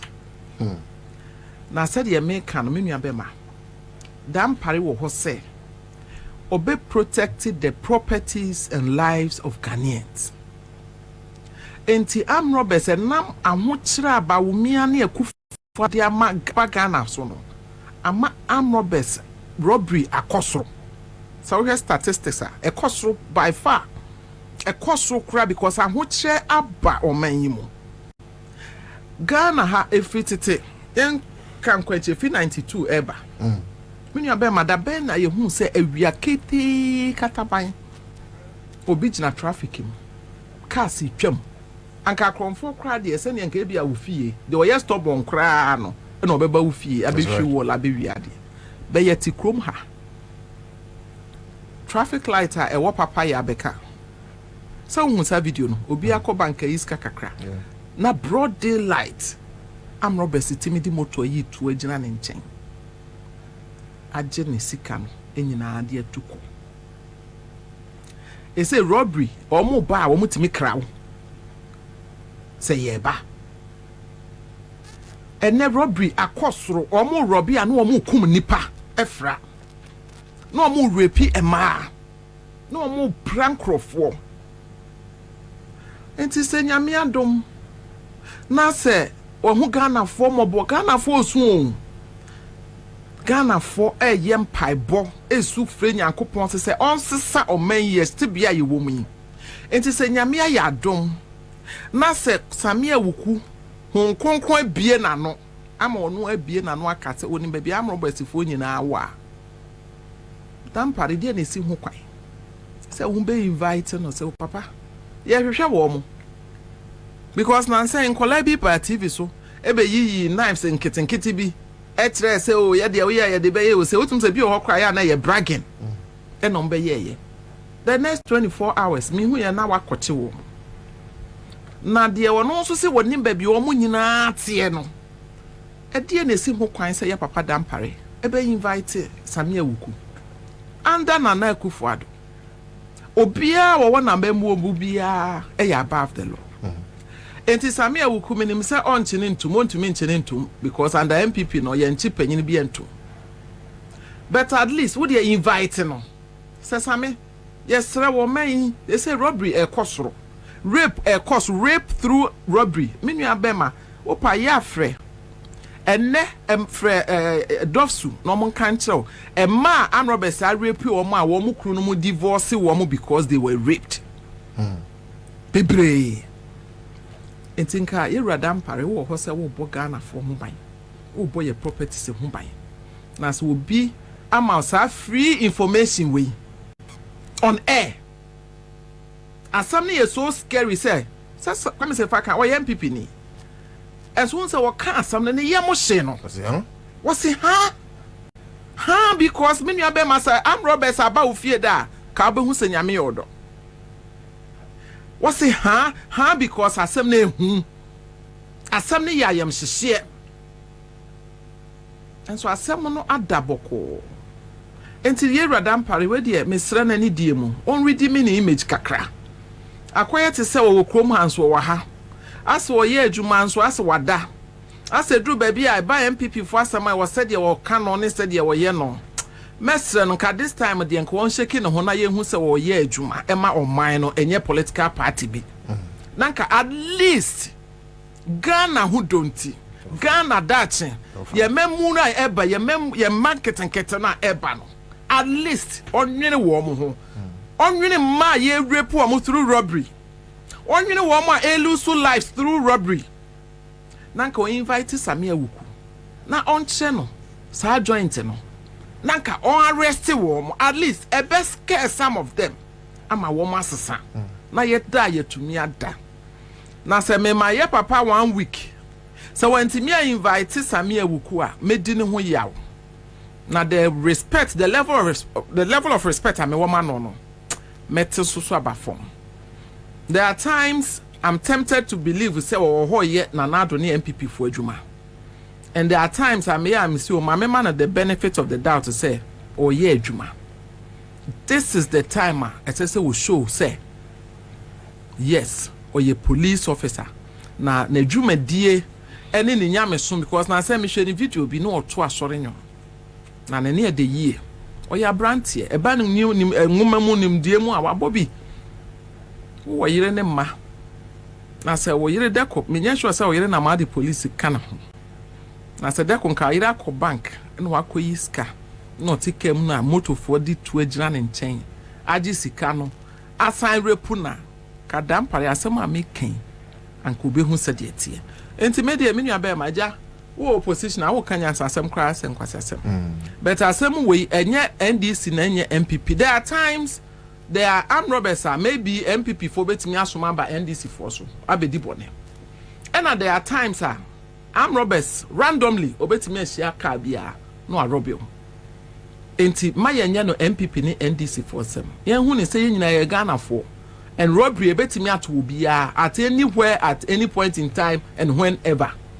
Enti se Samia Wuku no kasa atimi abie na no akase onim ba bia am robbers fo nyina wa ye nyina yenya one voice. Civil society organizations, I'm calling on you people. This is the time Ghana ye hear mo and na edru NDC for so as a civil society organizations kwa bi ni ha me department am ye adwuma kakra na ye na mo ye adwuma no ni titru ene de ma na de da no CDD for ye hwemo monkasa Samia Wuku asem ya wakasa yi monkasa Ghana police munye bibi na ye hu se mo wo ho ma wo man no muni ho ma Akufo Addo ne MPP akromfo yi Samia Wuku na ato ne numuto obi amfetuo o kasa no na oni gun point o kasa no eye wono ankasa MPP for studio no tie kwam sefa kan program so no tie one ne nua be ma na damfo ne tie enti comfortably ena o kan asasem no enti it means say woni mampa enti me dey me say free IGP one say already many image any the integrity of the police service and kakra by inviting Samia Wuku. It's unfortunate it's coming from Samia Wuku because you will be me admire pa me no relationship. What I say? Some of these things you cannot cover it. You know you should not cover it. Yeah. And you say you cannot or you shouldn't. You should not. What I say? Now when me no me dey man some baby me colleagues ya can be. When me say sika ho. Sika dambo kwaja ntwi bonyum bi. O say sika dambo e wo ho. Na me amete he me say Nyankopon say o ma me nu sa level na me rebe fi Nyankopon ni nyansa. Na nsen ya Samia Wuku edi ne 40th birthday minim se wo hwe video ni bia $1 wo hwe video ni bia ka wo behu se boy na nya sika wo nya sika enti sika no na se ebo ne dam no wakasa san so na ponte meka che se na adwen nya correct because se ne wakasa ye no okay sani wakasa ye no edin enti ha ana ye de home ye no enso ebisi na Dr. Mary Awusi ana ote ninkano anyways ya behwe na ya hwe nsem no ka and like I said say na say your mind no on kaso ni obi relationship so you cover the truth. No, Ghana first payao Osemobe, God bless you so much. Bozer Kwesi and so then there about Vivian Opon also my pretty queen. Don't beg Dampare because it is his duty not to be biased. Dampare, don't be biased because MPP is not going to remain in power forever. I'm not sure she begged, she appealed. Ella came hard. I say, how I wish Listo was here to handle Dampare. Lami Zanza, I say, it is your sister, Julie Belinda. Okay, which I just joined. Who said so? Okay, so messages in the banner by every kind. I'm a mom. Alhaji Amponsa for Joe. Alhaji. Nana, mefa akonya iso da wasese. Waje me feso amami akonya se me mekasa kakra ewo o powerful station so. Na mesa afasa akonya iso so. Na machia watifu nyina machia omu nyina so bia na mafaso so achia me constituency e afo no southwest mankran so se machia omu nyina na omu nkoso mfa mpa bonta echi adwuma no yegusu a yeye wia na masachia mia me parliamentary candidate o Abubakar Sadiq nana ebaye you shame, you know. Oh, Madame Fupa. Put in a contest. Madame Fupa. Nana, me buy and me bete Samuel Oku video no se bokakra. Na meka se Samuel Oku ye ubia ye numbi to say no. You look up to him. Drew me bia meka se sometimes now I am in perseme align me politically no politics in him. Yeah, ubi MPP no ya the pa yebeka. Yeah. Or when this no ya the bonia say yeka because at the end of the day no or mine on can cronia day here. Na sebi said Samuel Ukuna no said the name ma make say not only at gunpoint obia amfa. Not under duress. He wasn't under duress.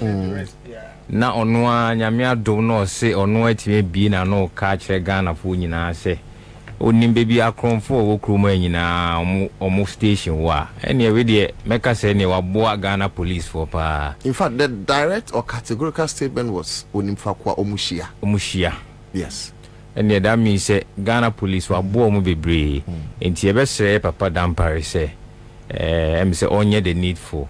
If you say you incidents be brea about social media within 24 hours na omunyina no yakwa akochichi omo bi wo kra se na me America no eya na enye eye youthful exuberance na ebinom kra no mo kire nanso no any 24 hours na yakwa akofo omunyina it we the message say you are Dampare so on try na o invite yes on try so we invite Samuel Oku na or gene statement on sa accestation na o make here o Peace FM no intime so kakra meka no that's here bro Same nana Same anu na ko ine kai paja say Mrs. Same Same da edwa ma me nchia atiefo ne ahwefo na wie me gide so bibia pomye Sami awuku nsɛm no memefa ne afanu em sɛ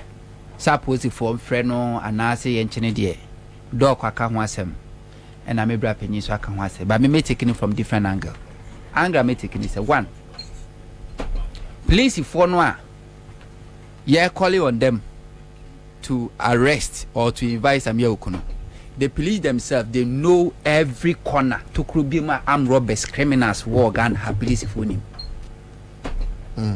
Police phone him every criminal in this country, armed robbers, assassins, whatever. Police they know them. They are fire. Unia was it not last year or last 2 years under IGP Dampare say criminals be or more track or more na omu ko mu base ewo a shaman okay kobo mu tu oku omo no they know them. And the yes, Samia Ukunkuan and Nimba criminals. Well, they police themselves. They know them. And some of the armed robbers even work for the police officers. It's like Langard. No akwache Langard or Kaswa Millennium City. One ekwache no IGP, Dampare ekwache Langard no. And answer regional police commander or the district police commander. Usrokra. Samia Uku is right. And don't put your trust So what can say down pare anye we ya bedi ne ho ya wa emi so kotena brochiri ntia mframa na afa ho ama ore afini ama bebre. If you see trust down pare as IGP to fight crime, anything political crime involving MPP NDC doc yantia Brana Champo ko gina simpie so ye hand over power ne ye hand over power china then Adam pare ye Lord Komi comment o make ye e then Adam pare ye nanso NDC youth organizer our Ashanti region constituency youth organizer woni wait ko ka say se mosimu be wiamu dia so be say ne command so ene de ko twini mu. The same Ashanti region as was the same debate between MPP and NDC. NPP ni say abanda mo dey be wiam and NDC say mu wiam dia ne so be ni akwa akwache no dan parikro ya chirame one person wa make a threat statement I border on a democracy.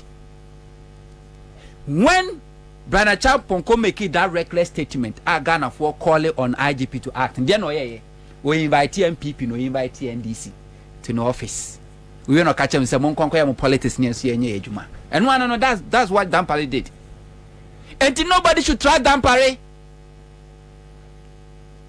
Say NDC MPP electoral matters obedience fifi. Forget it. As enough. 2 weeks to election. Dan Paris says police for go 2 weeks to the election. Every time free town be a quarter town where police barrier never ho. Checkpoint. You best search once and wako. Amokas ACC vantage points na. On the day of election, Timamufor civilians eche will be our soldier atade. And will be our police atade. I know the name crowd mu. Suspecting is on your police when you so jenny. Yet chen and pane bomb searching na etio eshomo na MPP party membership card ekitaumo. Now matter the national match MPP t-shirt was no match police for na soldier font tade no eguso. Ye the san crofo come police for. I see no by election ya nkonu June, is it June or July last year. Almost a year ni. Kwame na Kwabena any penny for etie. Wo bi betimi akyere yan ba bia police for so omudo munhwe mu kosi ye. San crofo no see a prosecute omo so omo ye hwan obi betimi akyere in the update. Me say as enough a police for enim ena Pablo ya sorte no MPP tax attack Pablo on the omode eboba ebo ne ka anim ni akire etutu odi fa ne ka mu police for anim omoka na ekwe number registration number ne bohoi police never act to womu krampo a hoodlums a omo number krat me comment say enough a police for antman chomo na obi ka a big man like Samuel Ukuna officer that paribetimi so Sam, you've made solid point, but I know say to some extent you are being sarcastic. I'm not sure say you are by any stretch of imagination can say because Ghana post the phone in baby I'm Robert Shishentino and Semna Samuel Uku Akano should be treated with gloves. Is that the point you're making? Far from that. Okay. The person me say nipa na wusu akire no. Ya see de wusu kire na oni so beba. Yeah. Oni su kire no. Wono no kra na say o pe criminals a nipa na wusu akire no kra no no ne da ni ti so no. Eso sene de wo friend so meka na asema. That's the second part. The second part ne Samia Okuka say political party bia no ye wa papa fo ya boni fo ya criminals so ho na me focus no. Okay. Political party it is a quiet ugina kire bomu yu ba be mu abo se bia ne bia sidiesie enua no ebi achia enua no ebi akoa enua ni akoa enua ni bo ho no ma ho ye tron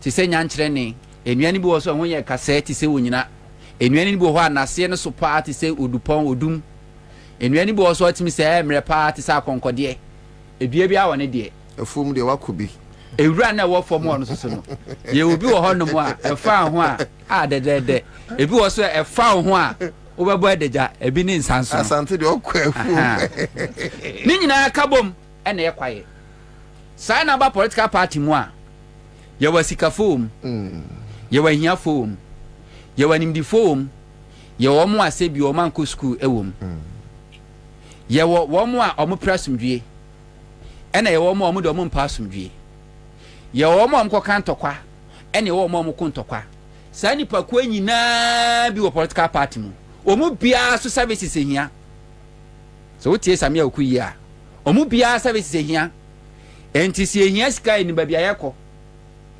si ehia nkrofo mfa ideas mra ye draft manifesto ni ba bia yekọ se ba ne se enya asem wo court ye penkrofo akwa defend ya ye wo ba bia yekọ eba ne center wanta wa ba party fo ntem ye opo mo masiesia ye wo mo mko ye kwa ko file posters a ye wo mo a omukoko ye sa adwuma no ye kwa ko ye rally ye nko ba pata ye nko ne nko ese bia okay onkrofo ye sa adwuma no ane wo nkrofo bi wo so a se obi tia ye na so a omo na koso ko tia oni kro na so bie obi de ye nsa wo ye ni a sa nkrofo no se na konom do mo sa ko wo ni kro na ni bi ni kra ne se sede samia oku kan ye no ye hia san krofo nyina wo party nim ebi so wa NDC mu but NDC is the only party and when they do san krofo no an krofo bia bebo ye tie fa ahodie so san krofo no sori no mo so akoye mo action na aka chansa mo ntena se eni tira de bia de ye no and to activate obi anya na djuma including those people na no dia na si okukuom MPP ni and or no disrupting registration in the presence of police and we attacking even party member, party agent and even the electoral officials. And it took another civilians and almost tisi mu almost call ma warning shot and obi ejane. Then the police went after Omwa Omobesake, the abuse of the violating Crawford. Meanwhile, when they were committing that crime, they committed that crime in the presence of police. That's right. Ade abani so mpe democracy bi mu I mean America se mpe if Ghana police service or no want me democracy want me for law and order nya adwuma me na me the law and order be adwuma Debbie we cannot be holier than Pope obi di ni sawo wani afan sawo na ni bi se want me fa on won ani a kwa party nim na kohwe ye wo obi obetimi de ne sa kwo ni pakro na ni but won't we be preaching violence? You see, an eye for an eye makes the whole world go blind. That be violent.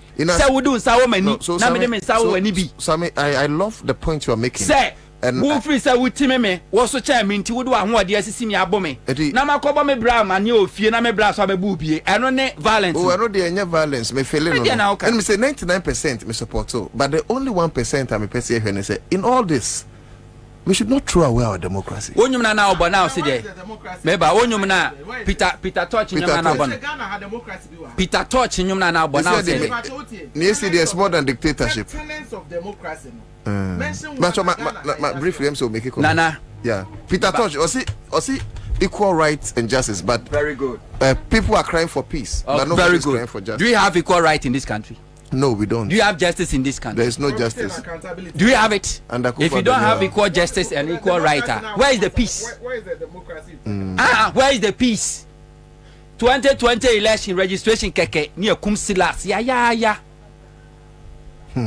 Justice ben and ye sikidi manja abranti noa. Ne mame baba ko pa wako teacher trainee a wawi anka fe no ko sua ko ya adwuma ma ne mame ete so mfa so de ye kunu ya woni yam sikan kunu ya. That is the way. The same 2020 election. 30 months out. Titain said the bomofo atiasi kwaye mu na wako kan empire tu na otutu ogumu epebiakum. Kumni pa nwotwe. Apemfo ni abofra se bio onu ni mpani fie su kura yiku omo. Ye wie ne de asemben na MP for Bekwai. Second deputy speaker of parliament. Your wife ka so omo ye criminals. Have you ever heard of Kufuado say or ma abusianfo cry yako? Did you hear say Ghana government cry to me say your investigation after the circumstances are and I'm sumye dukum sankrofo? Have you ever heard government institution be a condemn that heinous crime or committee or honor? nti ade ntina wo de bia na wo se de nsa wo wani asumdwe ntina wo te ho dabi to da eso kire mema Ghana mrane say ye nyina ye protect your democracy in your constitution including civilians enti wo mo aya for mo ama o madwuma asoja for police for state institutions your master dey tue mo ka with taxpayers money if they fail to protect our democracy if they fail to protect our rights and your freedom wa yent mamufo nankasa ye wo say protect your nankasa right and your freedoms and your advice as no say do be si afa no tiansu yankoye party num ye activate department bi anya na adwuma ye try the ye try manifesto no omo ehia o ma dwenkyere no mo kyerɛ eni ehia sika ye party adwuma ye onkrofo a ye kɔ mo kokɔgye mebo a ye penkrofo akɔfo akɔyɛ adwuma ye file posters ye onkrofo social media ye ni nkrofo a appoint om so mo nye social media communication ye ni nkrofo every morning a director of national communication officer assign om so mo kɔ radio station TV station kɔ yɛ adwuma na wo mo obi boya ono so be kɔ kan asema man na de no mo de mo nya adwuma wo ma nya adwuma mo so mfa so ne sɛn ema party no if sa soldier fo e wo Ghana ha mo de mo nkɔ asi wo sɛ omo ma kwa ma obi mfiri ne ma mu mebu ye kwasea entity e boy e territory ho ban no sɛ o ma nya sa adwuma no omreko anipa boni fo fra bonten e ba be attack ya a soldier fo no so mfa so ema Ghana ne de hin wrap up man enti obi anya na adwuma 2024 election obi di unsa wo wani a fa wo bi untumi a kofie wo bra panyi bi wo ho kɔbɔ na amane no mabu ni bi so mu kumba kwa yenkum yenu said ye be ya betena se be sin kunya sabre na peace council be ba be ka che se di asisen na de bia wo de eku na wusu a peace council wo mwawo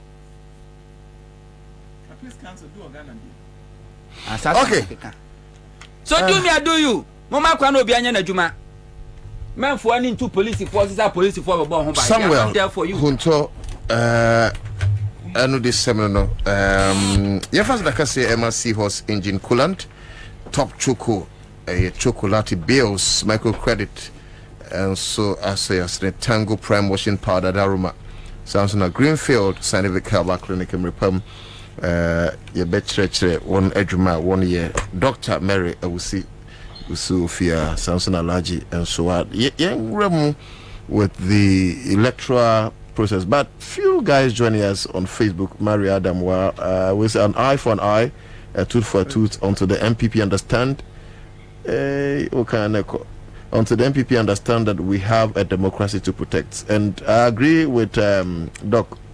There's no democracy in Ghana.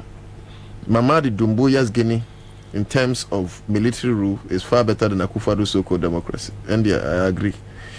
Okay, have we wisdom? I say bravo, Hunto. That is the way to go. Lami Zanza, Dinenia Bagdigdi, Nasser Al Kedelafi Jr. was what is democracy? There's no democracy in this country anymore. Saboge, Abuzege. I said we know all the police and the soldiers' family, so we are waiting to see what will happen this 2024. Anyways, Doc, I hope sir after 7 December we will come this stage. Yes, and but today I've let the cat out of the bag and my head too open. Well. Exactly, it's good. Yeah, so you tried the registration exercise. Also, now you're pegging with General Secretary of NDC, the address or make here. In fact, I know the man delay kakana me wo. Okay. As a fake member there. Yeah. Na see you virtually. Aye. In fact, my friend will produce Arabka is a delay kaka. Exactly. Na mama fa konya we biums. Na menchi aye nua ma David, NDC, one of your members was Germany was so show live. And Francis, my baby o me come more. Also on sweet you Alima former dental constituency vice chair Michiamunina. When you are coming back to the registration exercise at El Coso. Ghana yet time bombs. I'm telling you.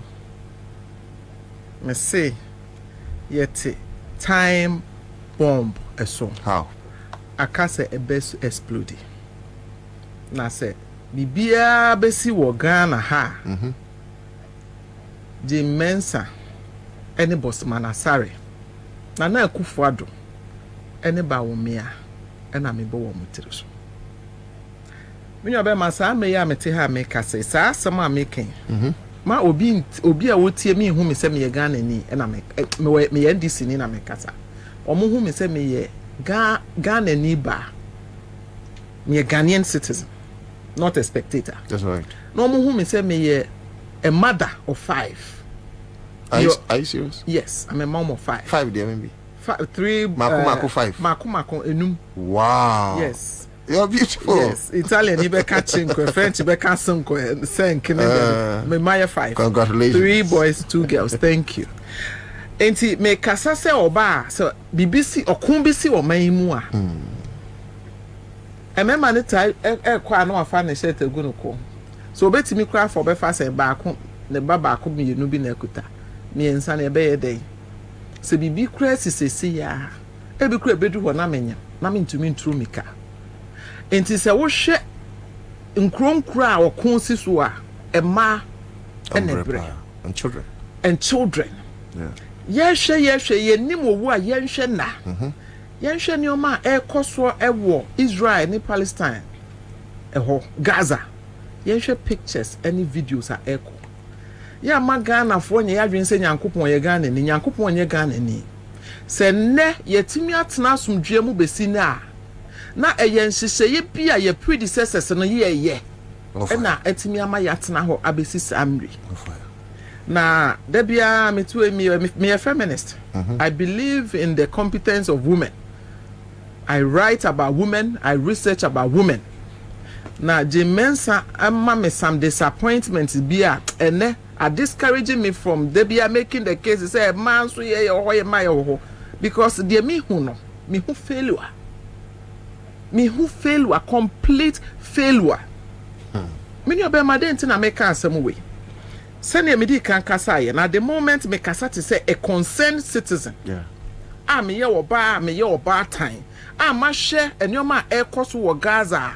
Me a yem my yam says Nansanya video be babonting.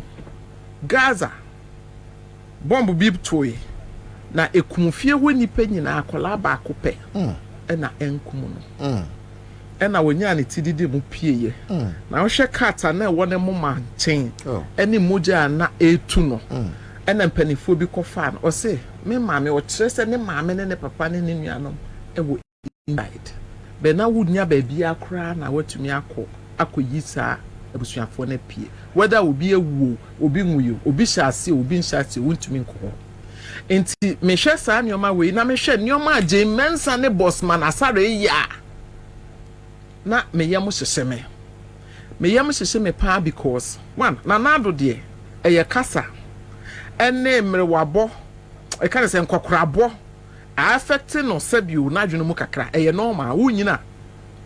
Yeah. Unyina say ya me ma no unya what dwene the from so intelligence level no a decline so it's just natural magana for etie me emfa me emfa no just natural and it's natural obi aye nyina ye bedru ho things na say obi timi nyini adane abofra otimi nyini no nanado say wo dane abofra nanado gradually or turning into akola say nyese nanado adwene na eba from a decline a anka we president anka ontumi nkogina ahemfo anim mosore na menchi amo sabe respect ye command it's earned it is nipa ne buwa na so feel so we ohene no obesore achia na nado kogina ho kan say oh debi me de me fa power ema me obi a me biti ne da na sabi o menua be ma me busa wo no watiefo na nado power no enye constitution e de ma no anya Ghana's constitution e chere say 4 year bi ayento aba. That's right. Na yenyi obi na nipa kro ne yi ni wi a wo a wote so wulu so wo pe wo de akobesore ba bi a wote na de ho na betena. Enti sa constitution e de wo betena ho.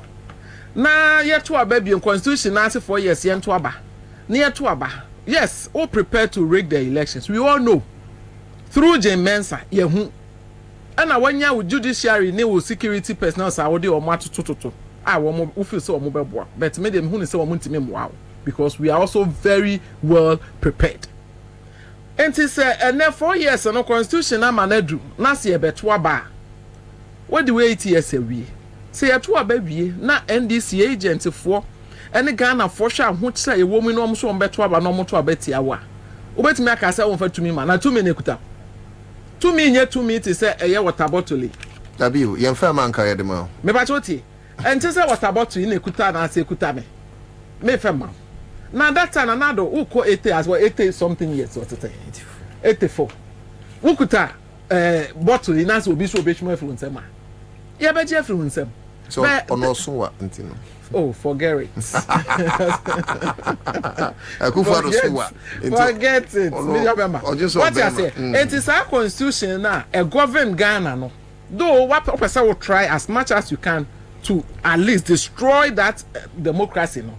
But me nuabema na na do me dey asem ne channel because me who say eyenyini. What I say? Eyenyini.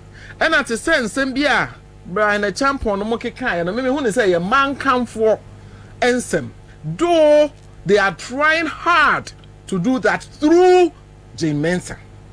Now, no, na ye me ya say Ansah ye oba. Nanka samre ne ma ye try say ye be boy ho modern. Na ma ye hu say a man so ye capable. Na true baby appointment bi a yetumi aka say, oh, e say glass ceiling ye ma breaki. Ye the way to her or performing. Ye the way to her or performing. It is a position where so aba or ba betimi a occupy. The Ansah ye, a dear president no serve. A dear na oja ma chema for abeka say, ye the baby to electoral commission or born home modern. One ma party as some run the modo. Ye nim so ye MPP ni. Yes, but at least some level of decorum. At least on your decorum of the new ma warrior. Bema in the history of Ghana's democracy. You are talking about how many times.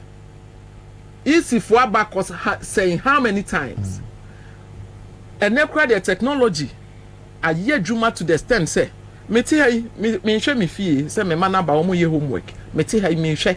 So who say me family phone, I me check it say omo free school about omo ye homework ana. Enti cameras any other ade ewo baby a. And yet then na electoral commission, high security zone, BVRs, BVDs, etimira. Proud to registration exercise in an election year. And yet they under the leadership of Ansah Adokwe. And yet they and some machines way etimi year a year under the surveillance of we system no security systems be accurate. Because of one in your bonny or year no 2020 no. Feel say obi create chasing I don't know na soldier for na edinati. Ghana okoye ni tikura soldiers dinati. Ghana ha. ABC da ben. I was shocked. Armed though, and yes almost entire keko. Armed but like seriously like okoye ni tikeke no. Yes. I didn't know about that. And then when the social life because of unyuma wo yama MPP. Yeah. Na die nko na MPP be yawo se Ansah wonya sika nyina dan ma wo de be ye dan wo beto dan 100 wo be da sem wo be sha atade se wo be kura bag se wo ma school se nko na de after years woni e na beti now after years no definitely wo be pay back to the society at that time no say we drop military men if you unchen can you live your normal social life no with your family edie na Ansah aye nko antia ontimi mpie without afarijan otimi hia afarijan no nko anenam otimi hia afarijan no nko anenam 2016 mi hia Charlotte Osei ewo Golden Tulip Kumasi ono nko ana no nam I'm crowd work with you ono so koye media work with GH1 no yes because of you say one we need nothing to hide wanya boni bia Ansah nyoma wo ye no me nua be ma ehun share registration exercise and your ma bebre na ho na NDC for yes there be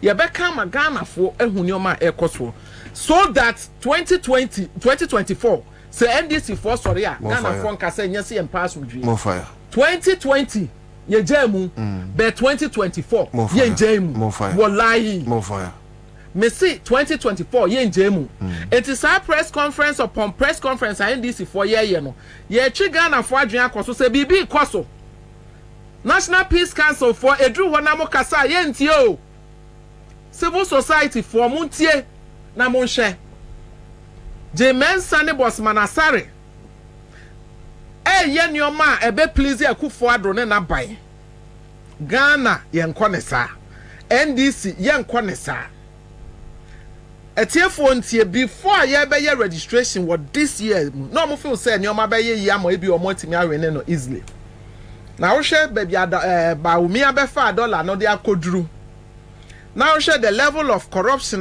adokro omanyi na wo hwe say Ghana Ghana ha contractor bit me $11 million $11 million oh one for people bia ntumi anko na enso ye tua asa $11 million na ma no wo ko site what just even a trip of sand ekura na bi ni ho public accounts committee tnaso and one of the question ombusa na say ya na your certificate bi a wo de ba na chief director na appoint engineer bi akohwe it okohwe na bibia ye pepepe as reported in the certificate before you be release the sa contractor na ntimi anfa pepe bi ama into obusa say how did he manage to get his payment and the Kufuado corruption scandals are kesia koso it is any many nyina koso no woman who say ahokyere de ama wo man a dozen it there is no way you see a to abapa cleaner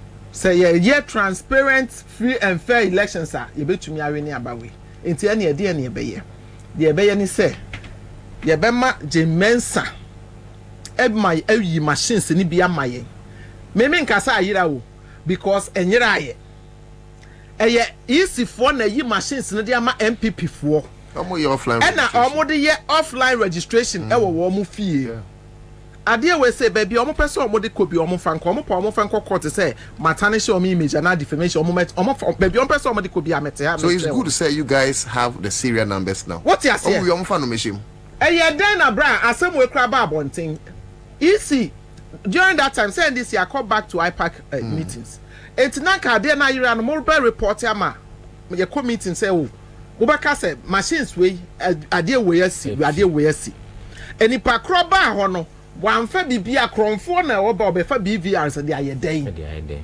obefa BVRs akoton e wo tiptoe anaso de konima ana o de comedina na akoton wo de yeden enti means say eye MPP for and omoni EC for akona even omode sa machine so na ma wo mo na baby anyankopon ebo na pensie no so da bia bonsam so de ne momone ebetwam ho EC for nye wo madwen say EC office na omote na omonyina ye MPP for even omo kra omo recruit omo na omo feel so omo recruit MPP for no ye when DC for wo ete office ho e ho na whistle blower bi ma ye nsaka ye say omo yi machines no 5 afrim enti muni akire ye press conference boss man ameka say ye boa ye bibia say ni ho and I'm quickly omo free meeting ye call ya afi omo si o enye no na area na ye BVRs and omo si no enye no BVRs na area na ye laptops are bibia ni so ordinary laptops EC office ordinary laptops ira in an election year EC office pen crowd that this election year ye be hwehwem enti die enti na motena ho ema security amowo nyina achi no ordinary laptops to mira meanwhile any ordinary laptops eye BVRs amodi ama MPP for a register wo mo for e wo mo strongholds specifically Ashanti region na chese so obeka say the na mo kana no kasa enye say be wi aye na omo ko ye o ha na ye ko ye election o ha na omo say baako report it to the stakeholders we have interest but omo nim ni omo a omo pese omo ye nti omo ye omo adwen say omo be kata so no omo feel say ye hu ye nti because omo aho na omo wo ho enu ntina na ado abo modin etimi appoint all MPP non MPP na senga ye ode ne ba na sen aba o me ekwa campaign what can appear o kan ho e na wo mu nyusu wo ma dwene sebio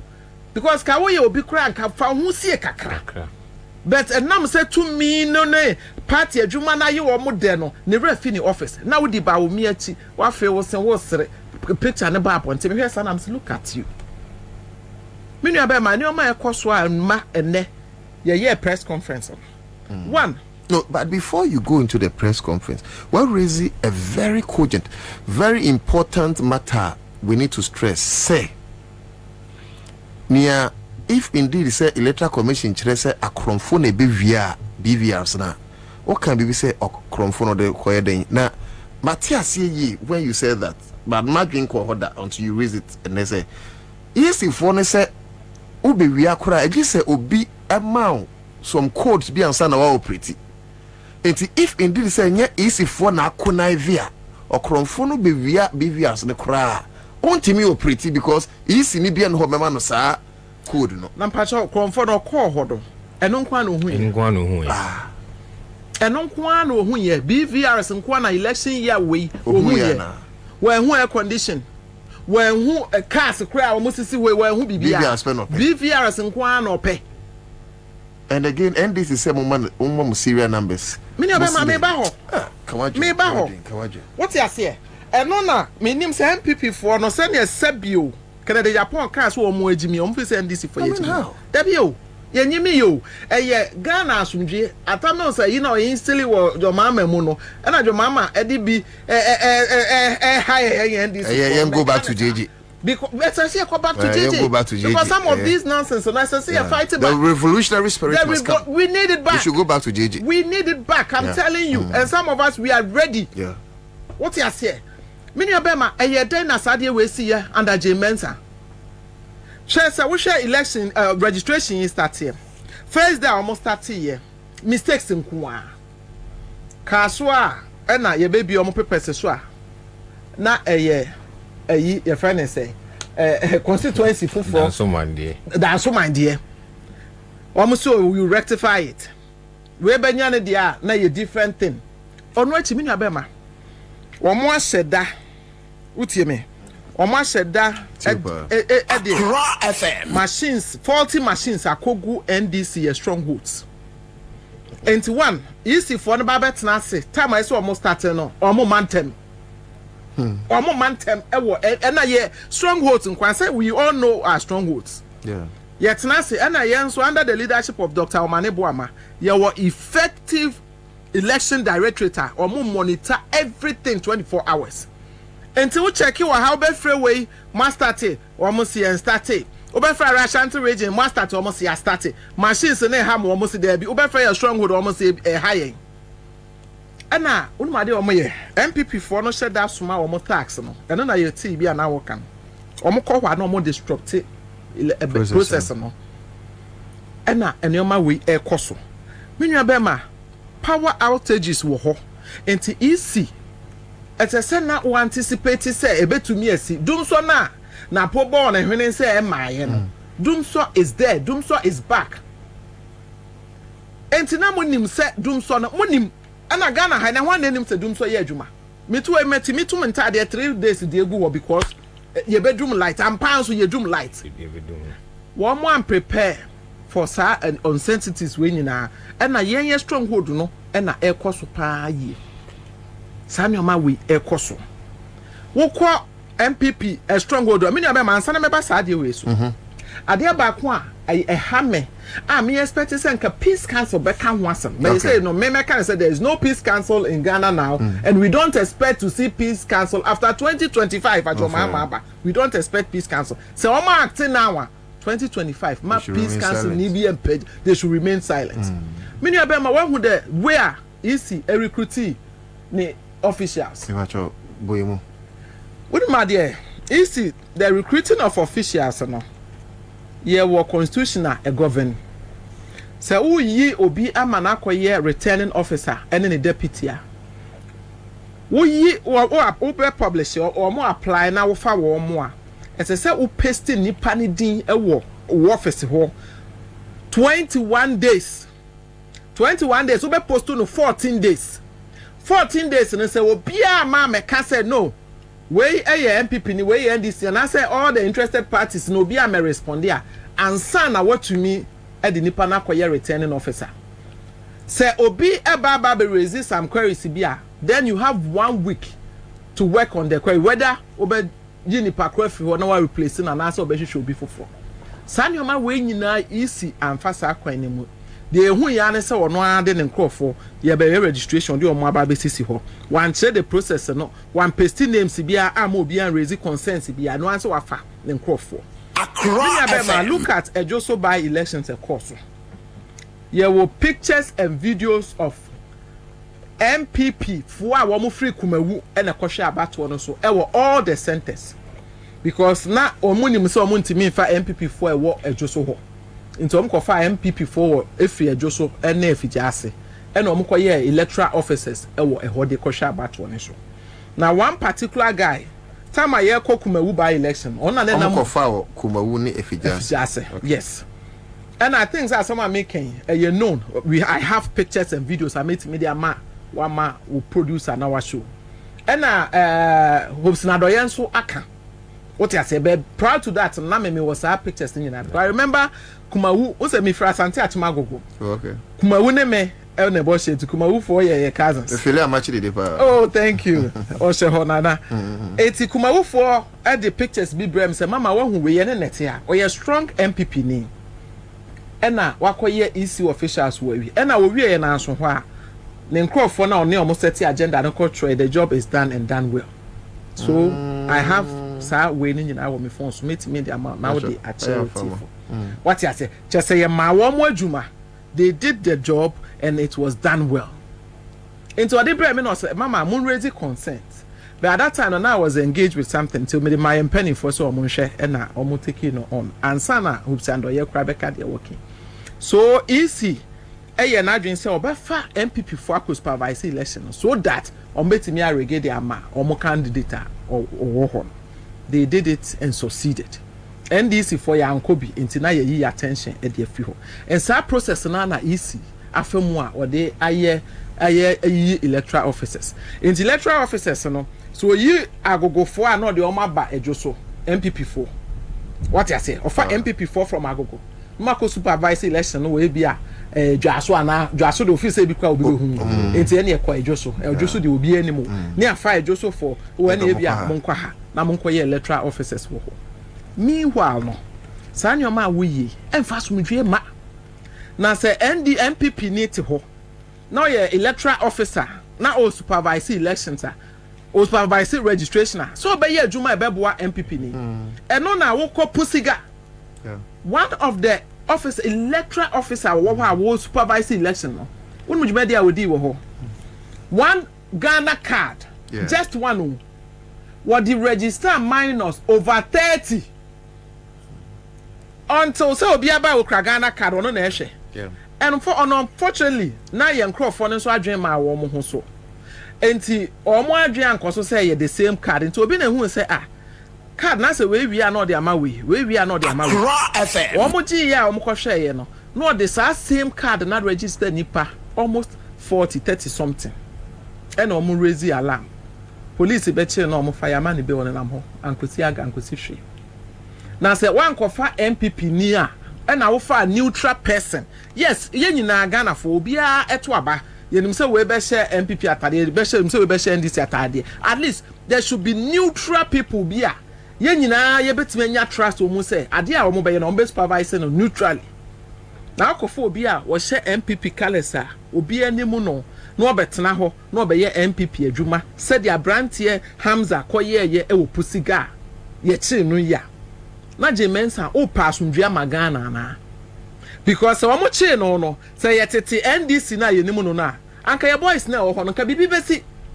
And that area nenso no a very high security potential e ho no because apusiga areas so nyina ye kusasi ne mamprusi for areas a bibia betumi asi it is that Hamza yi se no ye kusasi ne na so ye mamprusi ni na omu hia ho na bibi ni abo hu se na trigger bibi kitwa bi e be trigger bibi kitwa bi na akofa akwajija na the womb apa all because of more selfish and greedy interest just to force Bawumia on Ghanaians. Just to force Bawumia on Ghanaians. But my main question be. What you say? Minus mini abema. My main flow kakra bi na fi wabem. Me patch up I need you. Yes, I'm repe fibi. She say easy process no. Who right to say obi ba now feel say nipa ni nya 18 years I will be challenging. NDC for ja police for jina ho nyina wo kwa kankra asi enti da bia BBC they like they tend to protect the MPP for no ti enso ye hwe ho yi but at least the challenge form is our right to fill the challenge form so that later they take it on o fill the challenge form easy for no say no we dey wager when you're 18. Yes. Most of the centers, you know, who say easy for no, they are defending the challenge forms now. NDC for the say where were your minor? What's the and they will be fighting our agents to defend the MPP and the minors. Is that your job as it's easy? Is that your job? Is that your job as an easy person? What to work? Is that your mandate? And that tells you. Maybe I mean fail for more. What you say? Me you with him. Who tries our best and not then they call. They should arrest me. The police officers will be standing there watching. I don't know who Tom Soka said to Muslim tax. Asama who talk and who talk. The Muslim tax anyway. Me say you me who foreigner. Me who underage me no. That is what they are doing. Fail from me you with him. And to me you abema to say sa wo yin free mu mempre ba ento kwasi etu ato obi ewu sana jemensa wo pe. Is that the Ghana we want? Yes, I don't know. Accra FM. Is that the Ghana we want for our future generations? Is that the Ghana we want? Easy for a defender challenge forms. Easy for the one card a register minors. Easy for a supervisor how they will transport minors from secondary schools. Mobile for one. Me call monitoring. Na nipa no me call hon me call her as a normal person wonim me and NDC for hon so ehun me ti me kojeje am so ka che no am ba momra 11 enye sa wo mu NDC for no empene. Look at you very shameful. It is an your ma jemensa ye ni nyina no edi oyenne ebeba wo man ni mu me nua be ma do you know one most dangerous things I use for no so ye reporting if I'm saying inaccurate figures on their sites. It's very dangerous. And Jemensa we the same thing 2020. Senyejo Mahama na mpe basa and kana a recipe for disaster. Time of ben prahin yatu aba Ghana ha. Ama electoral commission a change figures. No we are saka se medical way. But this time around, Sanyo Mano James and Crawford, or Montias, say, Enya Jumao. Me say, Enya Juma. It's almost set it up. Now, almost the right thing. Now, almost dent image, no more image, no more denting, no. The dented image, no, more and restore them back by doing the right thing. This is the time. They should use this process, registration process way, no more for redeeming or more image, you know. Because going into this election with this kind of attitude from the EC, with this kind of inconsistencies from the EC, you know, and this if one my lazy boot, you know, now we are ready for them. I'm telling you, and your man minimum no fire. And then your man ya ready, and your man ya dear go aquemo fire. Say Jemen Senima, anka onye bibi, na onja legacy, and yen another legacy nibio. Nanado our Siwaja legacy, our no, Yana me so we have the men, or Marco school te brofo. But me trust in Amisha, Nanado na woko school pam pass or your lawyer.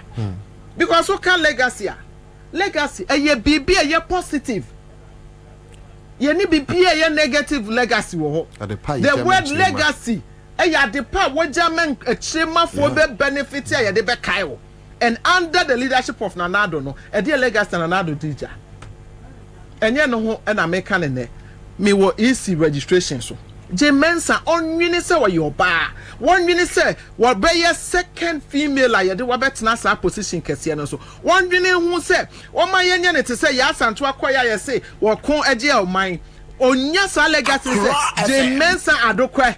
And maybe by ye Jemensa or baby no yankrani ba and obey electoral commission. Ne time no ma about to edit Ghana one ebaye.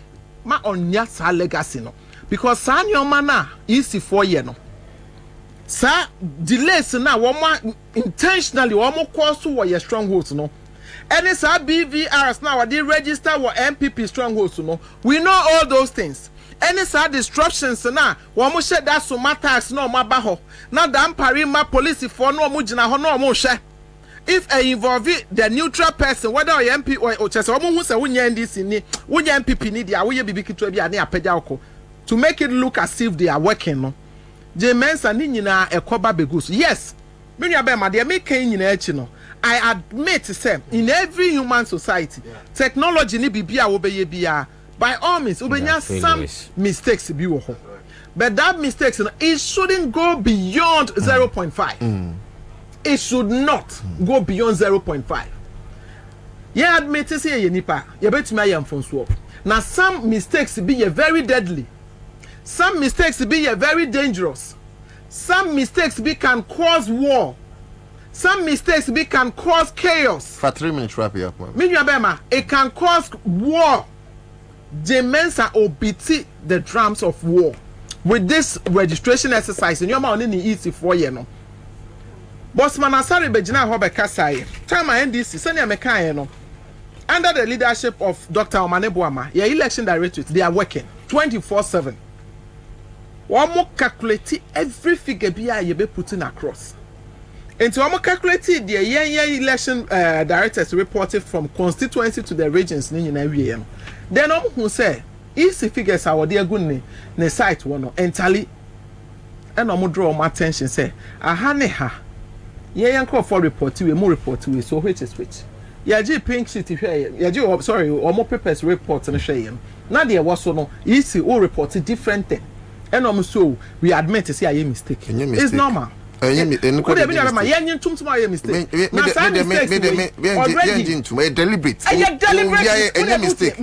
Room for benefit of the doubt. Yeah, find so mistake. Yeah, draw my attention. Correct it. More corrective. Yeah, must correct it. So few ones no come say deliberate. Can you trust these people to organize a free and fair elections in 2024? Mistake. Deliberate mistakes. And tomorrow what they are doing is one more try to infiltrate the figures so that a drew election 2024. No more the shame will say, oh yeah, higher tray and nipa 20,000 and register this year. And it's a figures we have a can who not blow to the American people. Then Obia Ebehu say is true. But we are watching them. We are monitoring their activities. We are watching. We are monitoring them. And can say na ye few woman na yet one na ye share your mafufra. Senka ye who figures no more share one. And can trust them also and can ye check him on ye. And what I want the EC to know. And it's a NDC as a political party under the leadership of Mensa. We don't trust the EC. And for that matter, activities we are closely monitoring their movements. It is say bia womu ye e dia berigi elections no ye mpene emfa enya adwuma enu ntina ye can say because the BVRs bia yira ye be take serial numbers of the BVRs a work center bia eye adwuma so that because we are calling for an external auditor obabe audit EC a system before 2024. The MPP called for it in 2012 and it was granted. And yes, we expect to say EC under the Kufado leadership no ebe granted before we go into the 2024 election. You be audited the whole system, the database list we want to audit all those things. And tisan your man and my when you see there be say BVR sayira. We say ordinary computers. Say BVR sayira. You better take the serial numbers of the BVRs to keep records of every data it's BVRs no ebe produce. Almost a penny the bemam. And you say no. Ono kwanda nya asam ketwa. And na ye force yana. You taking records of all the BVRs from all the centers idea registration. And to say BVRs na omo befa koyen. Ye change the omo de beba. Ye change the omo de beba. And when a mama me dwene hu say it was very deliberate for the BVRs not to be stolen. One kasa so ye be bie pono no. Enti ye bie no 12 o'clock when ye could there. Na mo mefa BVRs no. Na me I won't be surprised say Mensa any ne boss man asare no. Omo pagya machines ne si pono no. Omo se ubi a esi eche ho. Na fa fetch ha ne ha. Aha de camera no and capture. With that said, me de manu be wiye o ma me 3 minutes abro so kaka for e facha me. Me de manu e be wiye no. Ade baako e na me hwe se ye be ye ho adwuma. Okay. That electoral officer na ye fe ne Hamza Wopuzika. Yeah. Once again, now on talk can be say me jidam pari didi a ono kwa ye ne nwanwa. Yeah, now I love to give people the benefit of the doubt. Say people can change. What you say? Dan pari ni o me bia wa ye twam ni ade. O ye nipa Ebi nyame kura betimi aso ne da ye. But even media, there's a part of him I like. Oh, me kura me sa. What you say? The humility. Which is ne fence say ne celebrity police lifestyle no. No, but under that under damper oh say no there a style under damper no me who say he has brought policing to the doorstep of the people. Na there no mo ye. Unlike me so I don't need a second so we can talk of that. No safe. What you say? We are even the situation you can say what can you say yeah and I'm saying no dey threatened than before. They not make can say once again I'm going to give him the benefit of the doubt. SM Electoral Commission because damper we a police IGP but say Ghana has said to Kwabena si ha wan hwe ya no yere no ma obedwane ja police no obekọ because you be one of the target and for the target it one more say omo try say at least you be curb some of these things efa basa ema o mind on show leadership by calling Samia Wuku na on share because yes senior Samia we talk kan here no we'll see like you presume and now you assume say police for no be omunim perception they may perceive say oh ha am robbers base. It's not definite. What the Yemfani say? Yemfani sir. May I me map people chance what has room for we kakra. Yemfani say we munim and now almost suspecting a suspect. But Samia Wuku am a definite statement. Okay. I know it's different from you think I know. I perceive. You perceive. What you say? It's Yemfa Samia Wuku dear. No more a concrete definite statement to say I know where omu basis a war. So yen you so statement no na onko kire yen me de ma no esie no sa Hamza na ode 1 Ghana card register minus over 30 no I expect the police no or magman bill e say me hwe say court nso ebesom na such a person ya chinatum at least with the onko 1 year na and scare people and deter people from repeating same acts. Or 10 days cry to scare. Or 10 days cry at least. Now I hear Mark so under the leadership of it. Now me kwa sama make on to be sa kabiem. Anya Ghana ha na yete. And one chief justice mami a wote so yi. What is say tokono me hu ni din border. Get through tokono. Etim so akonwa so a all praise Akufo-Addo. Say about rule of law dey be anyhow. Rule of law and the Akufo-Addo rule of law Ghana justice. Yeah, rule of law. Rule of law you do Ghana. Rule of law. Me busa me say you do Ghana. Eh adwuma bi. Oh no say. Because Sawaka say rule of law, then you are referring to the constitution. Yes. What you say? The constitution is supreme. Now under Akufo-Addo, e dey na the constitution aye adwuma. Maybe I want no constitution dey na back cross so no so no. Me the justice dey kura na. What you say? Mami we 1 year study. Hey, nipa 8 win elections. The so-called justice president. Eti we asema me kan ka say judiciary no enhwe na list nka ye man nko bia 10 days kwa na serve as a president so that people will can refer to that case.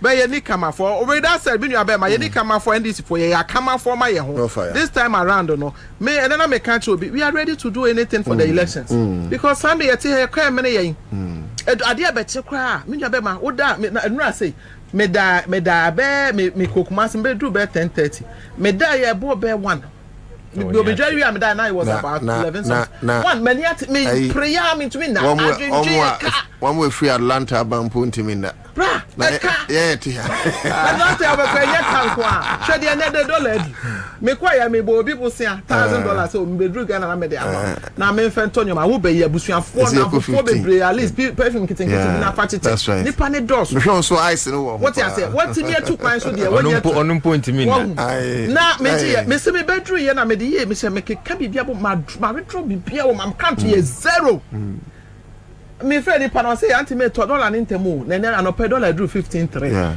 15.3 as at this moment and no pay. Oh wow. Yes, opa friend will be a friend who guy wo for because me na me in Bank of Ghana dey ye hwe what you say? Eti na no kra bi ni ho. And anti wo ya se fari ani wo de se fa nyina mu wo. Eti ba bi edro no. All right. Je mensa nyana adwen say omo ba be wie ma me de akokko. Some of us we will fight them.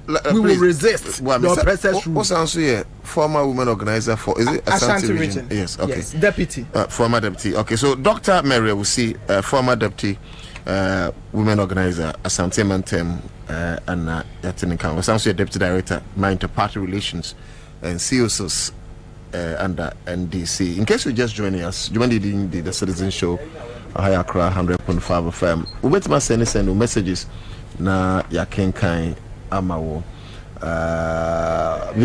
Let's give this learned, intelligent doctor a hand of applause. Doc, offense or not? Thank you. Okasa. Nano Tudako, it's better for NDC to leave the elections contest because if they are not true, NDC leave contest there, then that's OBMB. Nano Tudako, it's better for NDC to leave the election contest because if they are not true, I don't get it. The EC because everybody is attacking. Senior Santra del Fofro. Na me who near opportunity. Lydia Akam, the Wasresa Wafake be Canadian today. Was no to that. Wafake when I send is Wafake Santra ni na TV. Go and give the money back to Nana Julo because rigging will not be easy. But we don't need people like you to waste our ESO. Jerry Atiso was a good evening. We say she's a genius.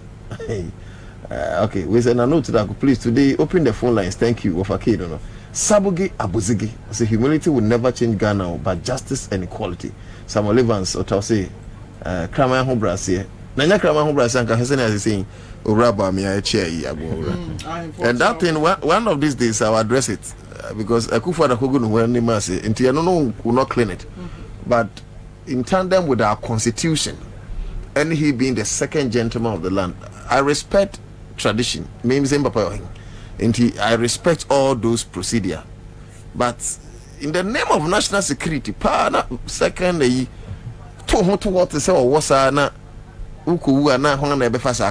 mean, in as much as we revere our kings, you should know your status as a second most important person of the land. President back when staff and full respect, I mean, it's needless. Anyways, Alaji Kejagu. Nana. Mekakakra. We are now about I think 3 topics, possible. So yeah, limited voter registration, and I don't know. Okay, we are near city depreciation, and I am sure Bamia. Sorry. Okay, so it makes sense. Can we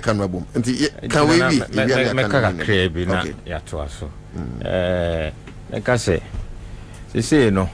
Yenumbi Soriano pa Yebuse and say na Ghana no ni we if you say maybe a tremu no 9 Ghana and Tessa now so say the MC Ghana asisa kra na meka say nyame ye madom ntem nti after university my first degree na menya akwanya ni United Nations started here juma nti akwantu de metutu akwan pa okay.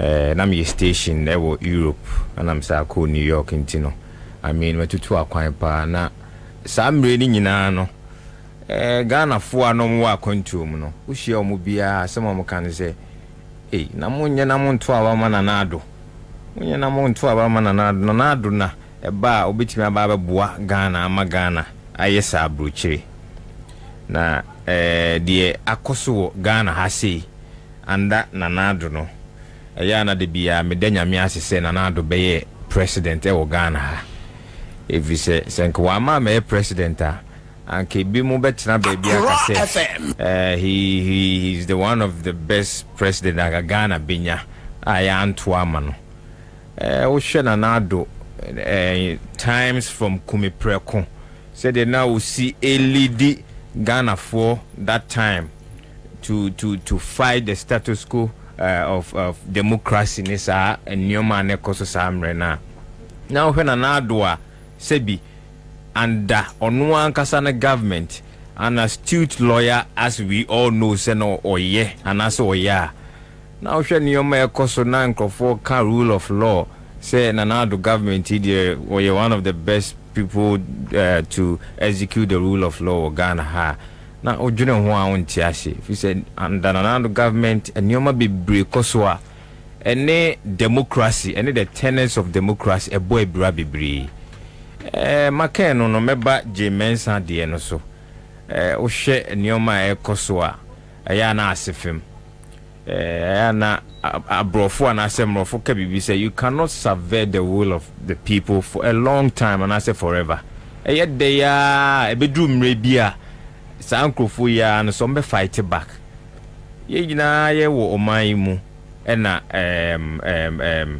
other and I say previous EC bosses ababa betwem let me say Mensa era idea ye oma Ghana for kwan ma ye kasa about the processes and I say nioma and I say niya o ye bebre say emfa jumapa and I say emfa adepa emma ye maimu if you say o share registration ya and I say limited registration ya ekoso ya se binkofo anase NDC4 ye kasa bebre anase ye complaini bebre enye se bi kasa ne ye pe nanso no de eko no empanyifo se wan kasa ye be yi wayibone etiade na obetena se na waka wano atum na ebedru 7 December honom na oba beka bibi ye se ampesie no ye boa na obedi a se o kana ntem so obedi ne ehu se ehu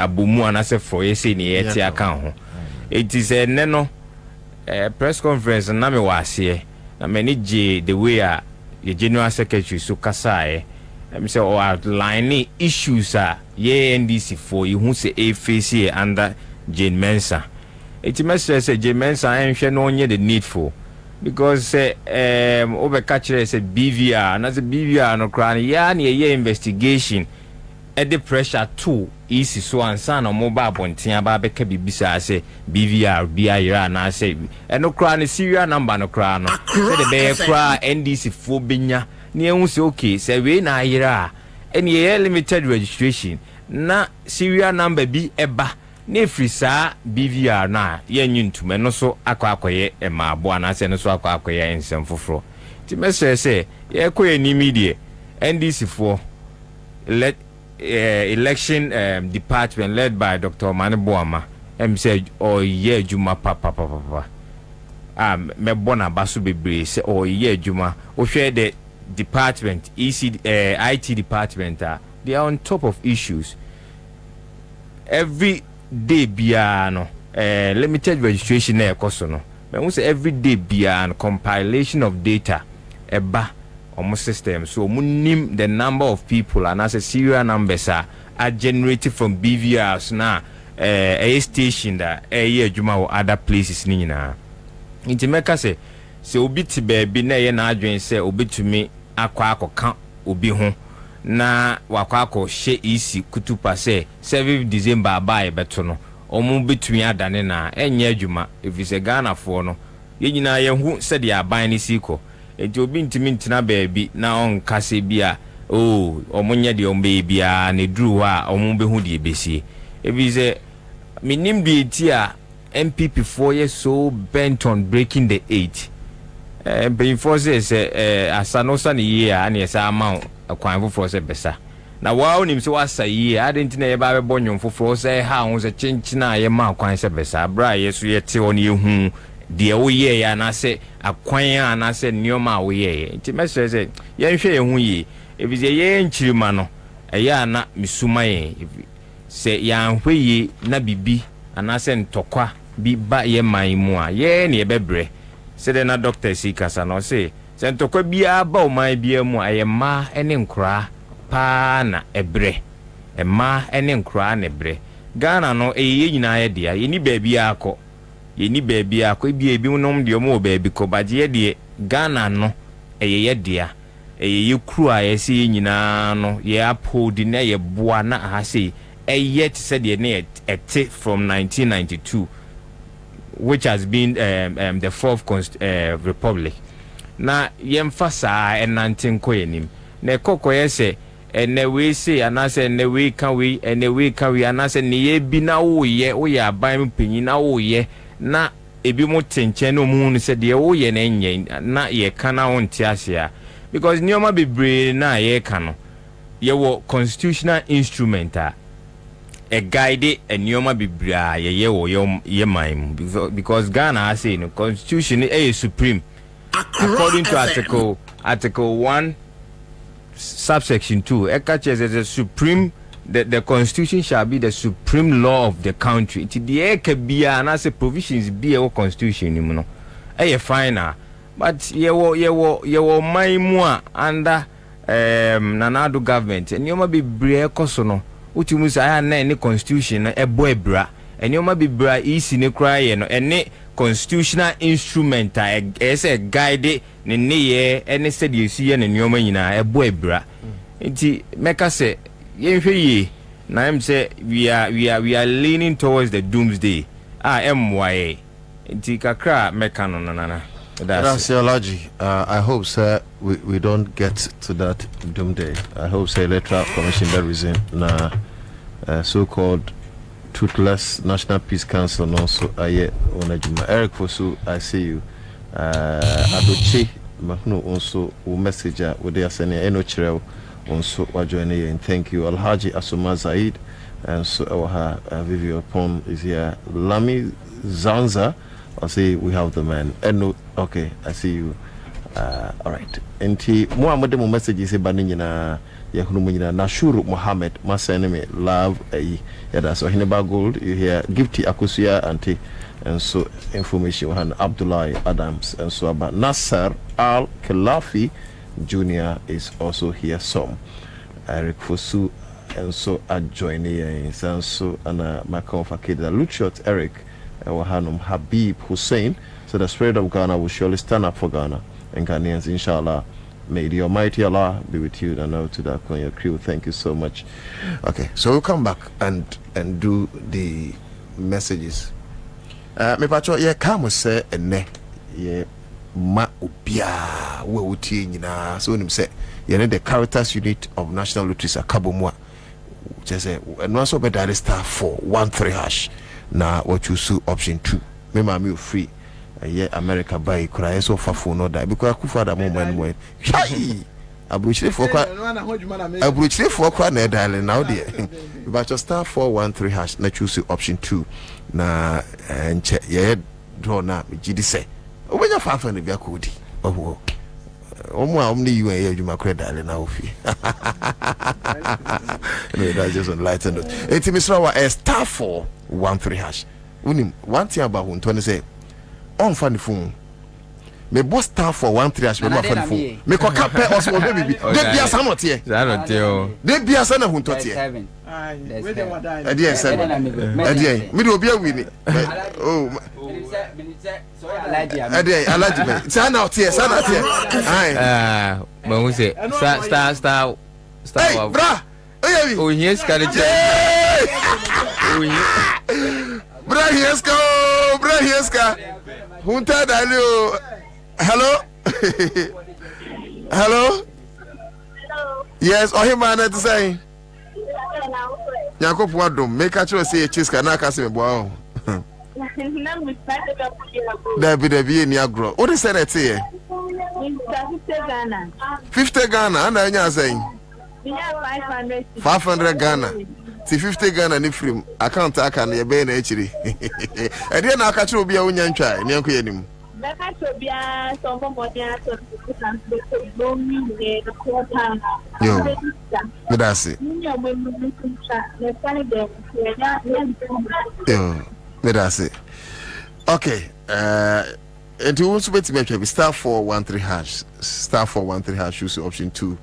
Greenfield Civic Clinic Bryce Soja capsules no eboa ema otimi bodwuma ewon pam Samson na low sperm count ema hormonal balance afi general body pains wedru ni Bright Garlic Plus capsules no so manipa kwa no mojadi afrisane iye mumpa ma honam so eye na hana kama obetimi from na wetu adre bi ni do so pom 0243983906 0243983906 Tango Prime Washing powder no one yin use we matade mu e hwam mesra ye bawo wo office anase ye bawo store mu na container mu na won ton Tango Prime Washing powder ene na che se we kotofofra ba nsum nti ubetimi afrom na wonso wapebi wo honum ze obi anko bi sa ada wanso no once will be about shop or crache.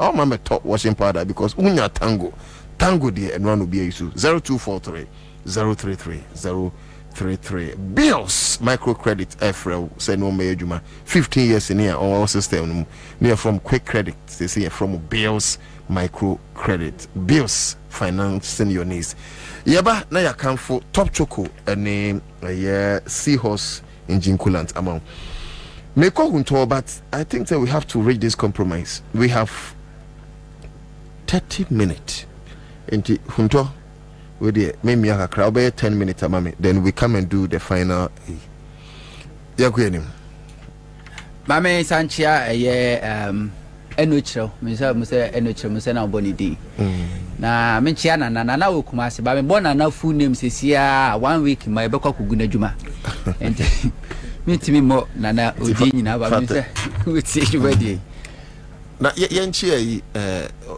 anam referee say Dr. Kojo say name no menyo doctor chia ka say no menyo wanram obi an yemye okay that's the Dr.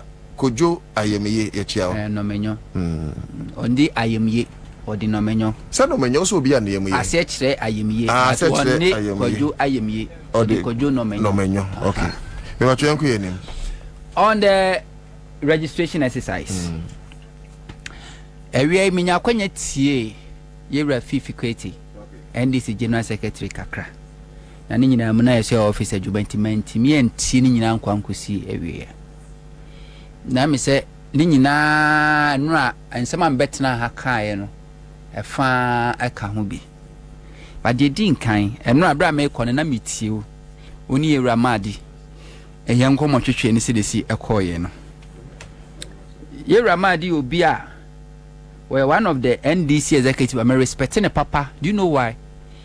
What friend now obefa? When to me and for obefa back. Yeah. Who sending the message obe respond? Very humble. But I know an inchire muno de buy any day. Se me kasa metina sia. And I'm in the bay adria. Just say me act it is an MPP member. I was adjoining Ansah and Yankopon de mam ni nyina free me trim. Na me de akasha e wo huru me trim na ye empty na fe me sisa body ready gum. That's the only way I can agree with him because and someone na me kan no ene ebia na yera fifi kwita beka election a process enye event so be we ni election a process enye event se ube lusu election a process enye event. So electoral commission be we are abamu a regulation a process any event because about one the last phase cry ne so be kwako to santino akoto aba na electoral commission abe declare that's the last phase. Now we share every attempt by the electoral commission just say we activate the rigging strategy out the ejuma last 4 years, Dr. Bosman Asare described NDC say a threat to Ghana's democracy. When NDC were raising questions about how electoral commission ayen and Yama, declare NDC say threat to Ghana's democracy. And unim de waka Bosman Asare say you are not a serious political party if you think the electoral commission can influence the outcome of an election. Deputy chairperson of the electoral commission Dr. Bosman Asare wa repeat asemo kano 4 years ago. What is MPP ni MPP team Tescom idea now what would the entire make say this election no a Supreme Court, judiciary, police, electoral commission, all the security agencies, including bad boys in Ghana, plus the Mabo Electoral Commission, the against NDC. So 1 against 1,000. Who year registration? Registration awo ye to say no Ramadin sama make. Greater Accra ena Ghana ha nyina mantam no nipa wo mu kese pa. Ba open mantam a eso a eye Savannah region. ba open mantama nipa wo mu kese according to 2021 population census a Ghana Statistical Service ye no kire se enkramantam ni nipa ewo mu kese pa enti se wo ye registration na se obotaye na utirimu po ene wadwempo ne se o pesa o makwan e ma Ghana ni bia wanya mfinhye du nwotwe abroso entry ndi said the constitution no a ye gina aso de ma wadwuma ne sia na nade na obeye yes to whom much is given much is expected enti wo behwe nipa dodo a ewo ho no akwa serve Greater Accra etie watimi e de 4 constituencies a group of more 1 district office and a registration. Samuel, my main short time and then guide do time about here into ube 35. Why? For 4 minutes, wrap it up, mommy, Mr. I apologize. It's your interview at 5:45. Don't worry. I just realized. Okay. What group 4 constituencies and will register or more 1 place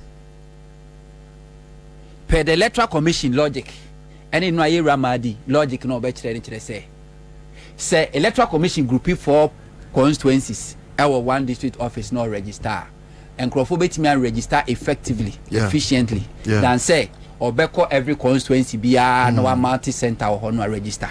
That's why I was telling you say for me to agree and to come to terms with the Beka, you know, I need to take everything off my head and then I'm there share trim and I'm somebody rego.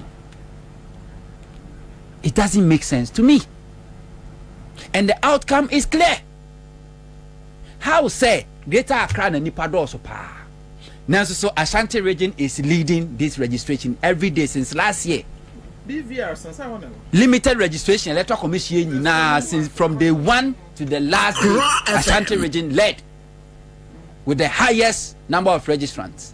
What share registration I say from day 1 basi na ye ka say always Ashanti region is leading but Greater Accra na nipa wakese pa. And Regibel Ashama we nipa egu Ashama na ode machines mienu pe and I call say and register Ashaman constituency and Crawford is over 350,000. Kwabena, the biggest constituency in Ghana. Not what group of me now will be far concerned register. Doesn't make sense. I listened to Honorable Sam George. Say Enra Ningo Pram Pram.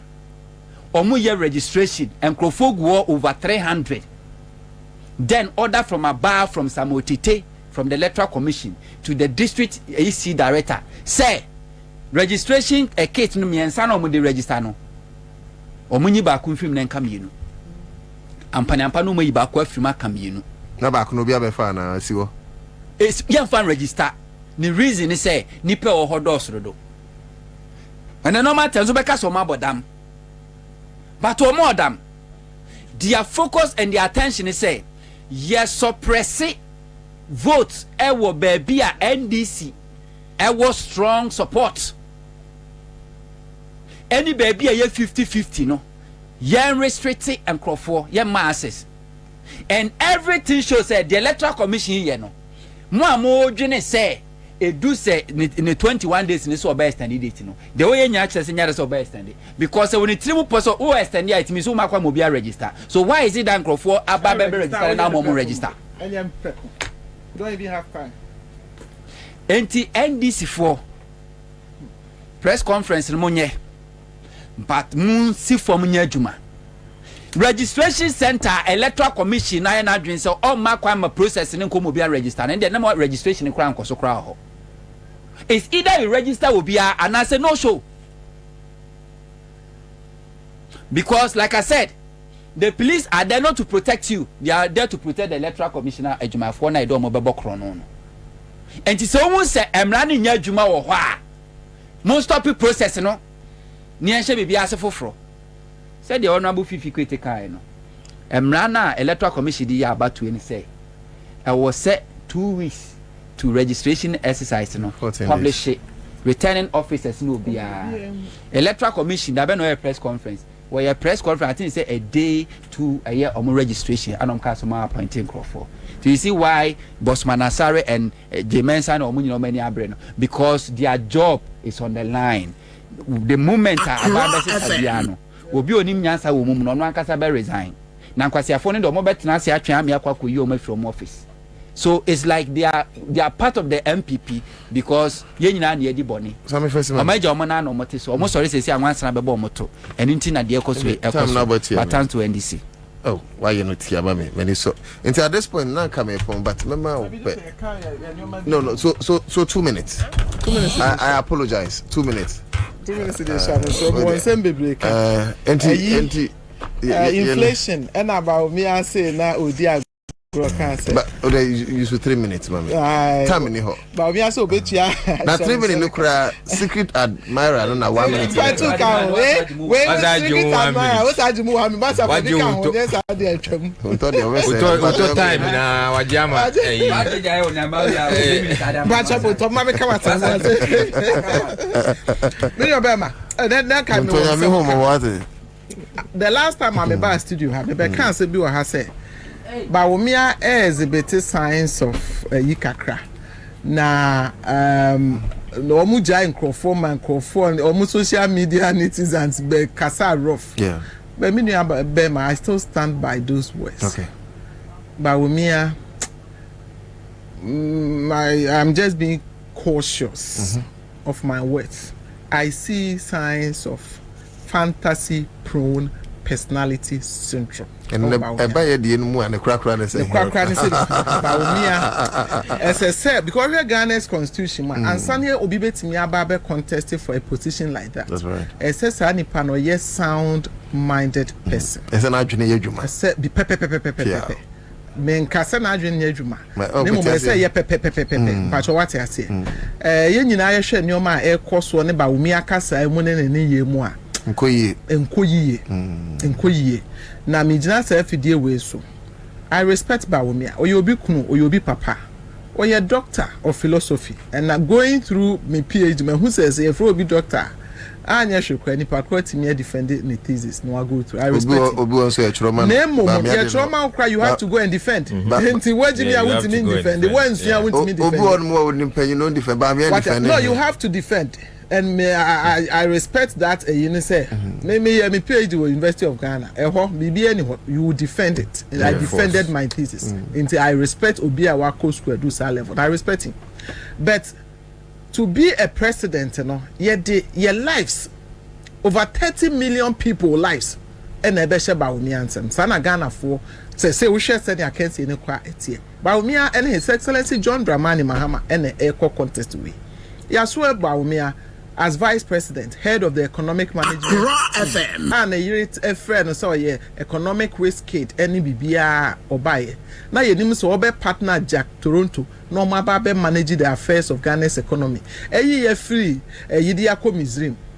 Na minua be manoma ye hunu wo Ghana ha ahokyera Ghana for ye kum me ame ye wo ba metie me se me de me wo kan economy a menti inflation asio menti debt to GDP ratio binti bibi asio de meti ase ane say as a mother of 5 more 5 kilos ye saying gare olonka ye saying lorry fare petrol we are turning saying because at the moment I better petrol mu bia no e affect bibi a pure water cry ye nom cry affect because Ghana will be a faka e no de akoto bibi enti se to petrol ma ya to bibi em Ghana literally ye import bibia ye use wo Ghana ha ye import nsuo exchange rate and ekuta Ghana's economy Bawumia economic risk no obefa exchange rate 3.6 edru baby almost 3.8 edru baby almost 4 yemfa ne 4 Bawumia timi etna ase supervise Ghana's economy man koya kodru 17 edru 17 and then na wo no begina ho and na wo press yento abama no a wo sa asa ati say junkie no wo be kan say or say under his leadership the exchange rate is better than John Mahama timer. Now a more 5 kilos yet 12 no. Now and under his leadership, risk kid leadership now a more 5 kilos drew 120 cities yet it's 1.2 no.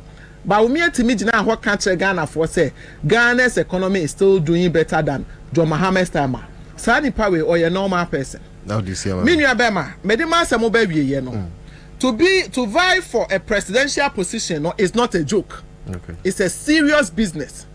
And I want Baumia to be serious and stop the comic reliefs now all year for once. Want to be imagine how and can say me can say metia and sorry ka.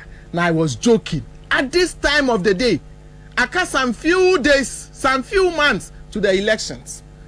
Yeah, penny policies. Asama wobek. Asama na me kaminu abema. But we have a problem. One will say up till now, he can't even take decisions for himself. Yanshe bibi akufo ado time ano de ba umie ban. Na ba umie enye NPP ni no ni membership card. Akufo ado say ba umie na me se mepe. Enti me kwan bi ambefa so ambema na NDC MPP card ama na be me running mate bi amobeye. Akufo ado stood on his feet and fought for ba umie to get MPP card. And I'll be a running mate. I would be the vice president and I will see into Abama. Wouldn't me grant take one single decision? I would be you running mate in FM. No, I bet now say we economic messiah. We first year amount. Now we just and I be in ye. Say by me a person on cancer papa no yan a comic you know and I say it's not funny anymore. That's right. Me da only what for us. Me ya be my sorry, my mentia me baby I will free Pennsylvania aba for Ghana ha. Samly wo hwe me ba no or the prince I will free Penn State will free US about betina Ghana. But me catch and say nya de obetimi atena na o ka se media go ba 1 week ni was say mama I got to go back. Na me say wo beti as wo bebo wonsem. Me chia woni wati efo nyanya no sha no sha Ghana. Doc but I say Allow me that's it. Sami me that's it. Ma main trap me homra na yenye juma bi. Stay on. So for one final time. Inside the final. Into the final.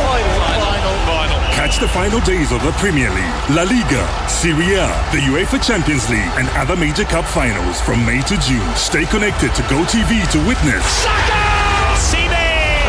live in all the finals on GoTV.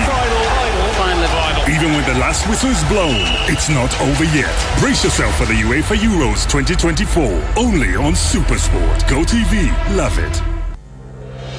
For 15 years, Quick Credit has been your trusted partner in micro-lending, empowering lives and making dreams a reality. Today, we're excited to announce a new age. Quick Credit is now Bills Microcredit. Still committed to serving Ghanaians and changing lives, Bills is here to show you that everything is possible. Join us as we embrace a brighter future. Bills, financing your needs.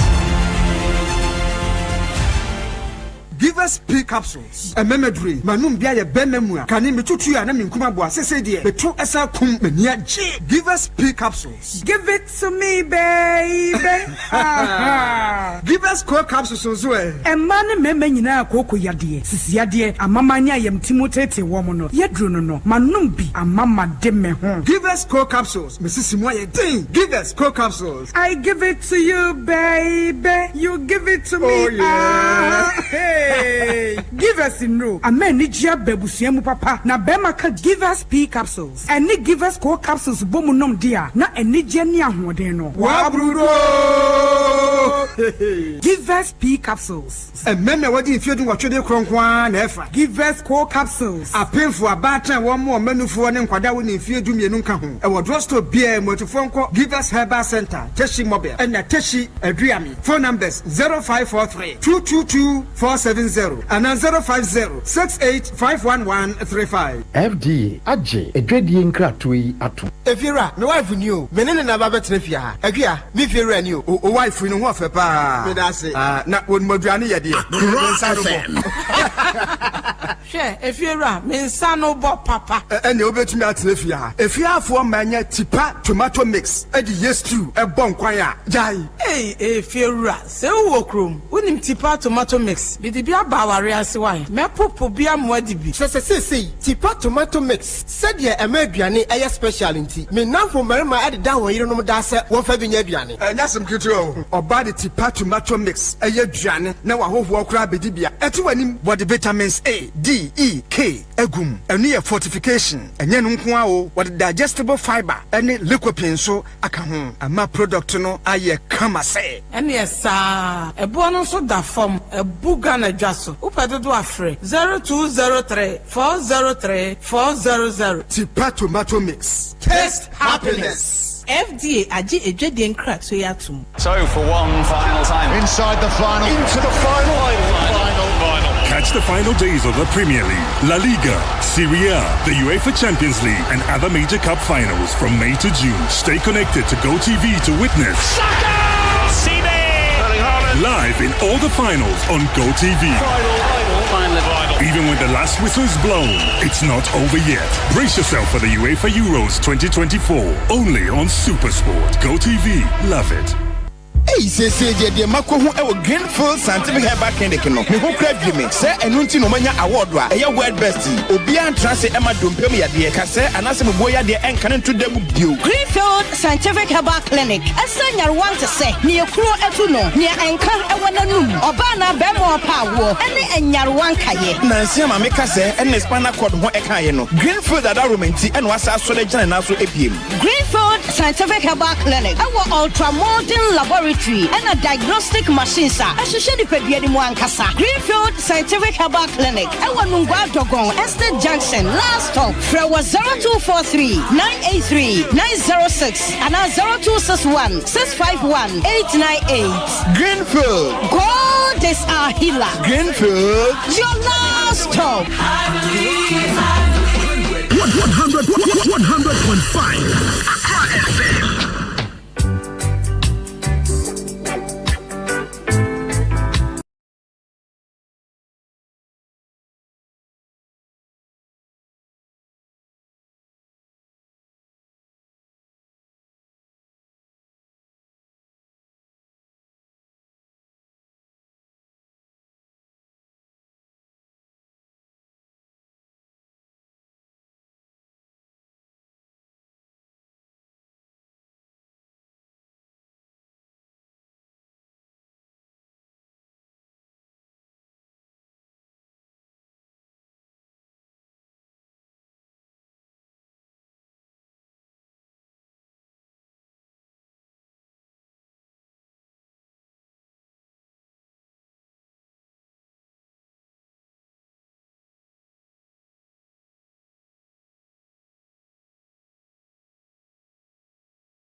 Yabada mu nyina se na yasan amamo akwaba asan amamo adwo ade aba akra 100.5 na yada na otu da kon ase se wo betine mu na nenso wode the citizen show enenso de etumi de abrayen ebre du so yi aye givers and common